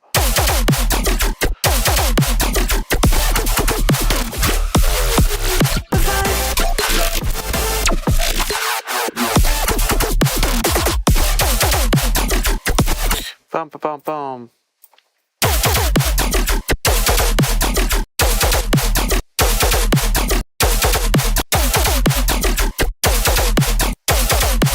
There we go. There we go. That's it.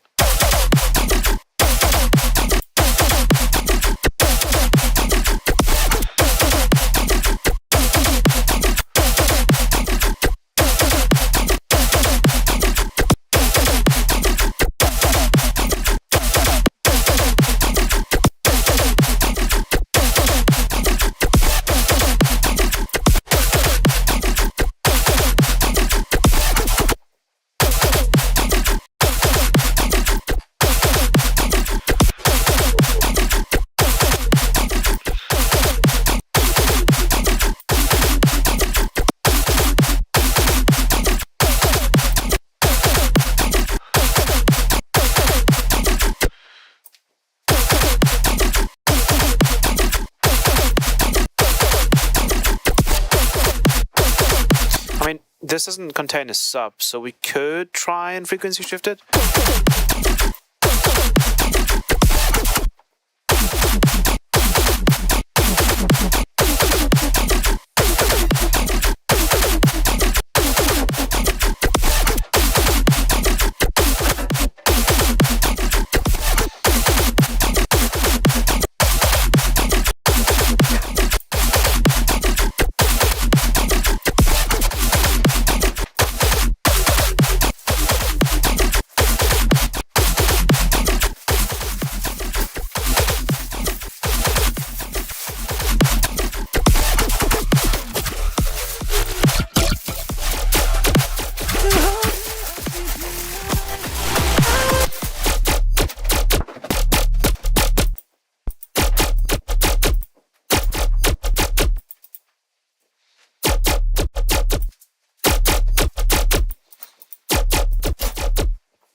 Why not we just bring it louder?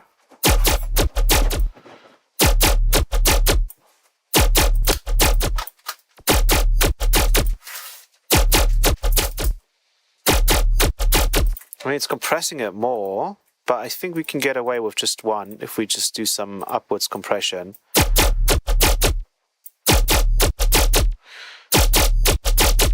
Like there we can get it pretty close. And then we only have to use one instead of having to use spec-com twice on the group and then on the bass itself.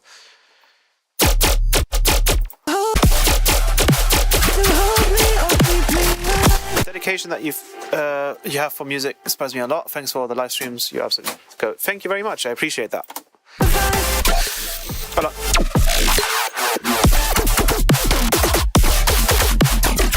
This almost has like a more.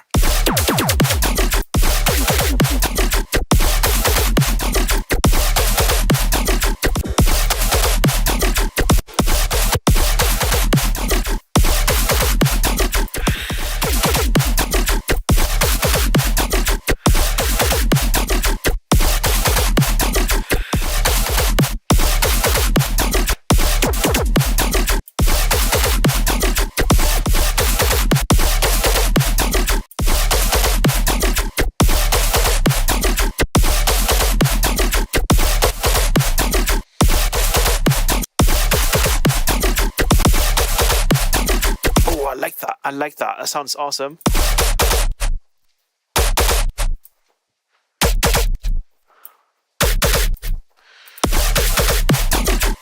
Just the sub is like not quite where I wanted to sit. So maybe if we do plus.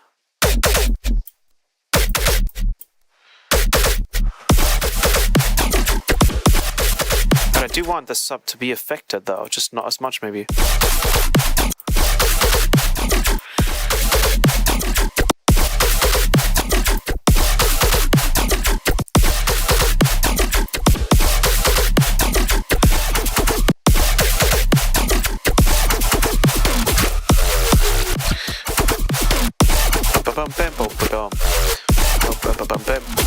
I think that might be enough.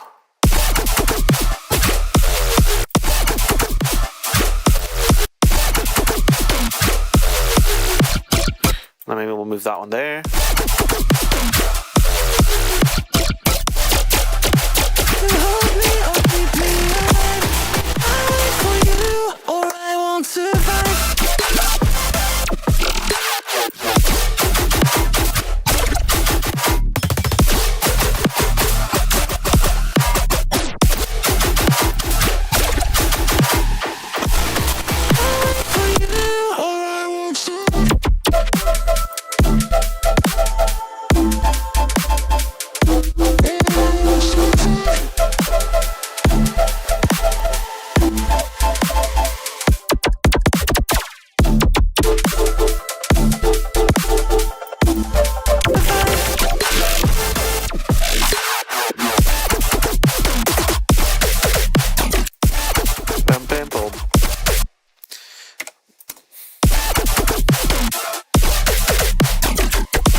Cool, very cool. I like it a lot.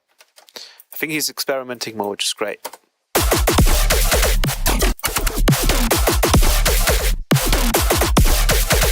Oh, is this a triplet?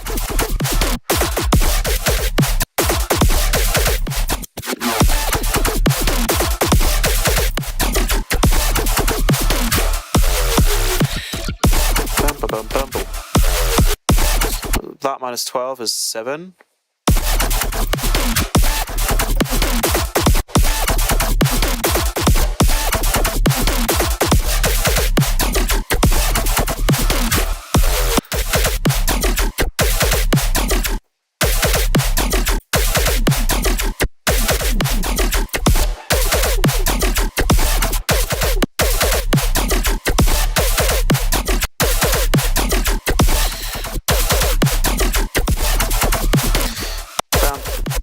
And then this one should be shorter.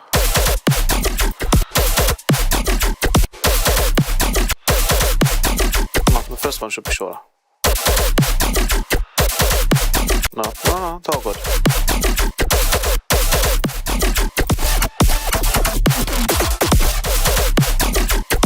Back to 19.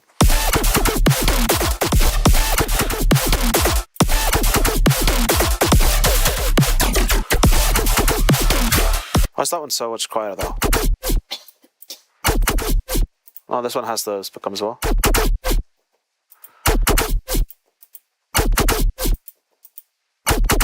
Once again, I don't think it necessarily needs one. The way we're doing sounds now is like we don't really need that much processing.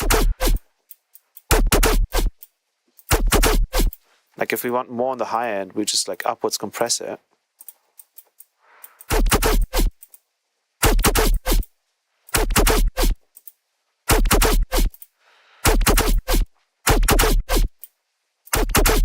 So I am missing a little bit of compression on this, I guess.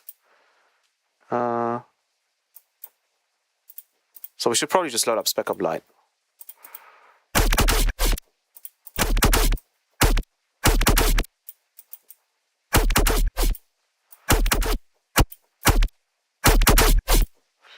Then maybe this is too much. I'm not quite hearing the... There we go.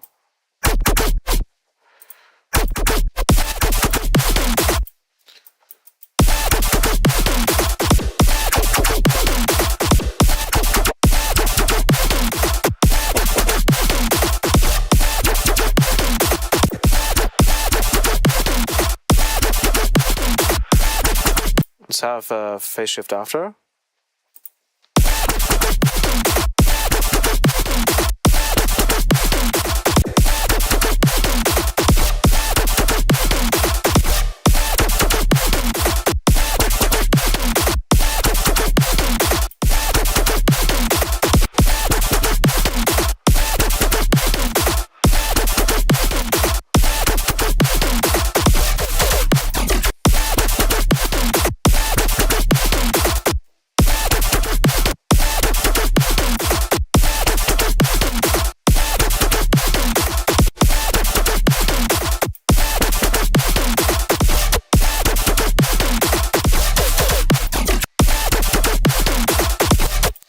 Awesome. Let's bring this back down.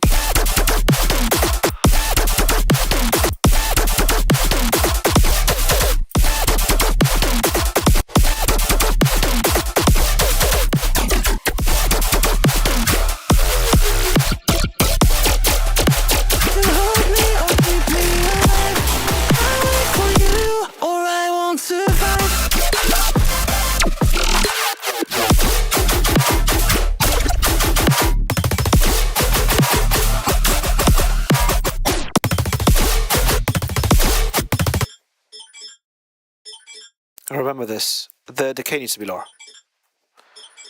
And there's some like reverb to this, I think. Or is it the delay?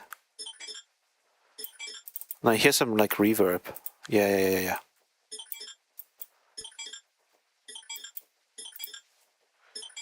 No, it needs to be louder.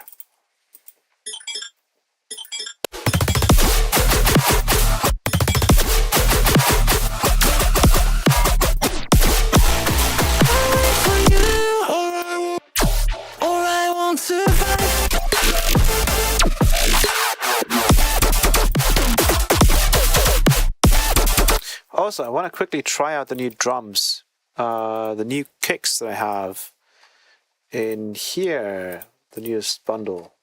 I want to try them.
the whole mix sound is very loud, considering that I can't even hear that kick drum.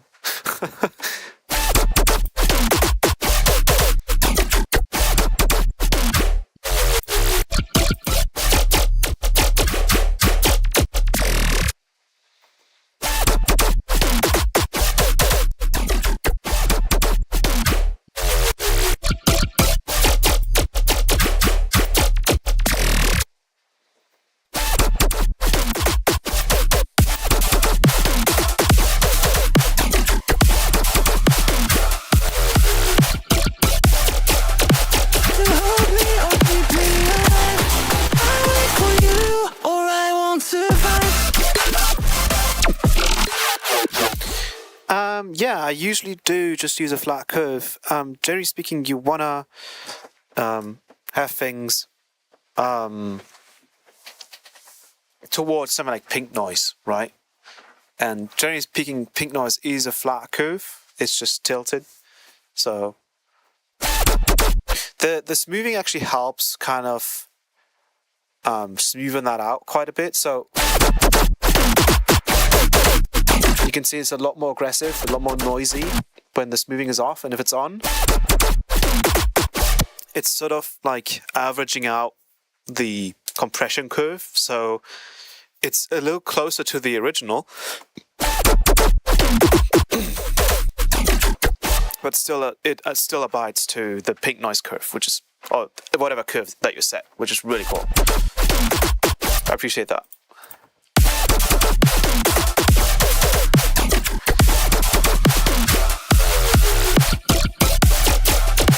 To hold me or keep me alive,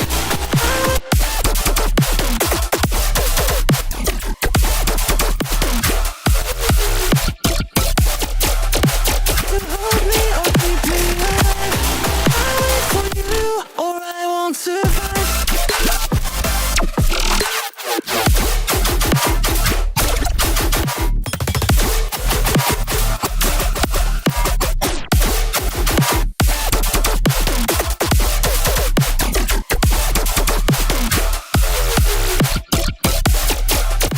To hold me or keep me alive, I wait for you or I won't survive.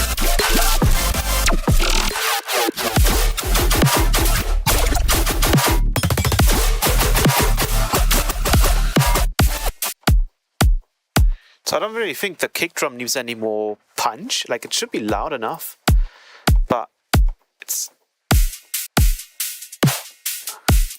still kind of struggling to come through. Oh wait, the cymbals as well. Let me check those real quick.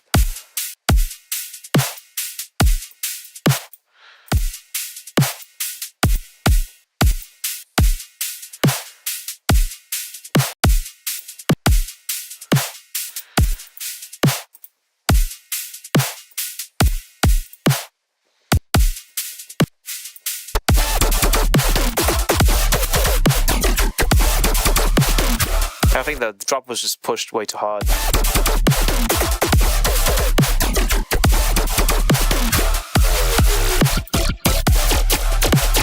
hold me or keep me alive, Even though our RMS is saying that we could push it harder.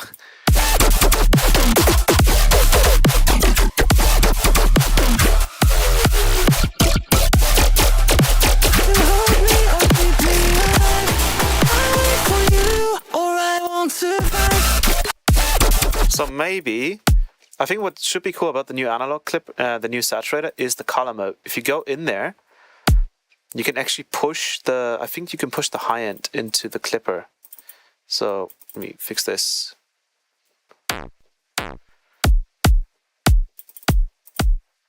So if I set the width all the way up, I think the way we should probably do it instead is we go to the low end here, and then, oh yeah, we don't even need to look at the curve. All we do is we boost it, so 6 dB for example, and then we lower the amount on the low curve. Maybe, maybe not. Let's see.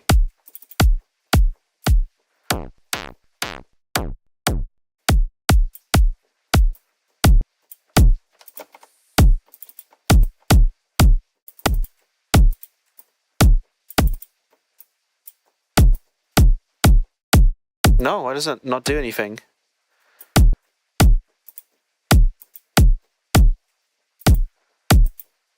Huh?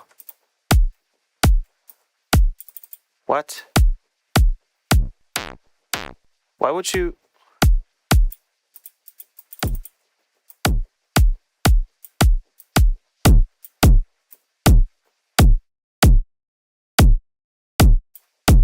I guess maybe it works, I'm not sure.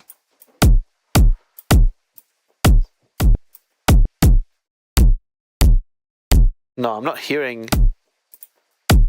Well, never mind. I thought you could use it that way. Never mind. Easiest way to push your drums if your mix sound is harder than your drums is to grab a EQ before a saturator and then just boost the part into anything but the sub. Because the sub's already maximized, right? So there's not much to push.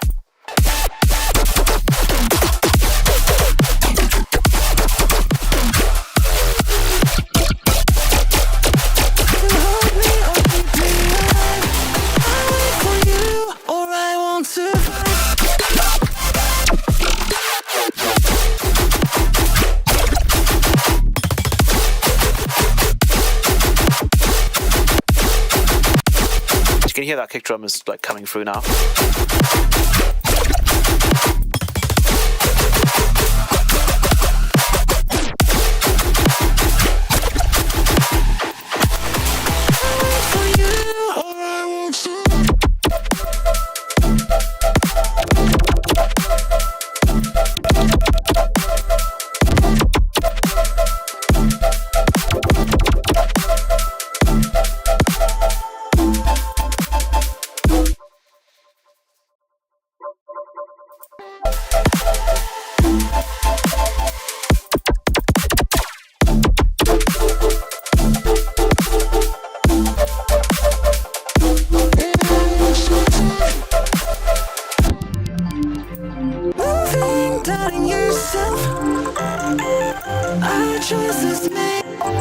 Somewhere else, you keep on moving, doubting yourself.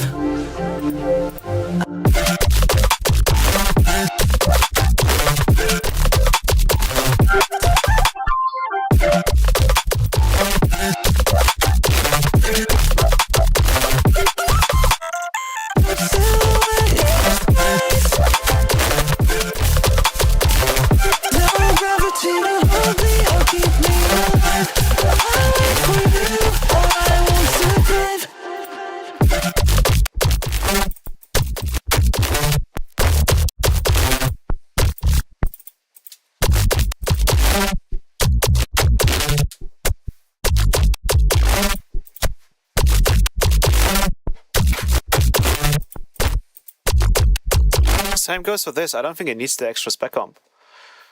Do you still use Ozone Clarity for the vocals, or do you use spec comp? I use spec comp for the vocals.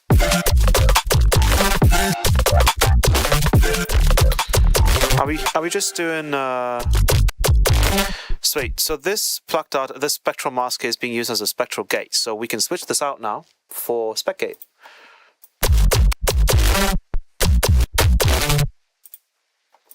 So let's set up spec gate.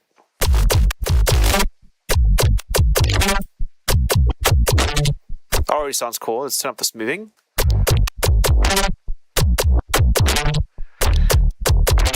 And then let's turn on the custom curve. So now everything's coming through, and now we can just kind of focus on the mid-range.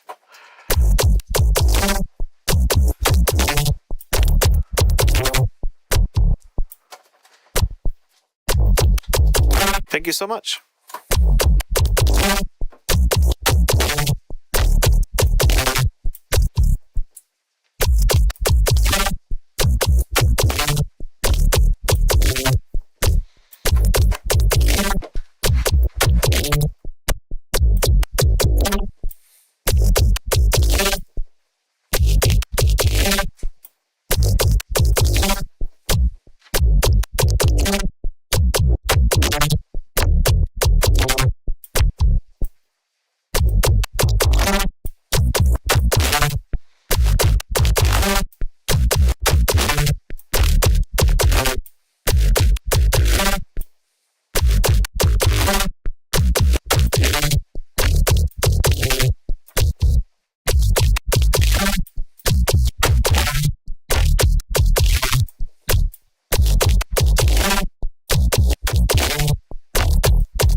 So I just wanted to focus on the mids. Let's try the non.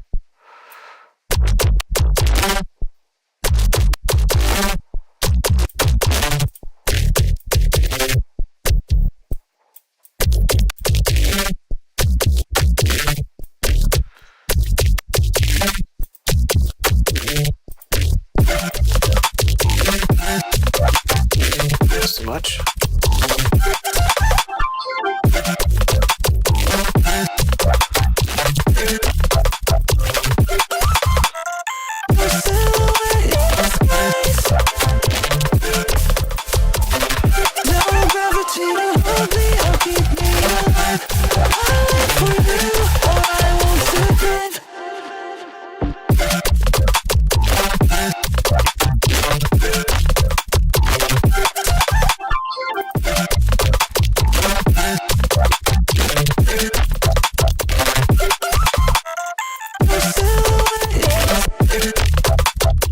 I love that.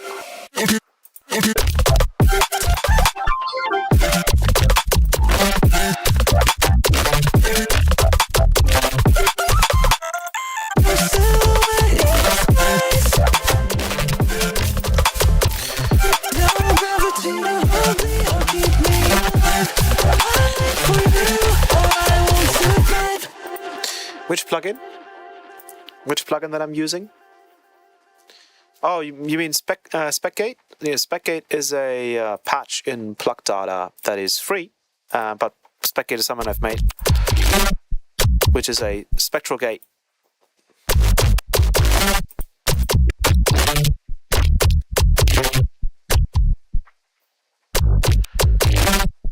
And basically what it does is it lets you isolate frequencies, or do the opposite. So if we go, for example, say here.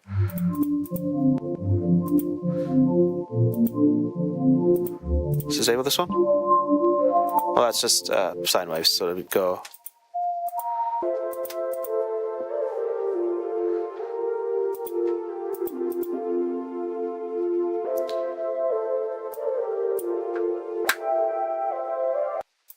So this is SpecGate.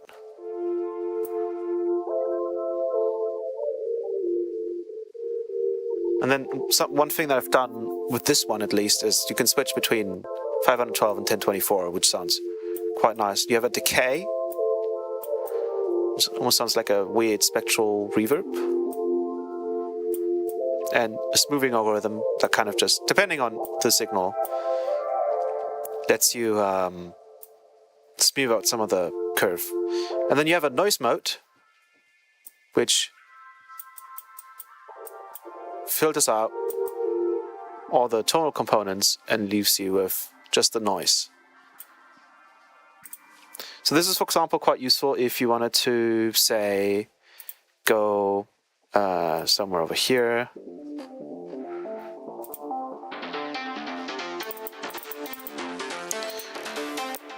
Bring this over.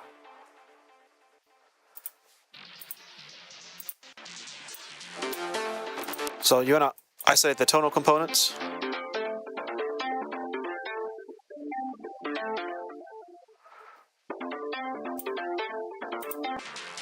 You have the noise component there, and then you could group this PluckData, duplicate it, and then the second instance you switch to noise mode, and then you get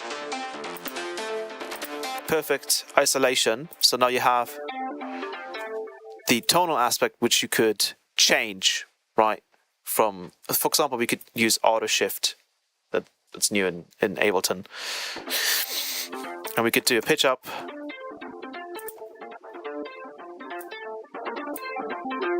Let's change form and follow.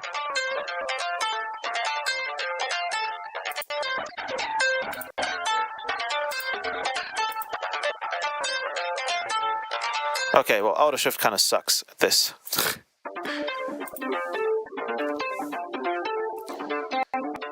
But for example, you could like use a less than favorable pitch shifter, like say M Transformer by Melda.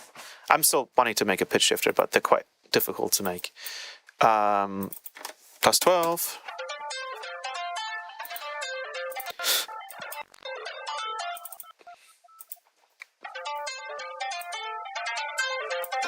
But that's now only pitching the tonal aspect. The noise is still clean.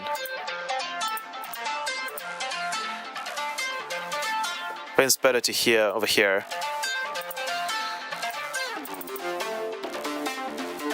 You can also do formant shifting.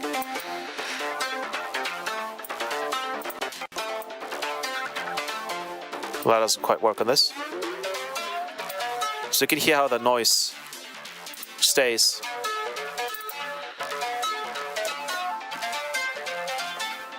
Mix it in.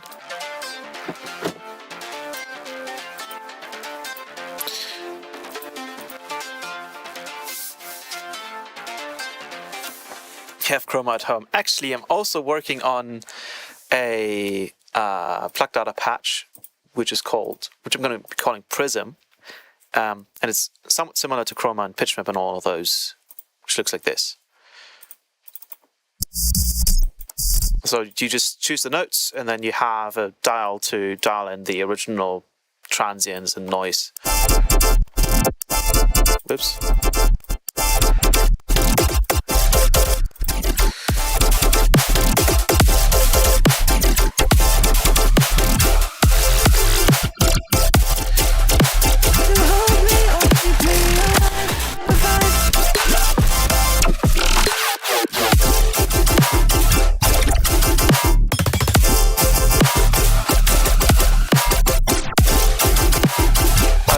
It's not done yet, right? Still have to quite work on it. But yeah, Plug Data's cool. You can do a lot of things there.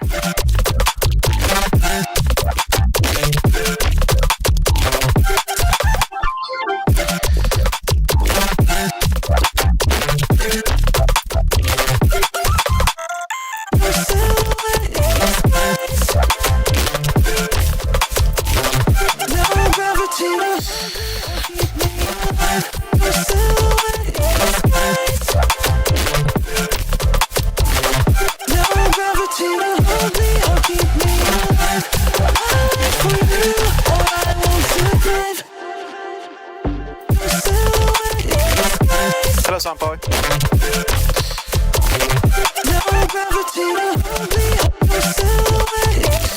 Any hints on the ratios in the spec comp? I'm not smart enough to read the plug data patch law. Well, you can read the manual. It's pretty easy and should be pretty interesting to look at. But up to 50% on the main compression dial is downwards compression. So anything that is, so you can I think you can kind of see it here. Anything plus 50% means just downwards, so you can see nothing is exceeding that line. If we remove this, you can see certain frequencies are exceeding that line. And then anything above 50% is upwards compression, which is why you really like OTTs, because upwards compression.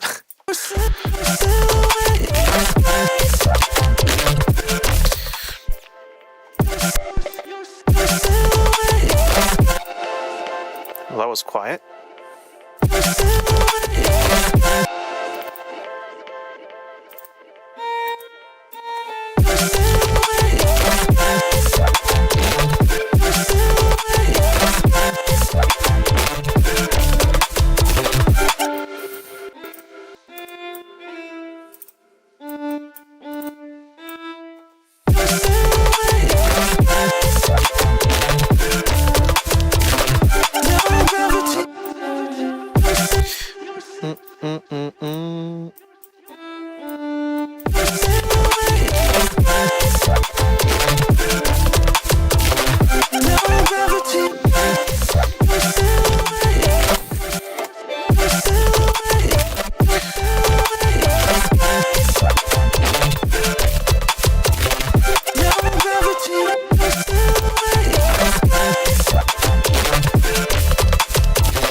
Slow this a little bit.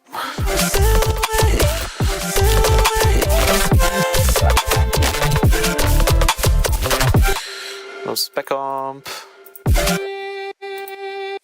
Oh no, I wanted to load up the regular spec comp light.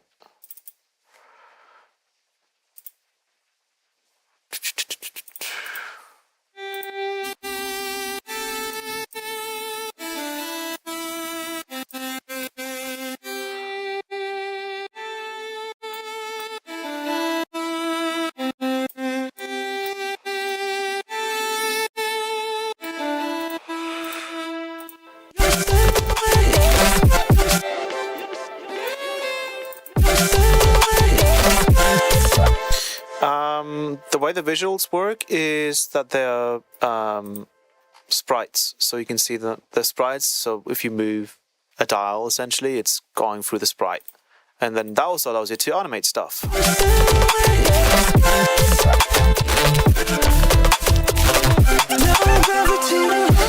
I think Contact has MPE support, right? I think. Oh god, did I just crash Ableton? No, okay, good. If we do have MPE, let's go to... Where's the MPE side of things? I forgot how to use MPE. Here we go.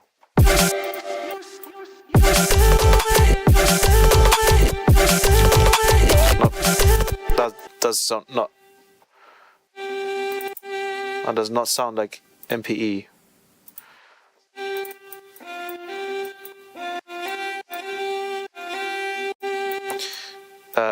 How do you do that then? How do you... Oh wait, do I still have it enabled? Oh, that's probably why.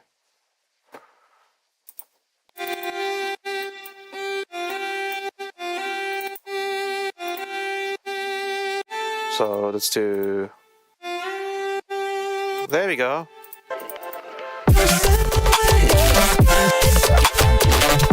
And then we do...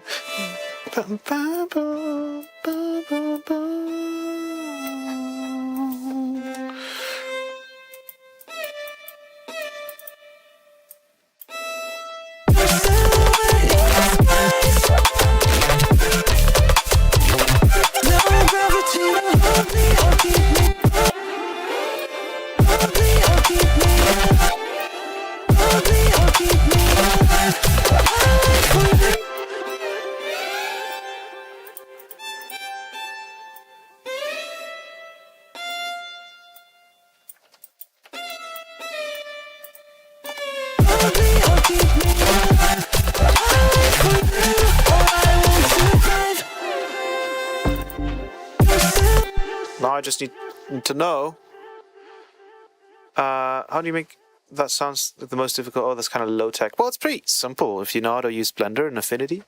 That's pretty easy to do. Let's do sustain.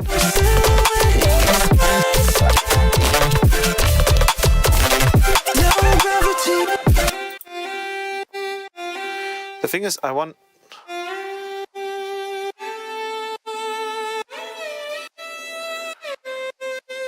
Is there no setting for how fast it does Portamento?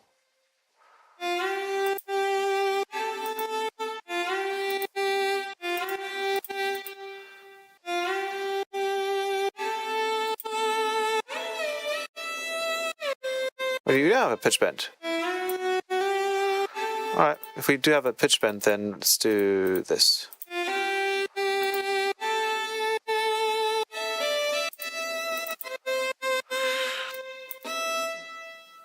Let's do...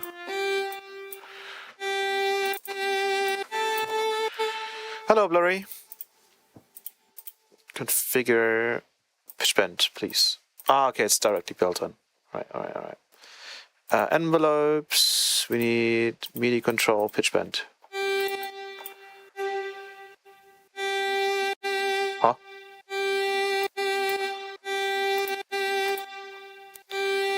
Alright, buddy.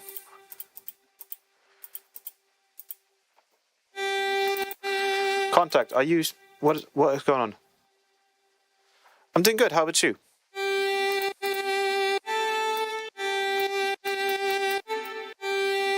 Oh, it doesn't work anymore. What the hell?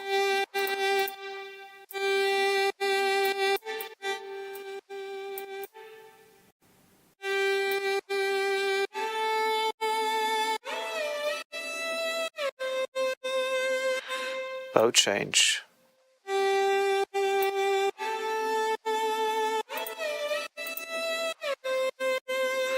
It's a bit annoying to me that you can't change the...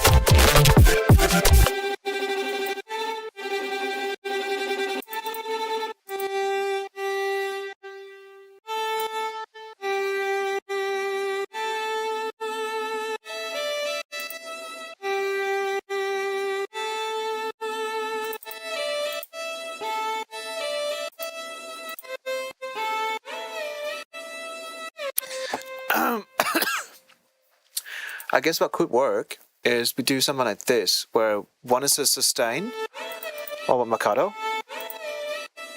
One is a Mikado with Porter, and one is just about Mikado. So what are the notes that we need to press? G1 and A1. So with that being said, G1 is somewhere down here. And A1 is the one that has...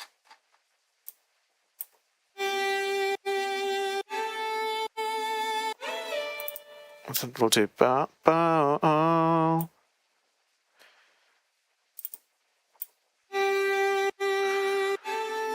Okay, there we go.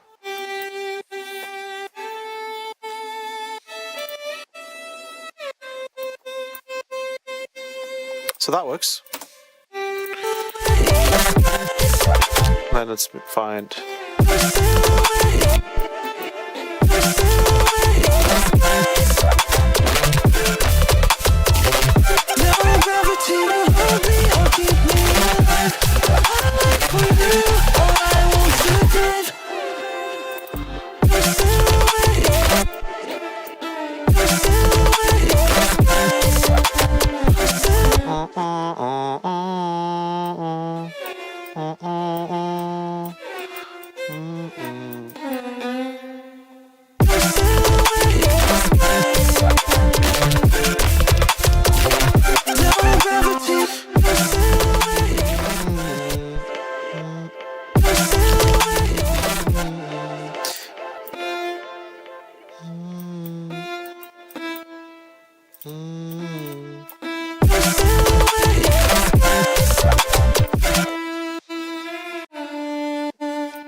A bit faster, and then maybe here we need to switch it. I'm not sure if I have to, but we'll see. Yeah.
I want there to be a bit more life to it though, so I'll add like a auto pan and I'll slowly automate it.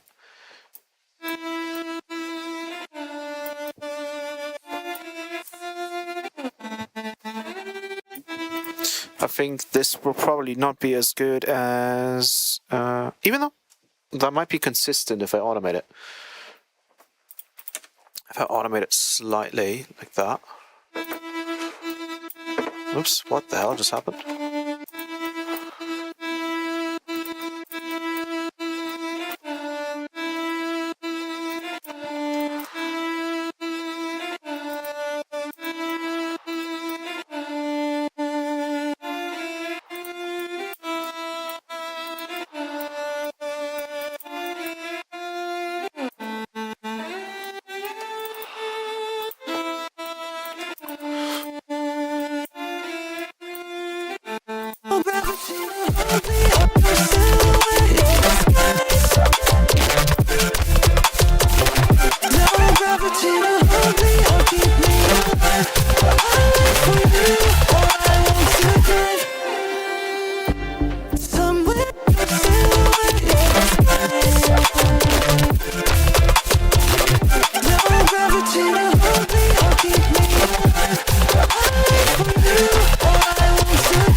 Oh,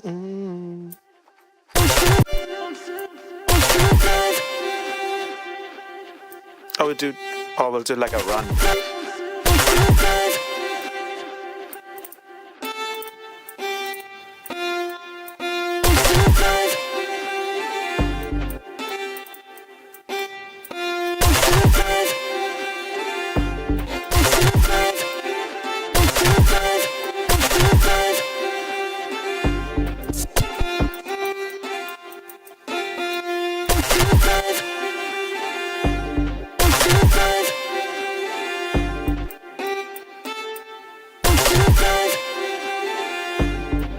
One more.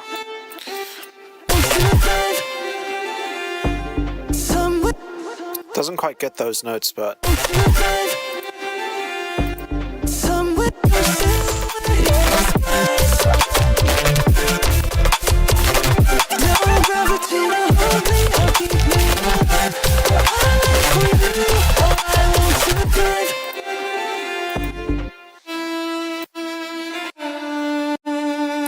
let me catch a stream finally. Hello, Rich Quit. This is an original.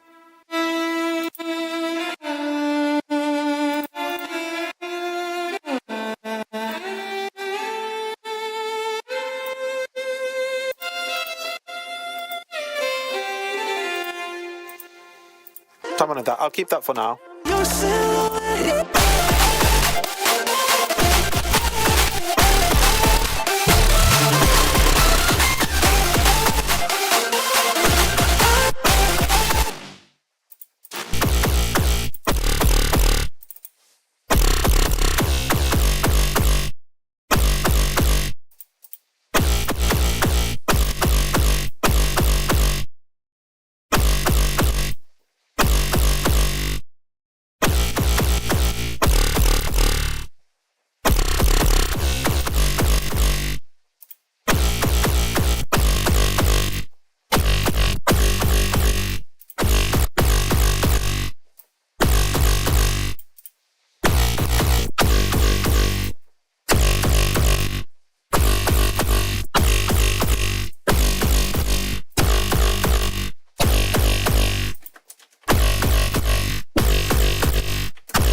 It's been a minute.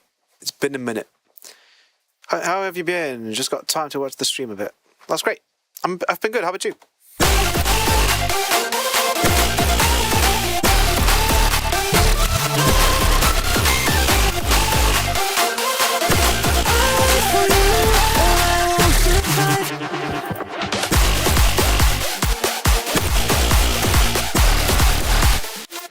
No.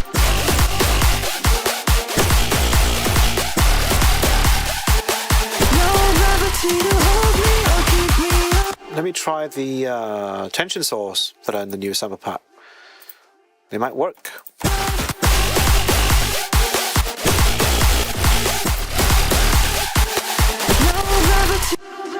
Try them on.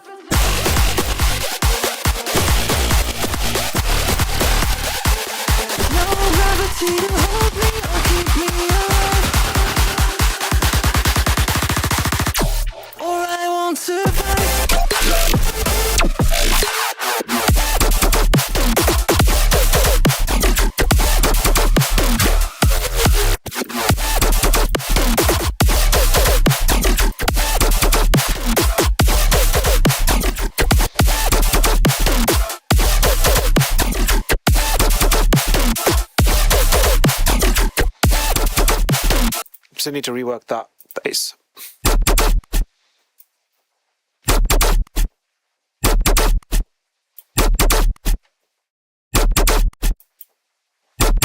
Is that double the amount of compression here?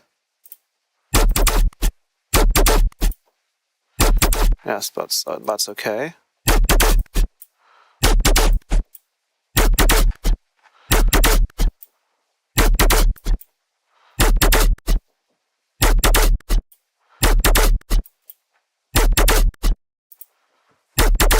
I think that we don't need the distortion.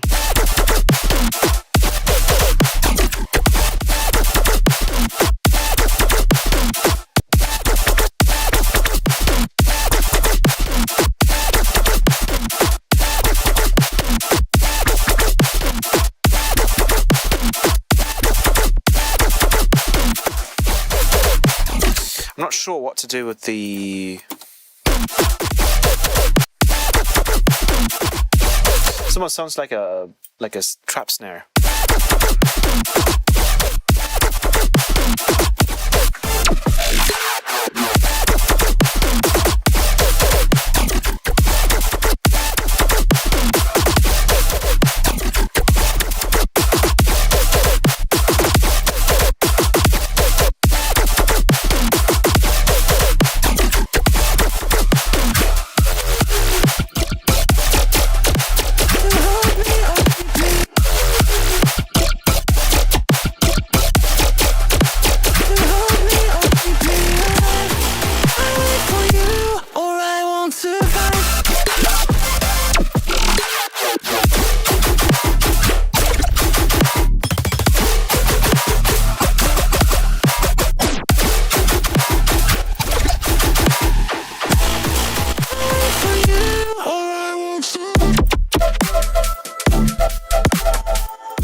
Sometimes the audio doesn't.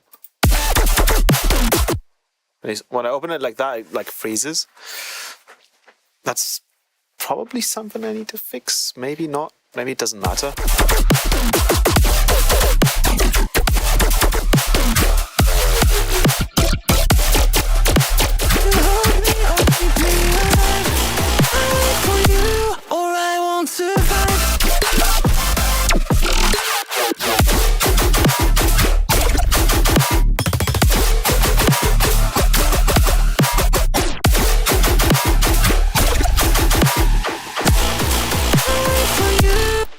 Still the same part, but I wanted to change the main phrase, right? I want it to be a bit different than what it was like in the beginning.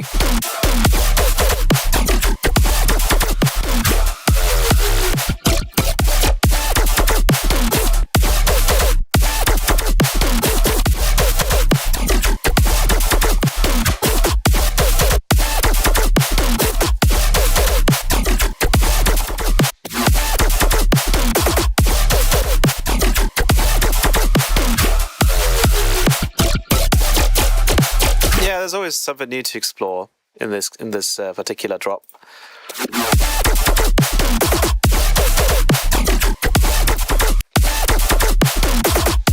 Bum, ba, bum, bum.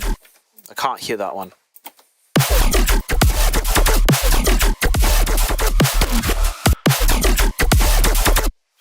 Can't hear that bass.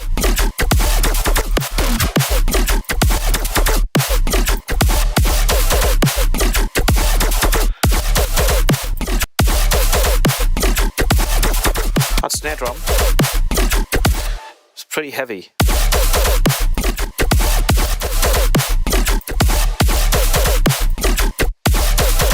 Oh, look, that snare drum is being detected as twice, that's why. That's the wrong one. There we go.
this to be a bit tighter, like a bit more tight.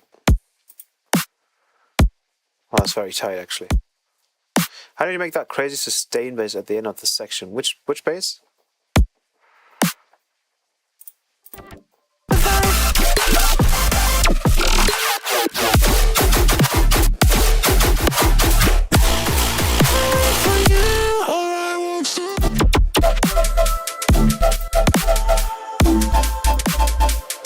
Let me mute this part right here for now.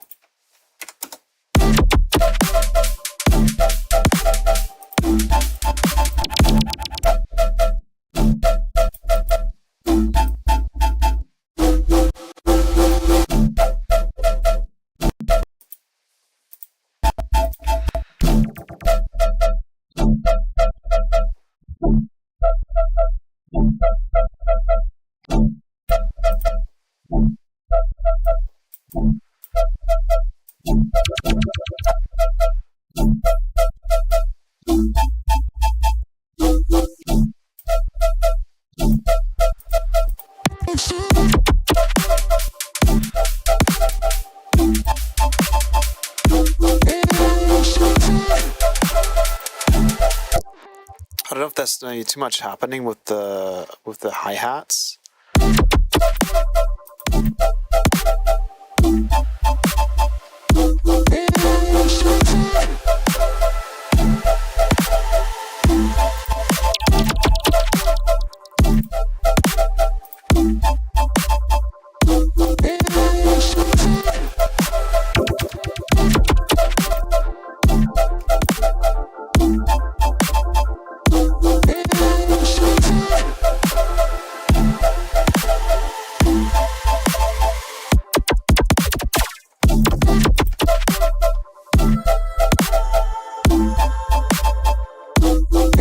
Actually, I feel like I'm not hearing like sidechain.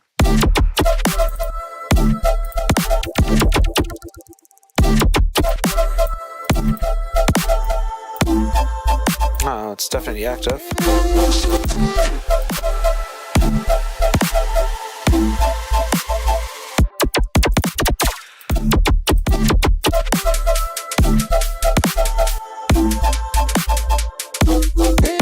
I think this symbol right here is to... It's already tightened up, I think. No. My AirPods are gonna be empty in a minute, by the way. I'm gonna turn off. What? I don't need no sync.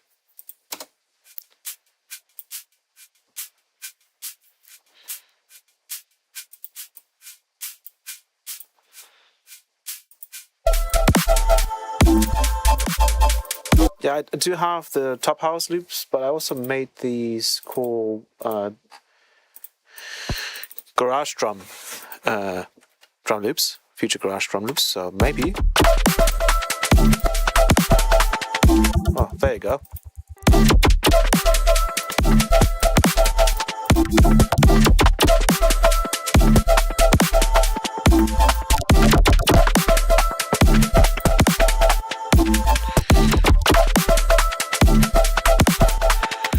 I wonder if that would just sound better as a beat itself.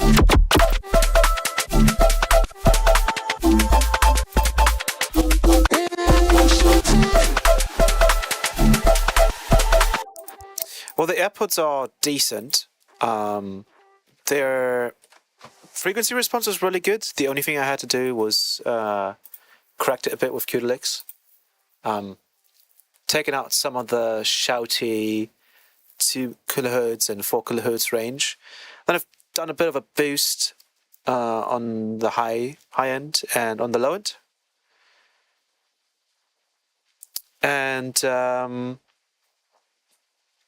yeah, with that, they sound great. Obviously, there's quite a bit of latency, and the codec that they use isn't the greatest, but I don't notice any like smearing or compression artifacts or anything like that, really. It's not noticeable. Okay, I really like that, actually.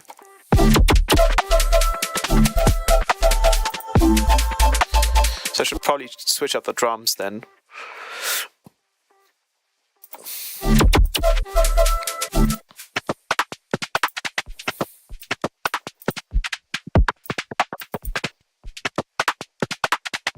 Which one was it? Number 3? Yeah.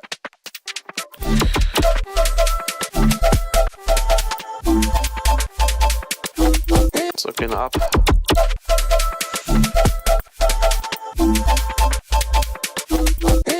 Plus the AirPods are very, very convenient, I have to say. Not having a cable on you is amazing.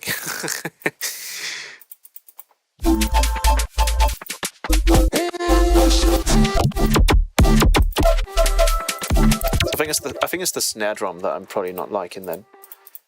Let's see if I can get a clap.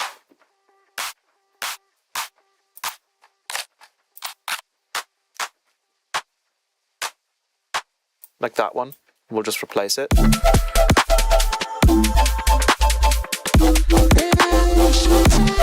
And then I know there's another transient in here, so I'm going to remove that one and move it here. And then hopefully that kind of cleans up the snare drum a little bit.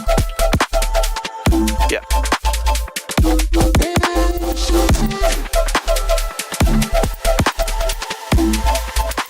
And then the kick drum, I like it,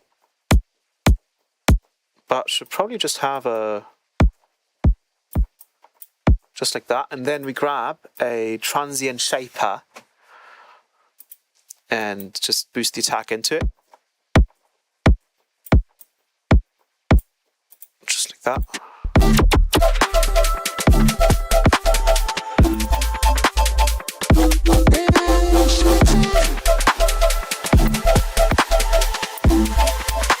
Oh, the clap has a transient on it. Let's remove that.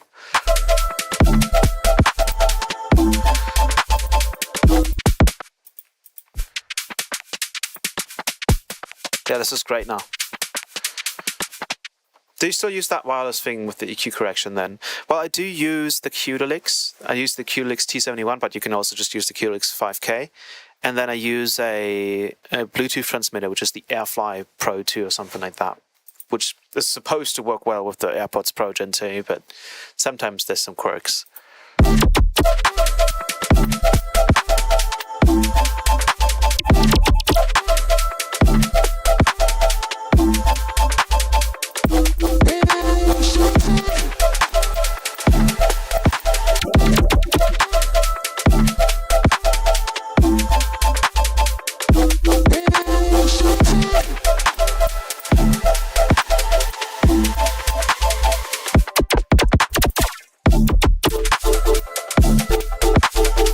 If you wanted to freshen up the clap a little bit, let's boost the high end.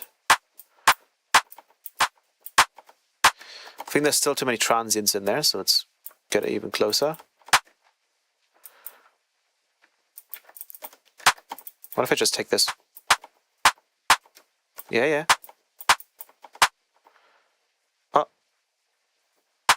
Oh my god. I thought I just crashed, but I'm good.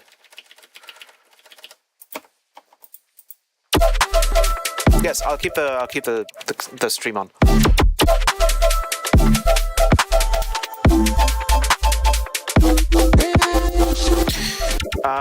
You still using that black magic trick you showed a long time ago with the transient shapers? I haven't anymore since then, because I think at the time my mix tones were a bit different. So now I'm just my mix tones are just better, so I don't feel like I need to do that anymore. If that makes sense. I have these transient, where are they?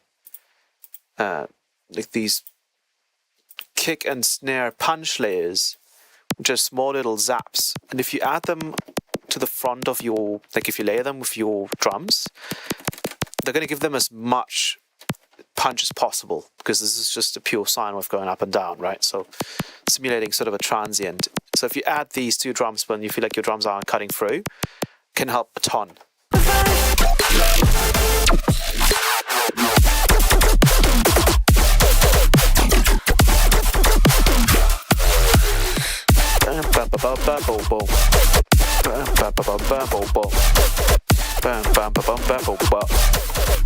I want something else in here. Maybe like a glitch.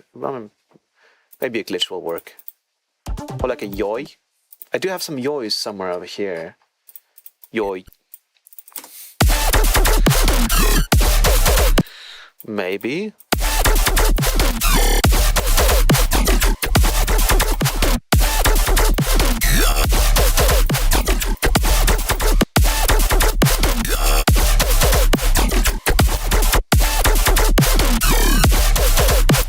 Actually, that sounds kind of fire. What if we take that and then we take the beginning part of another sample, this one, and then we mix that together so we get like a... Oh yeah.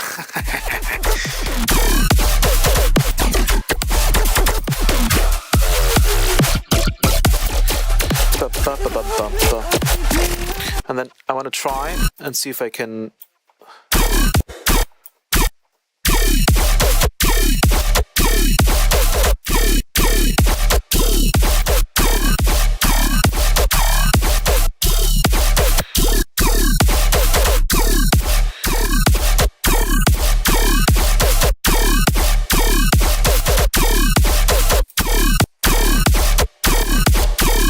See how that kind of cleaned that up?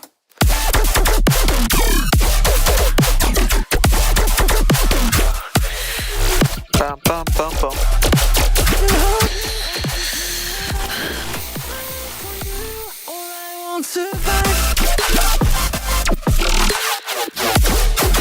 Bum, bum, bum, bum.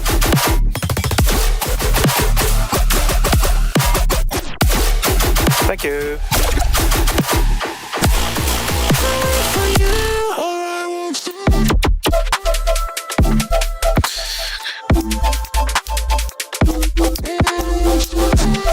We need like a strong hat in there as well. Like a really strong hat. I think I've made some hats recently, haven't I? That's a hi-hat loop. But we could take one of them.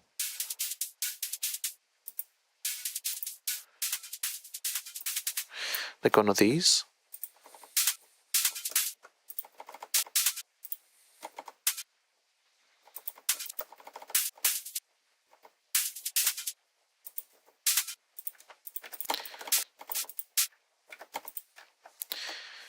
Just kind of make it.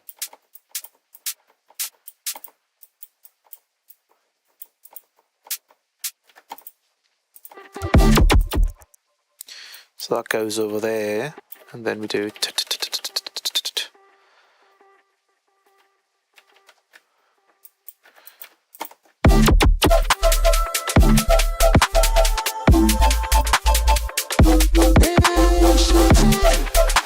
Yeah.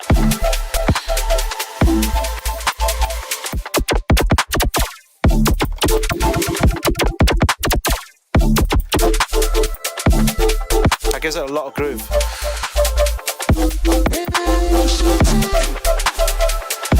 What we can do now is we can actually move all of them at the same time if you wanted to. So we can move on maybe over here.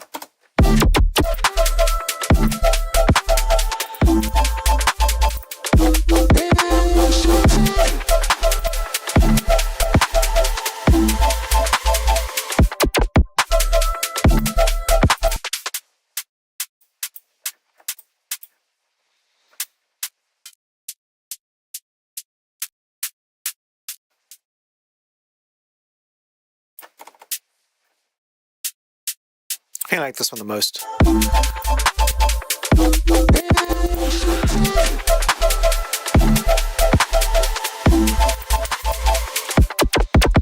Yeah, VR stuff is really good. Bum, bum, bum, bum, bum.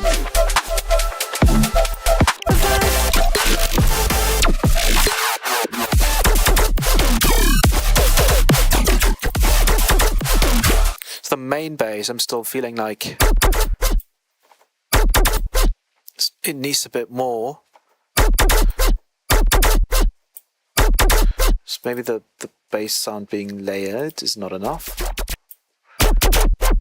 That sounds a bit better.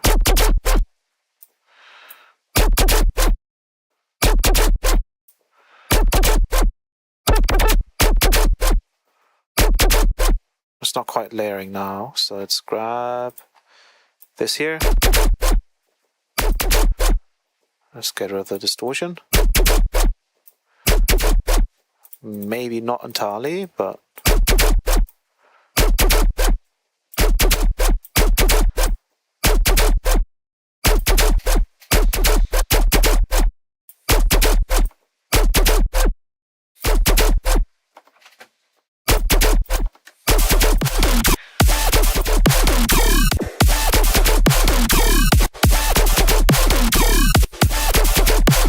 let's try -12, that would be 7.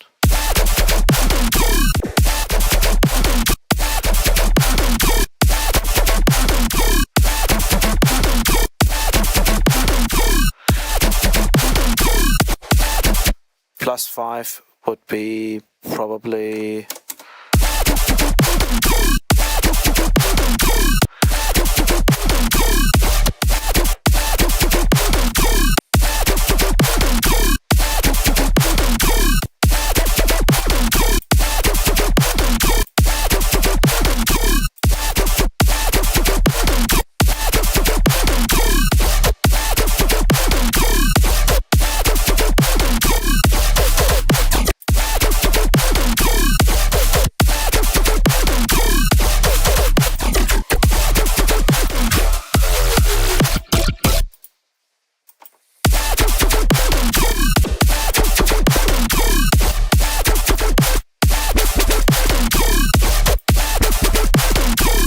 kind of like it when it's reversed. It's kind of cool.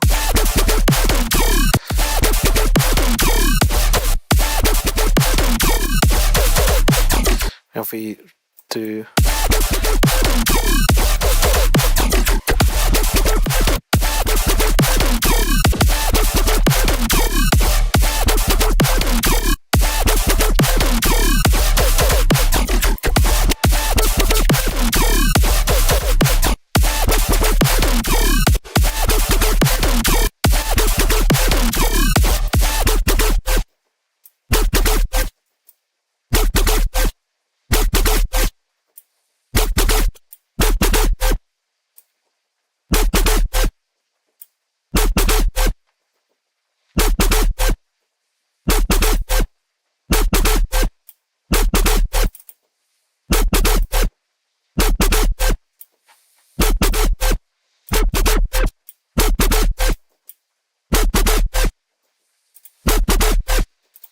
kind of hear this needs a bit more.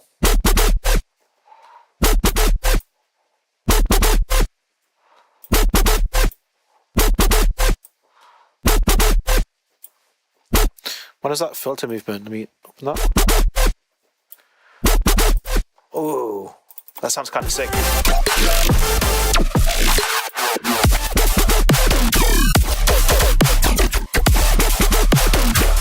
I kind of like that. It has an older Skrillex vibe to it. A little bit, at least. Look, I don't even need that second spec comp. It's not necessary. Not with this method.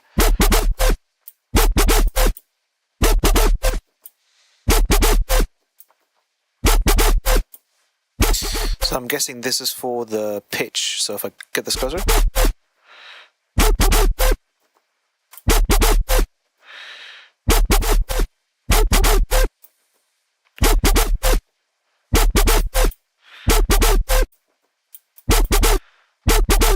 Ah, I see. Okay, this one goes down.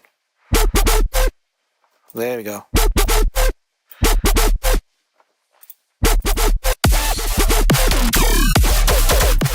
Yeah, kind of.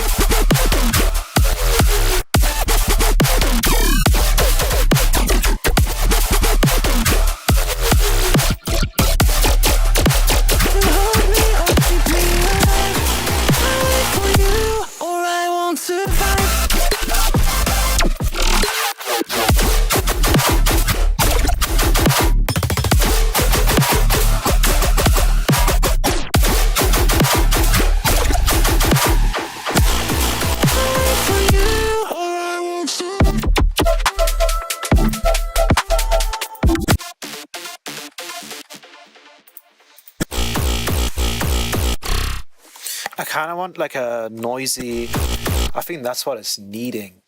I think that's what it's been needing the whole time. Let me grab a sample. Miscellaneous pink noise stereo, because it has the grid, but it doesn't have the power.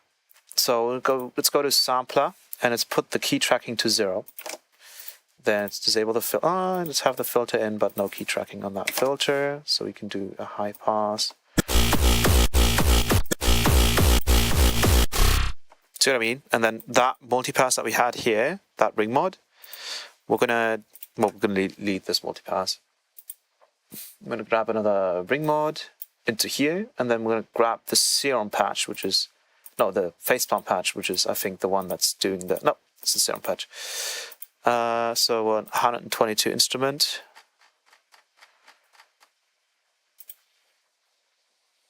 Thank you. And then we'll do external, so input 3 plus 4.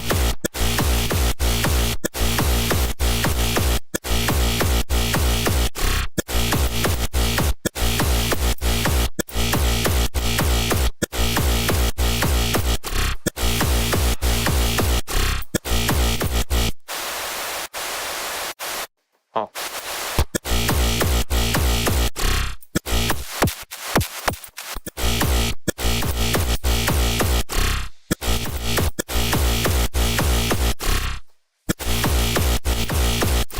It's missing like a... Wait, are we using the serum? Oh yeah, I need to select the faceplant here, pre-effects. Oops, forgot that.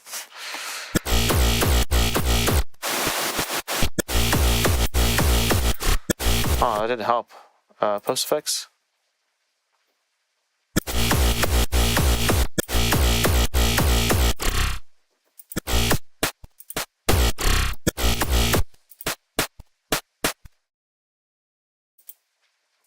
That's strange. That's faceplant though. Oh wait, I'm stupid. Oops, I need the serum one. Oops.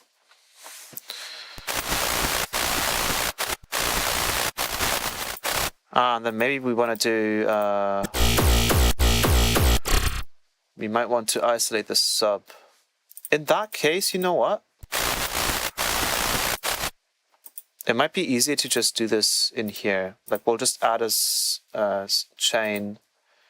We'll do a simple... Let's do a simple operator. None of these guys. Just a simple sine wave. And then we'll tell it, well, here's the operator with a simple sine wave.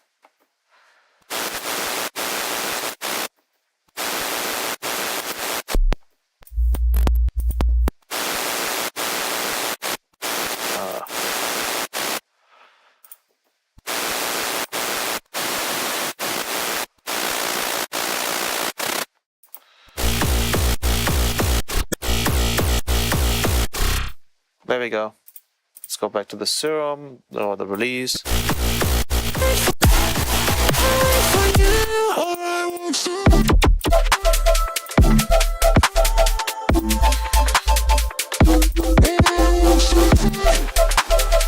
Yeah, I like that.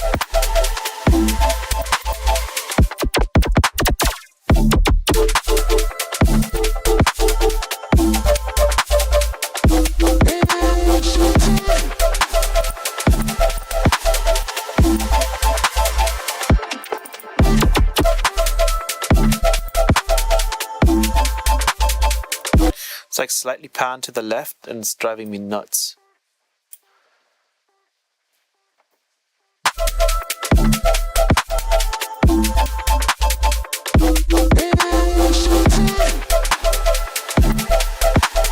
I fixed it.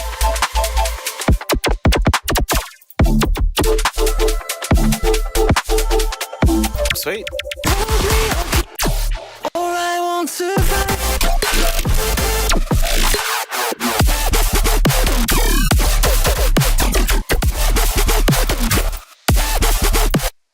Let's go medium again.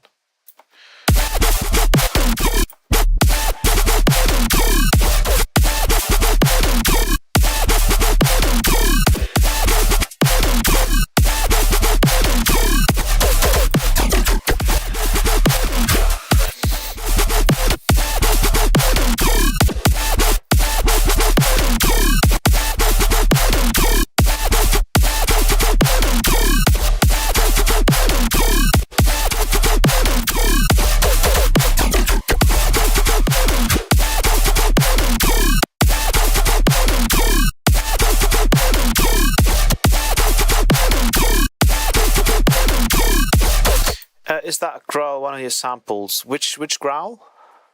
This?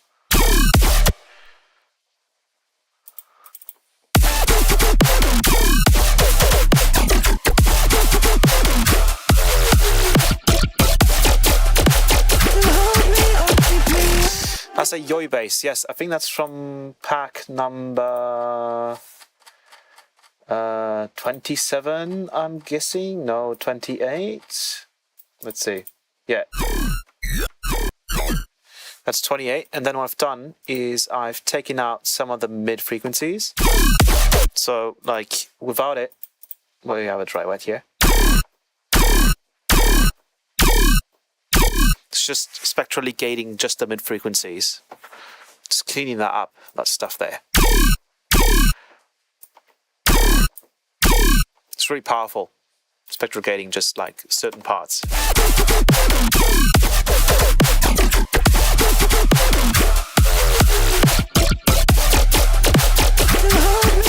Drum step. Let's give it a attack.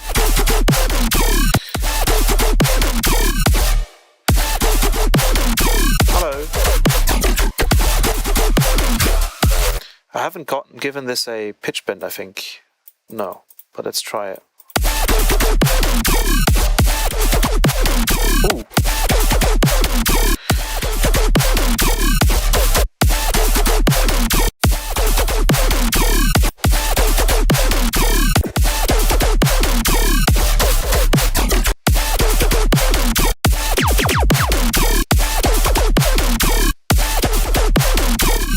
This one needs its individual one though.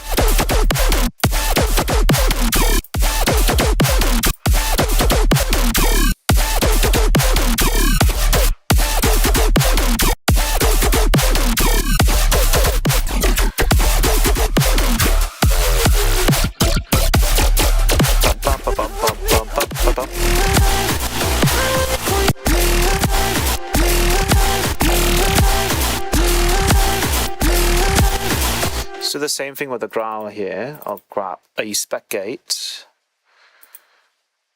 and I'll do the custom.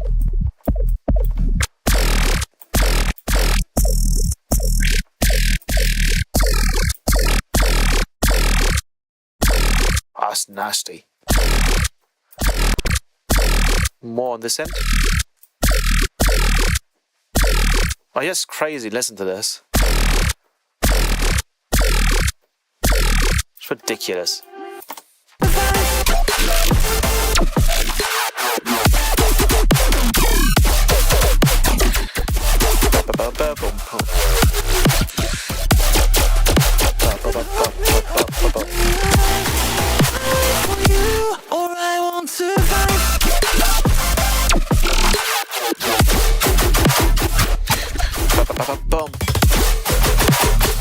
I have a question. How do you manage to have the inspiration to work on something new, or to have a new idea to make? Like, how do you fight back producer's block or something? Well, that's what all my tools are for as well. Is like, for example, things like chroma and stuff. The one of the main reasons why I like them so much is because I can take, for example, a spectral melody, and I take that, right?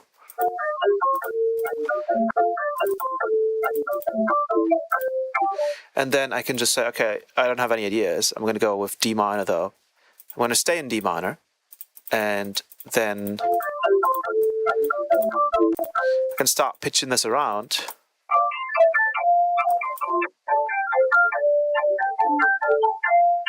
I can even go to the envelopes, maybe clip transposition if I'm not feeling this yet, right? And then I can go to 1 bar, nope, 1.5 bars, nope, 1.4 bars. Yeah, let's do that. I can, oops, pitch this around.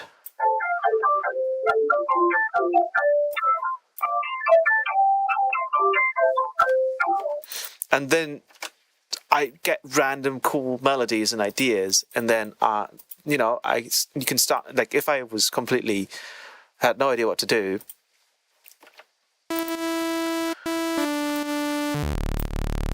I would grab that. I would start from there and then just loop this and play that.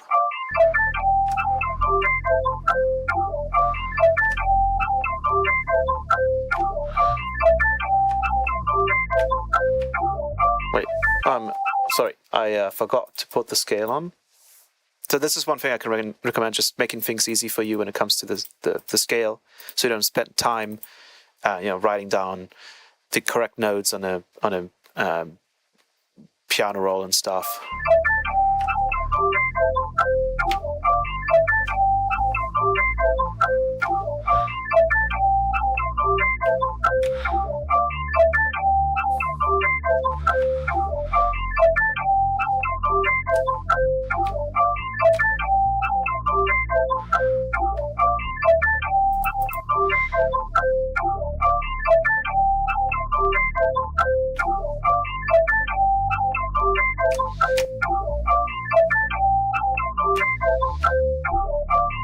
You get the idea? It's like, this is a completely random melody, that the fact that we've changed the individual notes and everything on the fly.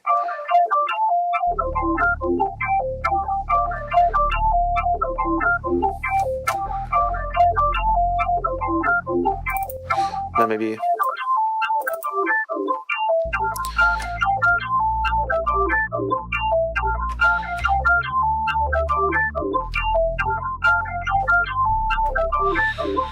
That's sort of where I get my inspiration from, is just like sort of generative.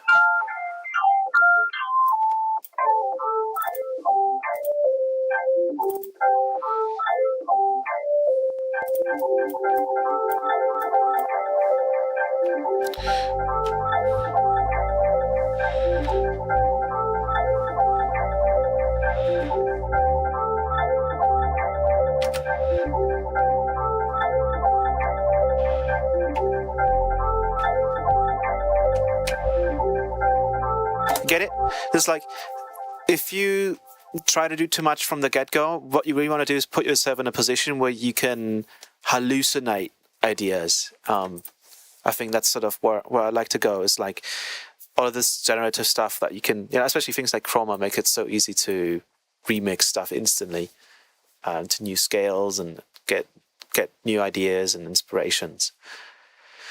Hi Nasco, it's nice to see you doing a sound designing stream. Anyways, have a nice weekend, bro. Love from the Philippines. Thank you very much. Appreciate that. So I can just start with a sample modifier and start making something around it. The ideas just come out of based on the modified sample. That's why, yeah, basically. And so the ideas, like, basically what can happen is you use one sample, start a song, and then at the end of the song, the sample isn't even either not recognizable or it's not even in the track anymore, right? I think this track started off as a fun remix of a super old track on, like a dubstep track on YouTube that was like from 2013, and it's all gone now by now, right? Because I've made it into my own thing.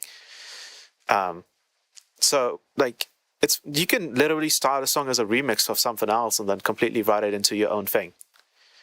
Easiest thing to do is, for example, to take another song that you want to remix and literally pitch it to a different scale, and then it's pretty easy to then convert it to a completely new song.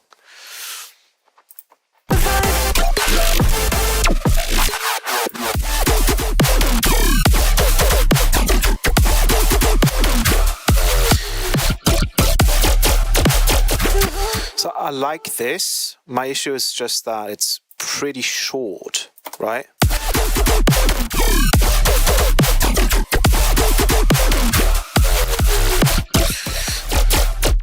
I like this part as well, but I'm wondering if that's if I should just.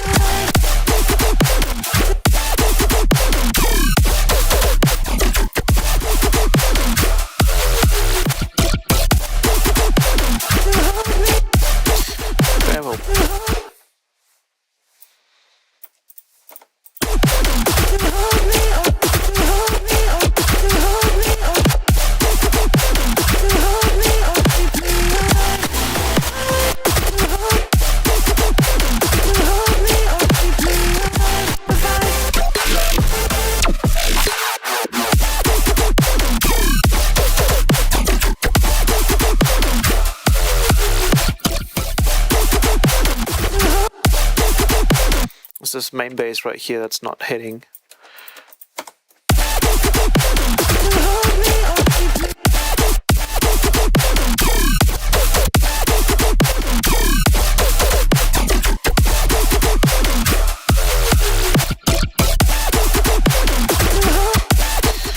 I want to do something fun here. I'm going to grab a... Oh, this is going to add so much latency. Elastic pitch. And then we're going to do a little bit of a pitch bend.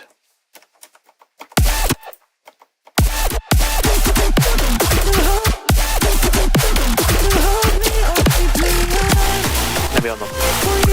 Or I won't survive. You hold me or keep me. You hold me or keep me. You hold me or 0.5.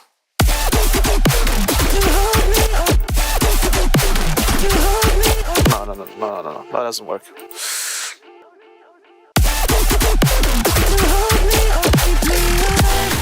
I mean, it's fine.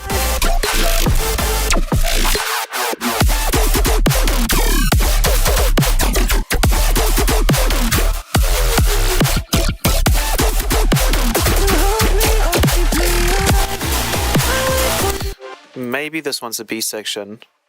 Like bum ba bum bum bum bum bum ba bum bum bum ba bum bum bum bum bum ba bum bum bum ba bum bum bum ba bum bum.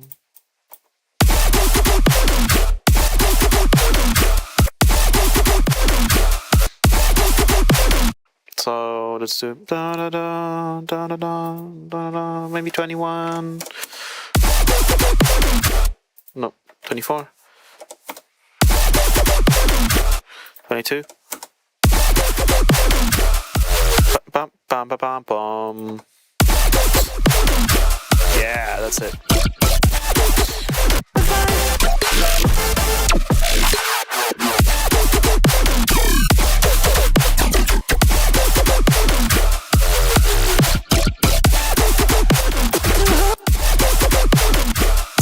Bum bum bum bum bum bum.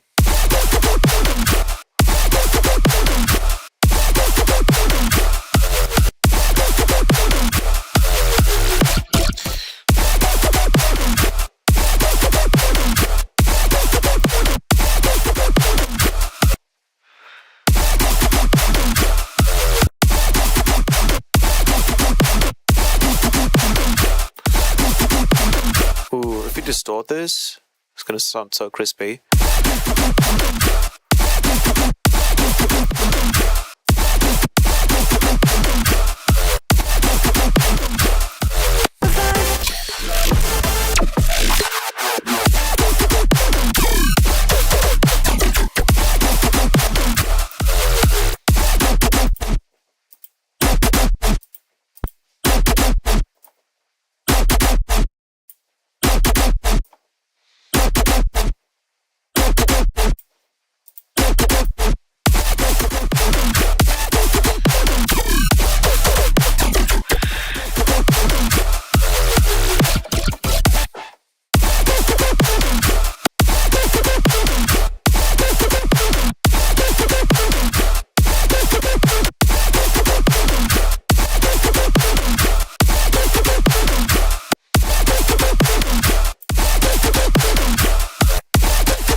Try 7 again.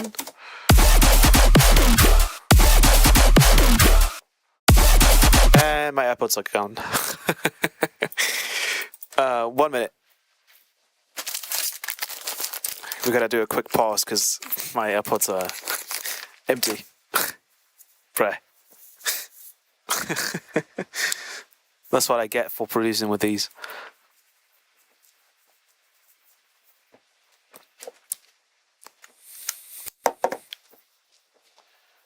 Don't get me wrong, I love them.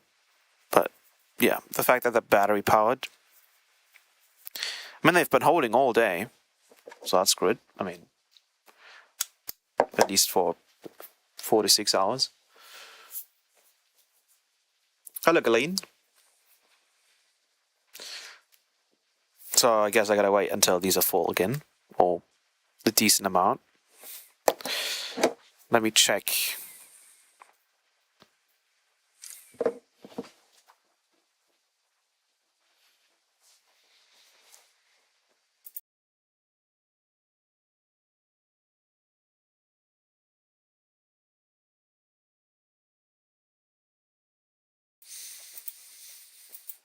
So once the AirPods have a decent amount of battery, I'll play the track again one more time, and then I'll probably wrap up the stream because it's pretty late. It's like 2:30 a.m.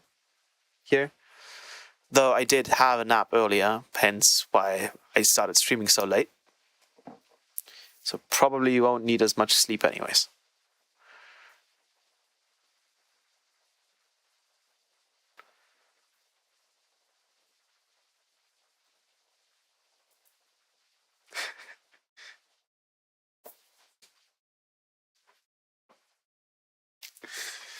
Alright. How do I check? I wish the AirPods had like some battery status. That'd be great. Just to check what the battery's at.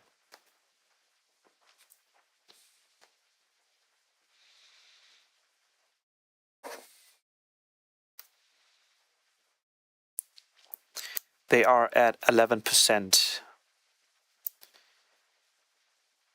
14% actually. Sleep is overrated.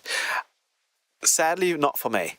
Ever since I turned like 20, I need at least 7 hours. Otherwise, I'm just like cooked for the rest of the day. I think it's because in high school, the last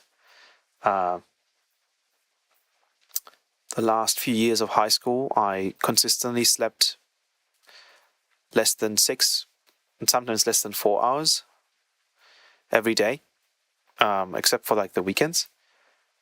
And that was not healthy. And I think I got the repercussions for that when I turned 20.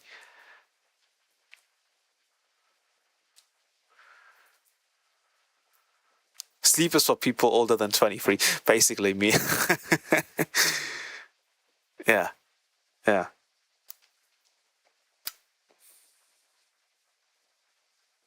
Okay, the AirPods are already at 26%. That's quick. These guys charge so fast.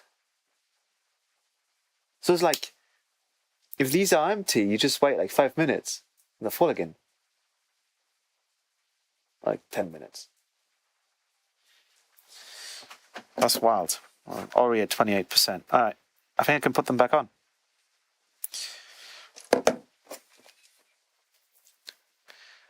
My 30-minute naps turn into 3-hour naps. I'm going to be 29 this year. It's garbage. Yeah. I get it. Have you seen that Razer Freya for haptics? I haven't. What are those? Alright, I gotta reconnect. But yeah, let's wrap this up. I think this is turning out really cool. Pretty interesting. I only need like one spec comp on the whole bass group and we're done. It's pretty powerful.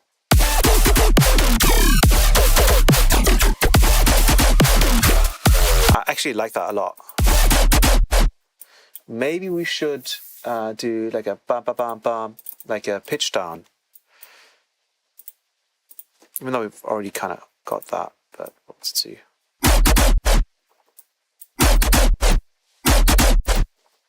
So this LFO won't be active.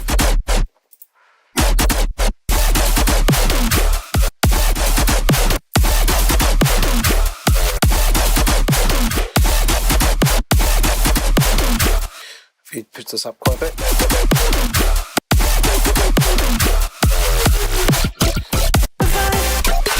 I like a sub pack, nice.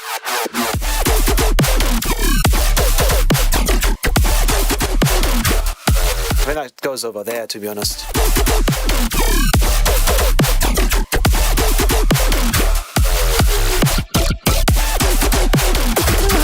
Yeah. Yeah, that's it. That goes over there.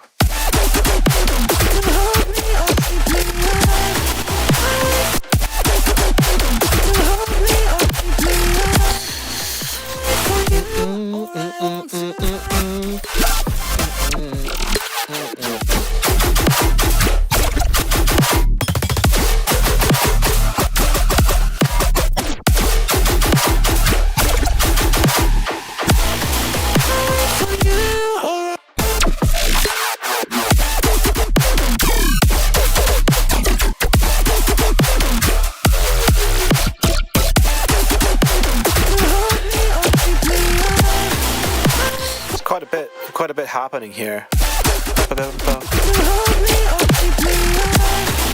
Hold me or keep me alive. I'm not sure if these need to be happening. If we copy this over, copy this over, mute these guys, mute this guy. Hold me or keep me alive. Hold me or keep me alive. I guess we still play this one and then we just mute this one. Hold me or keep me alive. Hold me or keep me alive. Hold me or keep me alive. Did we play this one? Hold me or keep me alive. Hold me or keep me alive. Oh, we play this one. Hold me or keep me alive. Hold me or keep me alive. Hold me or keep me alive. I wait for you, or I won't survive.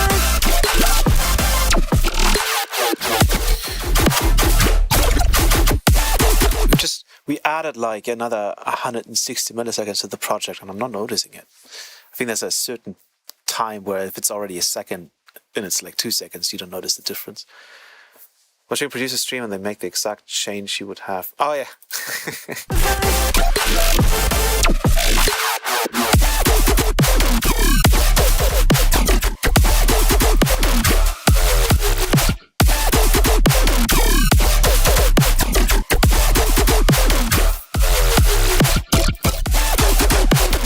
Hold me or keep me alive.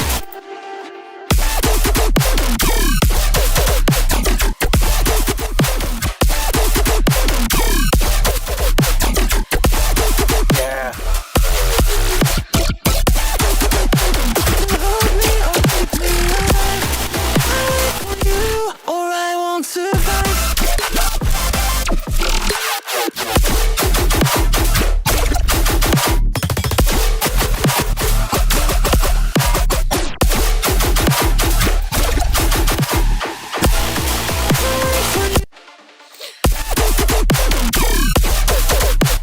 I think this one's seeing a double again. No.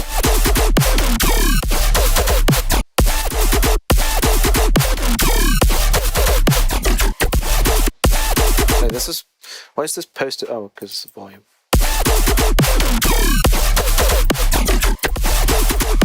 It looks like I can push that a bit harder.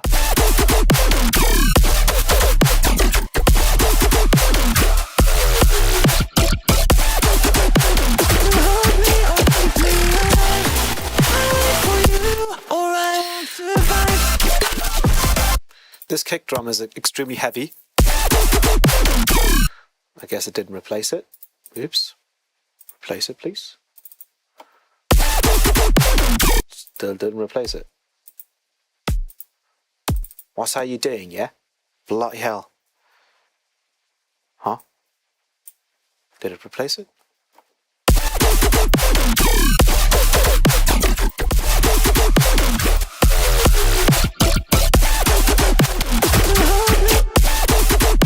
I think it's bugged. Looks like it's bugged. Why is it bugged?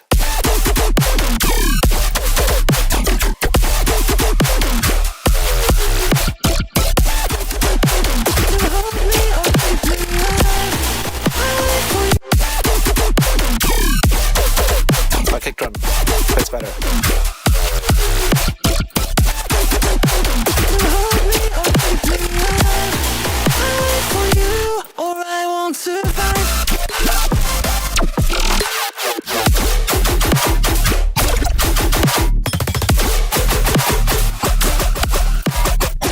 Yeah, I also have encountered a bug where I'll click on the like a sub chain of a audio group, like a chain group, whatever, right? And then it'll like switch to a completely different channel. Super weird. Very strange. But I like this drop now.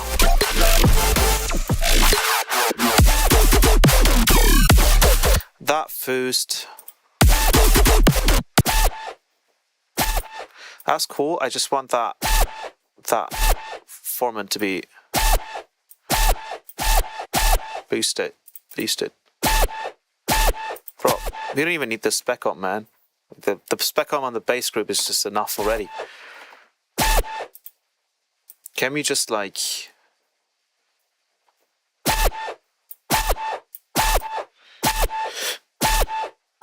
I think this is where spec comp on the group is just like keeping it from getting pushed any harder. So we can turn up the smoothing a bit maybe, and then turn up this a bit.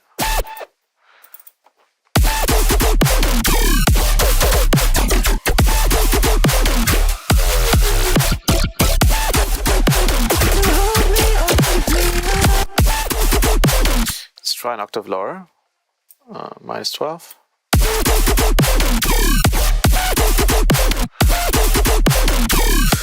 That sounds kind of fire too.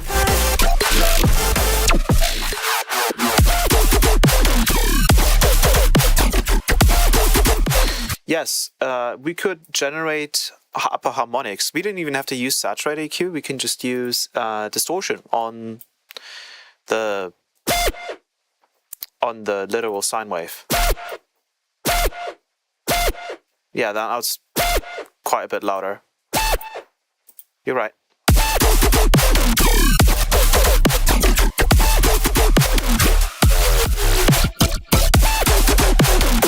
I feel like I want to change the note though. Like here I want to do -4.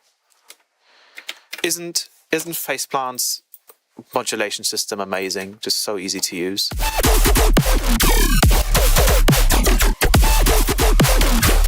And it didn't work. What? Why did it not do it? Excuse me? Oh.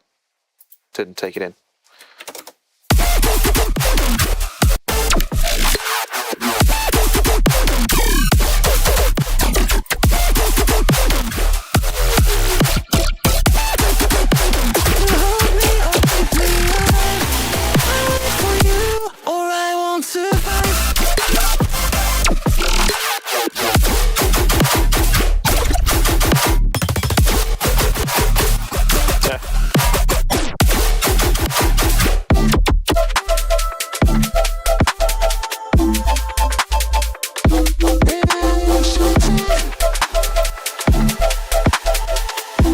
Alright, last thing.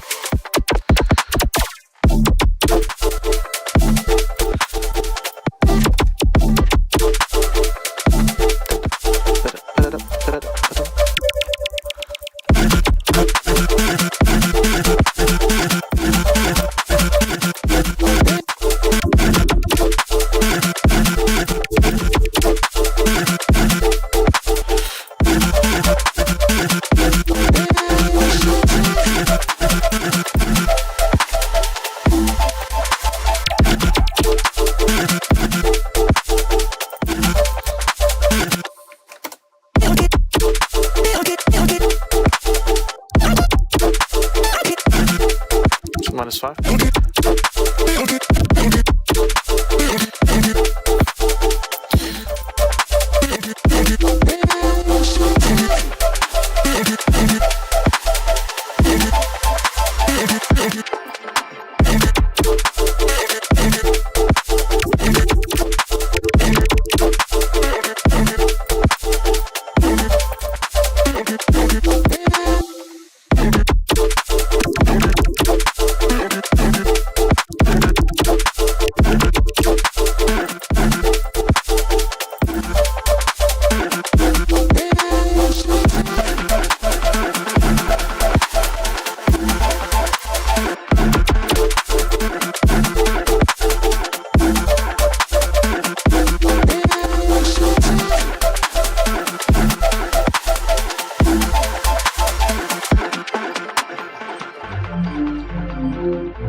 So, is there like processing on this?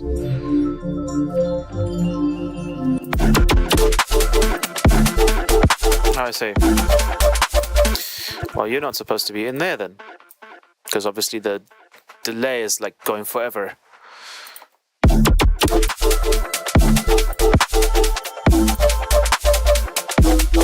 We can actually, you know what? Let's remove the EQ. That's the last thing I'm going to do. Let's bring in plug data. It's spectral gate it.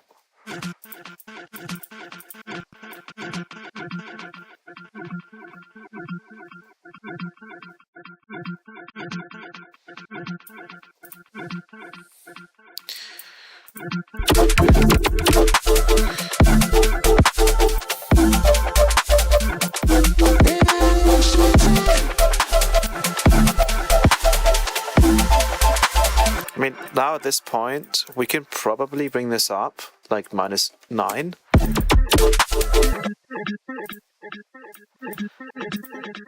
And because we have auto shifted now, and it doesn't sound the best, but we can try it. F major, right? So let's bring it to F. I think we can just hit this button. No.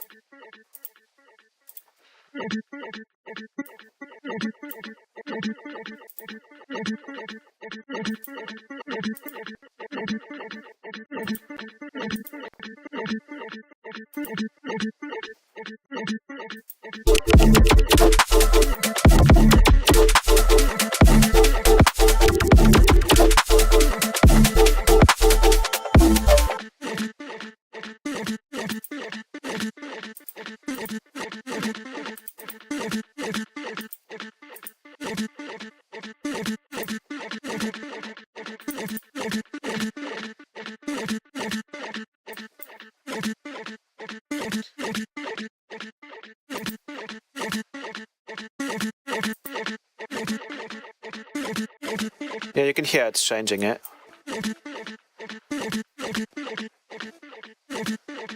There we go.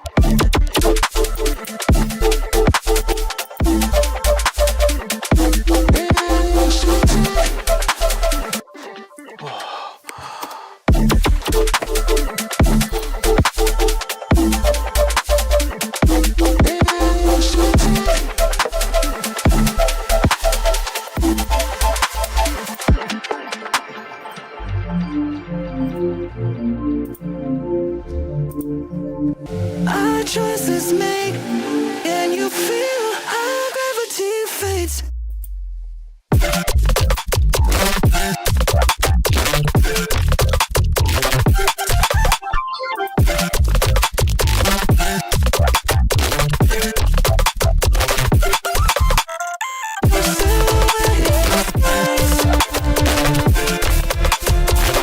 No gravity. What's happening?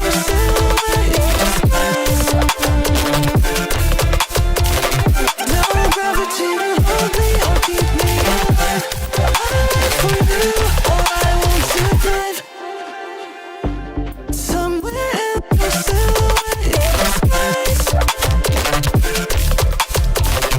No gravity will hold me or keep me alive. I'll just do that.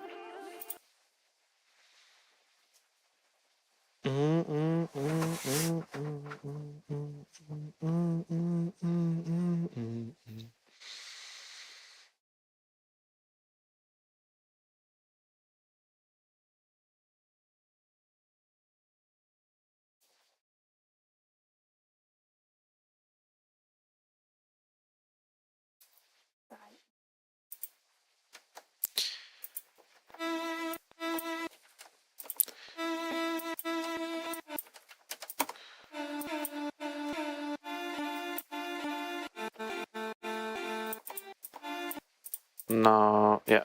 So this is the last thing I'm going to edit, and then I'm going to head to bed. Move that there. One more.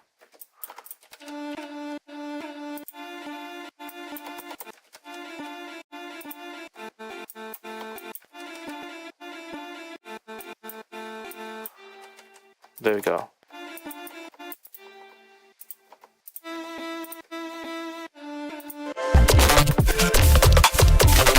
No gravity.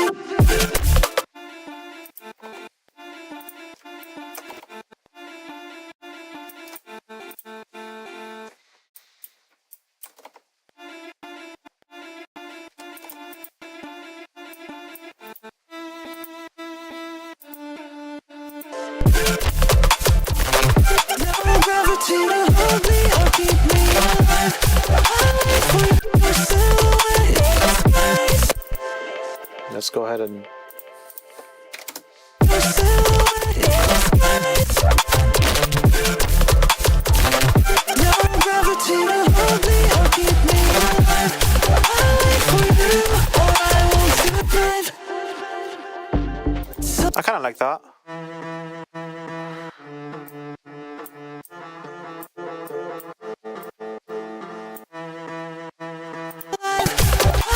Your silhouette in the skies. What we can actually do is pitch it up.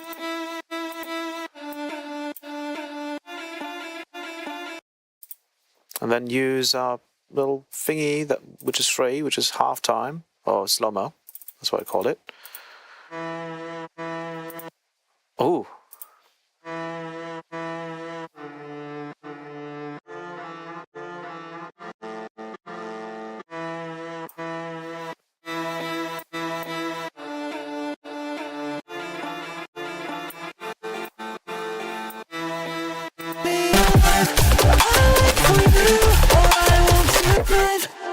I like that.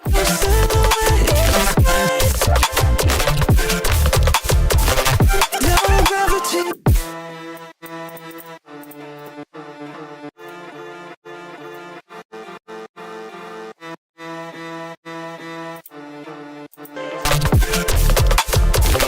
No gravity to hold me or keep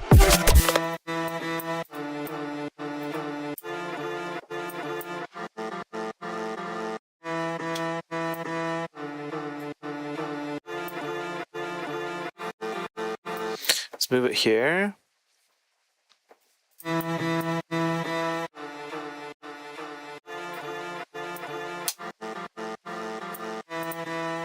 me alive. Your silhouette in the skies. No gravity to hold me or keep me alive. It's it'll stay on YouTube after the stream.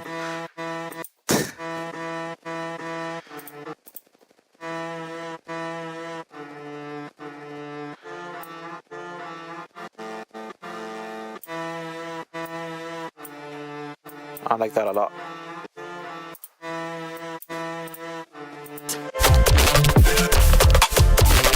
No gravity to keep me alive. I'll wait for you, or I won't survive. Somewhere.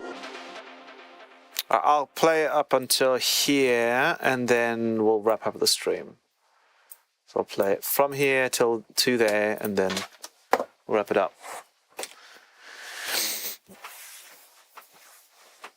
Well, that was fun, though. It was quite fun. This stuff.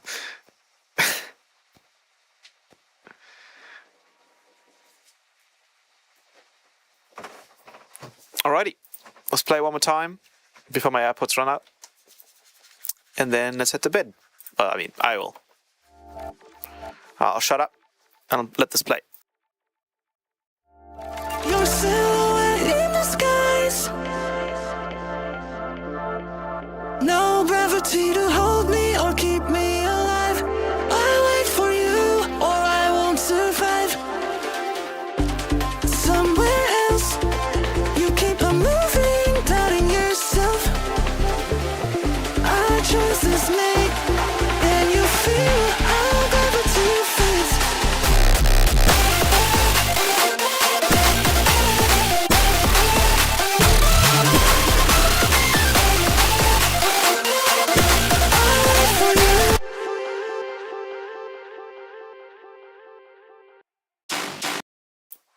One second. What the hell's going on?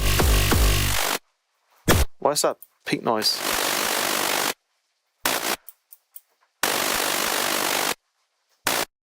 Is that just playing that long? Okay, what is the hold time on this? The hold time is 290 milliseconds. I think I have to do the same thing here. So sustain goes down, and then we have an attack time which goes up to 290 roughly, and initial.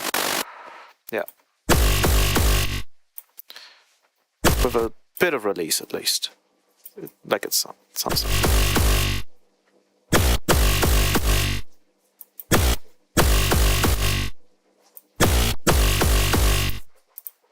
Maybe a little bit less. Sorry about that. Let's play it again one last time. Whoops. Your silhouette in the skies. No gravity to hold me or keep me alive. I wait for you or I won't survive. Somewhere else, you keep on moving, doubting yourself. Our choices made, and you feel how gravity fades.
Your silhouette in the skies.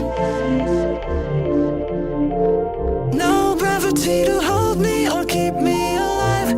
I wait for you or I won't survive. Somewhere else, you keep on moving, doubting yourself. Our choices made, and you feel how gravity fades.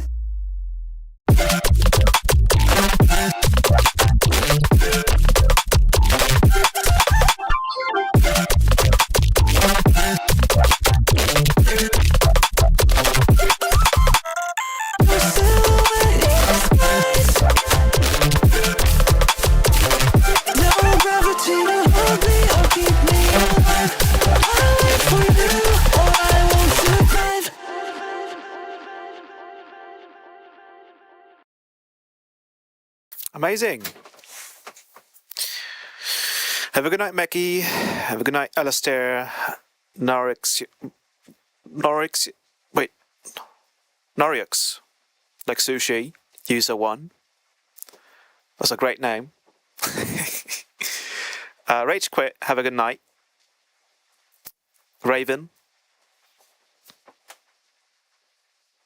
Aosa. It was fun streaming again. I'll see you guys around very soon. And have a good night. Bye-bye. Bye-bye. Good night. Bye-bye.